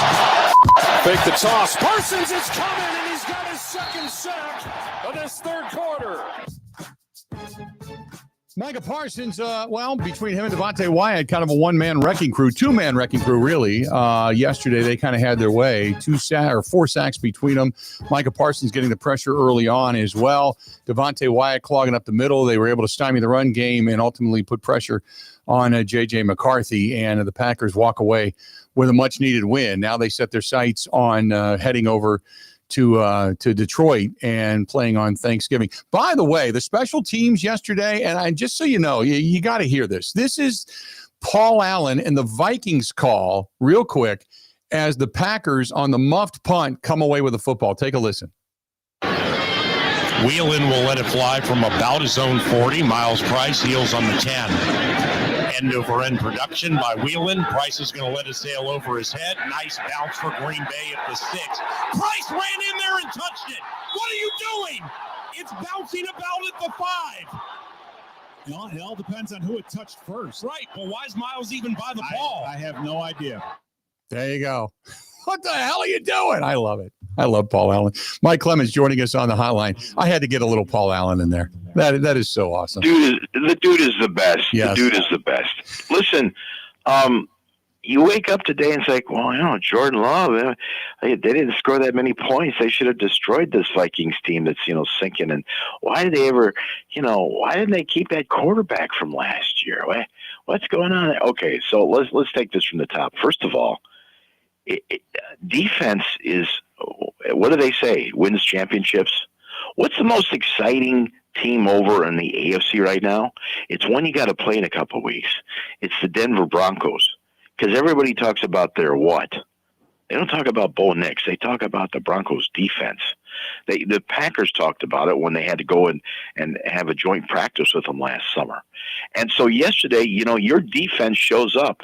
Your biggest move of the year, your biggest move of the decade was Micah Parsons, right? And yesterday was Micah Parsons Day. And so, this is an offense that's here to support the defense and keep the ball on the ground and get that defense rested up for the next time they have to come in. Yeah, it's nice to put points up there to bring in that cushion, but that wasn't such a bad formula yesterday to run the ball on the ground. I mean, and this was the plan all along, wasn't it? To bring in a guy like LaFleur who can have, a quarterback manager and an offense with motion and move the chains that way. And because, what's the chance you're going to have a third back-to-back Hall of Fame quarterback that's going to pull these games out in the end for you all the time? I mean, that's the feeling. And now you're in this division where the Bears beat the Steelers yesterday. The Bears have won, I think, 4 in a row now, haven't they? The Lions, they're struggling. They came back to beat the Giants yesterday. The Giants fired the defensive coordinator this morning. Right. Brian Daboll, if he'd done that, in the offseason, he might still have a job. I don't know why he ever got rid of Wink Martindale, and Xavier McKinney would probably say the same. I think it's one of the reasons McKinney is here is after Martindale left. That's one of the reasons he's like, get me out of here. Get me to another team. And the Packers talked him into coming. But now here you're in second place behind the Bears, and then you got to face this tough Lions team at home on Thanksgiving. And Micah Parsons said what Ed Policy said, the new president this summer. Guess what about the NFC North? It's a tough division. I think we have the best division of football right now.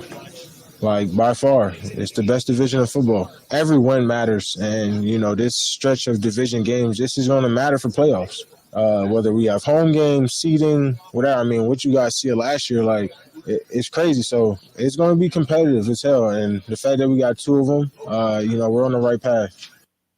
I like the fact that they have their destiny in their own hands, Mike. I mean, that's really all you can ask for at this point. Yeah, and in terms of the decision to not bring back Sam Darnold for another couple of years and let J.J. McCarthy, tutor under him, just like Aaron Rodgers did, just like Jordan Love did. I got to guess that the Vikings just thought, look, Darnold, we had a nice season with him, but he collapsed in the postseason. We don't want to pay this guy $100 million like the Seahawks did for 3 years. We're not going to wait that long. And I think the Vikings thought they could go into this year with, if we can get 500 with J.J. McCarthy, maybe by the second half of the season, he'll catch on and be hot enough. Even though he didn't get any work last year, and I mean, he hasn't had the reps on the field. And then last week in their press conferences, they start talking about, well, he's got this one weird motion we got to try and get out of him where he leg whips his back leg.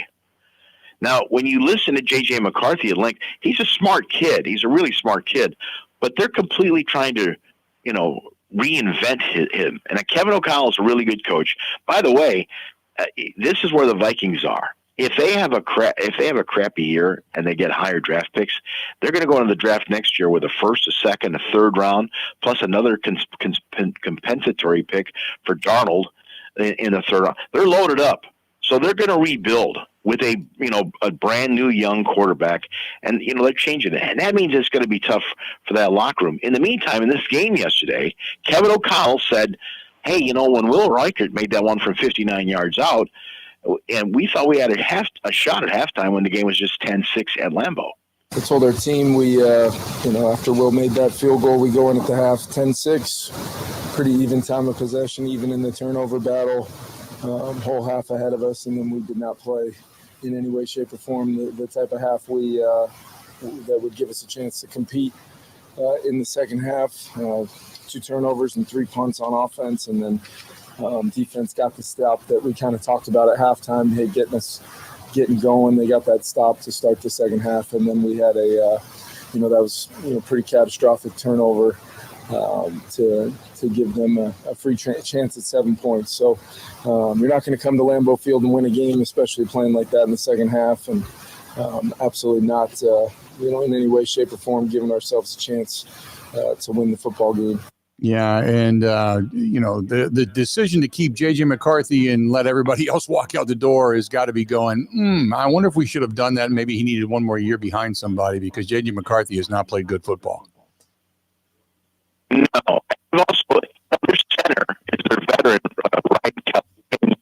He's had multiple concussions. He took him to IR and walked out of the field in the center yesterday. I don't think that was a very smart move. And then J.J. McCarthy's underperforming all day long, and he talked about their poor performance on offense against the Packers' highly rated defense. Sucks. Got to give a lot of credit to them. They executed better than us all day today, and had a great game plan and executed that game plan better than we did. I got to be better. We got to put things together. We got to keep putting days together, plays together, and execute better at the end of the day. Yeah, they just not getting it going. Justin Jefferson's a guy that I'm sure is probably extremely frustrated because he's not having any kind of a season right now. I just had Mike call back. That normally fixes his. Okay. But let's get into Justin Jefferson, and maybe Mike will get back to his Justin Jefferson. Not they've lost 5 of their last 6, and they're 4-7 on the season, and he's not even getting the football. It's not good for them. Yeah, it's frustrating. It's frustrating to lose. It's frustrating to, to be up here and say the same things every single week and expecting for something to change the following week, and we're still in the same spot. So we just got to figure it out and see the things that we need to change and get better. And we got Mike back, but Mike, Justin Jefferson's frustrated. I'm sure, the former Packer Aaron Jones not having the season he expected to have either. No, their star receiver going up and down the bench talking to people, and Aaron Jones was asked, well, what was J.J. saying to those other players in the sideline during this game? Just trying to keep guys in it. He's one of our true leaders, and you'll never see him really cussing anybody out on the sideline or doing any of that. He's always, Justin, he's always there trying to lift people up or get them going. Aaron Jones, a return to Lambeau Field for him again this season. I'm sure it's kind of a weird emotional feeling. Yeah, remember that night when he was still with the Packers, he scored some touchdowns in the rain, and then he got, did a Lambeau leap, and then later he discovered that little necklace he had with the little container with his father's ashes, his dad who'd passed away of a heart attack, he'd been in the military all those years, and he was really heartbroken, like, oh man, I lost that chain, and then one of the people from the staff from the Packers went out there at 2:00 in the morning with a flashlight and found it in the field and returned it to him on that rainy night. It's just incredible. So Aaron Jones, guys like Jefferson and Aaron Jones, it's like, we're not getting any younger. And how much longer are we going to have to wait for this quarterback to develop, right? That's where that locker room's at right now. And Aaron Jones was asked, what was it like coming back to Lambeau yesterday? Every time I come back here, it's special. Just get that kind of nostalgic feeling. It goes back to my dad. This is the last place he seen me play ball, so it's special when I get to take the field here. We just got to go back to the drawing board and to continue to work, continue to keep our process right, and stick together. Good to see Aaron Jones back. The other guy that was banged up yesterday, so defensively speaking for the Green Bay Packers, no Quay Walker, and you and I were talking probably McDuffie's going to wear the green dot on his helmet. Edgerrin Cooper's been playing really well, but McDuffie's been there a while. He's kind of the veteran and understands it, and he did it, and he played pretty well in replacement of Quay Walker, who's been playing really good football. Isaiah McDuffie, who did wear the green dot, who did call the plays, led the team in tackles, got an interception there in the second half, and I talked to him, and over and hit the corner of his lockers, one of those game balls after beating Minnesota. It's huge. That's the first goal of the year is to win the North. And we know anytime we play those guys, it's going to be a physical game. And like you say, you got to pin your ears back and, it's got to go to work.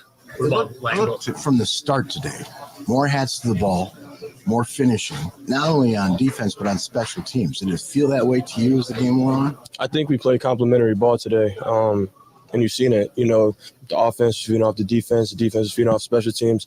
It's very complimentary, and I think, that's when we play our best ball. On the pick, who do you think it was intended for? Did you have a sense the ball was coming over the middle, or was that your area to cover? So I thought they were going to throw it to Aaron Jones, actually, and I was kind of a hook dropper in the middle of the field, and I just kind of seen the ball in the air and just broke on it. Have you ever played receiver? No. Because that was a heck of a catch. Thank you. Great hands. Appreciate you. Yeah, thanks. And then Jordan Love, still the story, Mike, playing with that banged-up shoulder. Yeah, and he sees the game balls going to Emmanuel Wilson and Zane Anderson and Isaiah McDuffie, and he's, was asked about, hey, how about your defense today? It was amazing. I think you hold a team to 6 points, it's great. And to be able to come up with so many turnovers like that, especially in the second half, it was a big-time job by everybody on the defense. And obviously, I'm not sure how many sacks we had, but, they're getting after them. And so it's a great job by them. Let's do this. We'll step out. One more break. Mike Clemens joining us on the hotline. We'll wrap things up with Mike. That is coming up next on The Bill Michaels Show. This is the Bill Michaels Show on the Wisconsin Sports Zone Radio Network.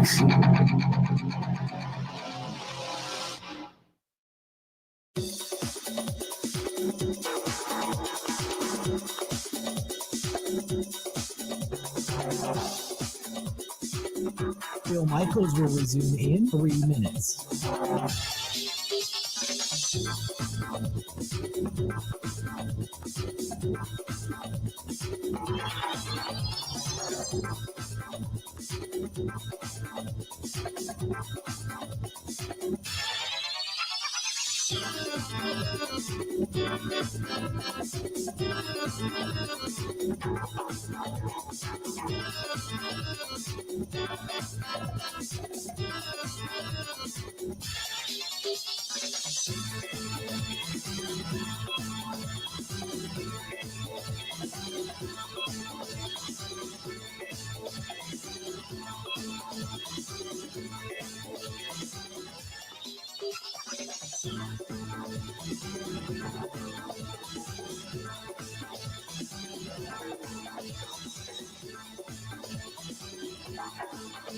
Bill Michaels will resume in 2 minutes.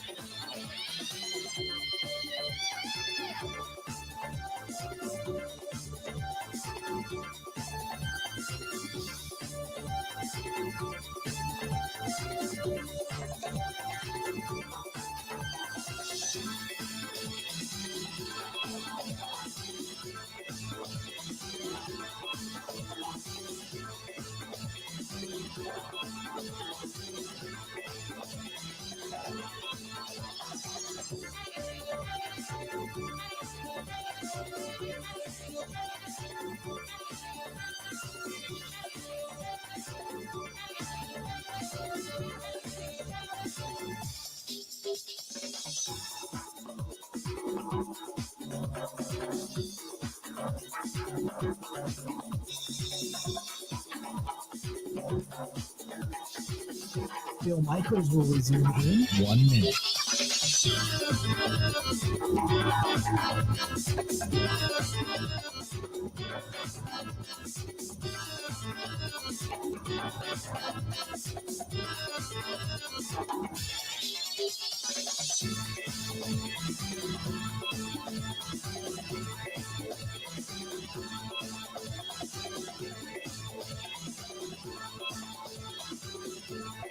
Bill Michaels will resume in 30 seconds.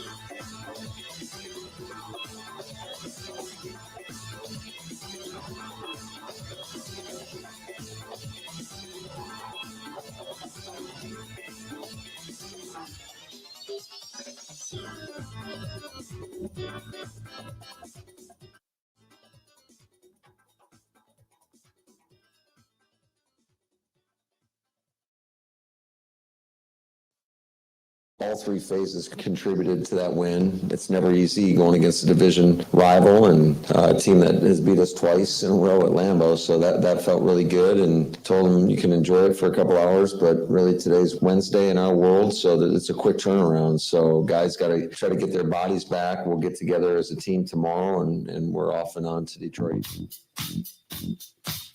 Getting ready for the Lions and maybe a different look offense. We'll have to wait and see. They ground out a win against the Vikings. Now, obviously, you would think play calling and offensive, thought processes would change going into Detroit. Where just a couple of years ago, that was the turning point of the season. They went into Detroit and shocked the Lions and shocked the world, for that matter, and had one of the largest ever games viewership-wise on Thanksgiving Day. And I would expect, nonetheless, coming up this Thursday as well. Mike Clemens joining us on the hotline. And Mike, you're probably going to see them air it out a little bit more. And, Christian Watson on that fast turf, maybe he gets loose, who knows? But you're probably going to see a different offensive thought process coming up this Thursday. Well, if Jordan Love can do that with the bad left shoulder. But yesterday, Christian Watson was your lead receiver with 5 catches and 49 yards. They didn't have a play past 18 yards. They were short, high percentage passes. I think Watson's doing a better job catching the ball. Some guy tried to sort of bait him like he was A.J. Brown, like, are you getting enough targets? Does it kind of dig at you a little bit that, hey, I'm not getting the ball maybe as much as I would have wanted? Nah, I mean, it's hard to complain when, we were driving down the field and then, the position we were in all game. It's hard to be mad. When we did get our number call, I thought we were, executing well. So just the reliability that we have from depth at all positions on offense has been huge for us. Just being able to, go different routes with, what we're doing and, put guys in different positions and, still be able to make plays. I think that's been huge for us, and now continue to be a big part of this as we continue to go down the stretch. So how do you feel after this performance? I feel really good. I feel like the energy's high, the vibes are high. We just got to carry that momentum into the next game and get another win in less than 5 days. Mike, it's going to be interesting to see targets, but more so than anything, like you had mentioned, how much more healing has gone on for Jordan Love, also for Josh Jacobs.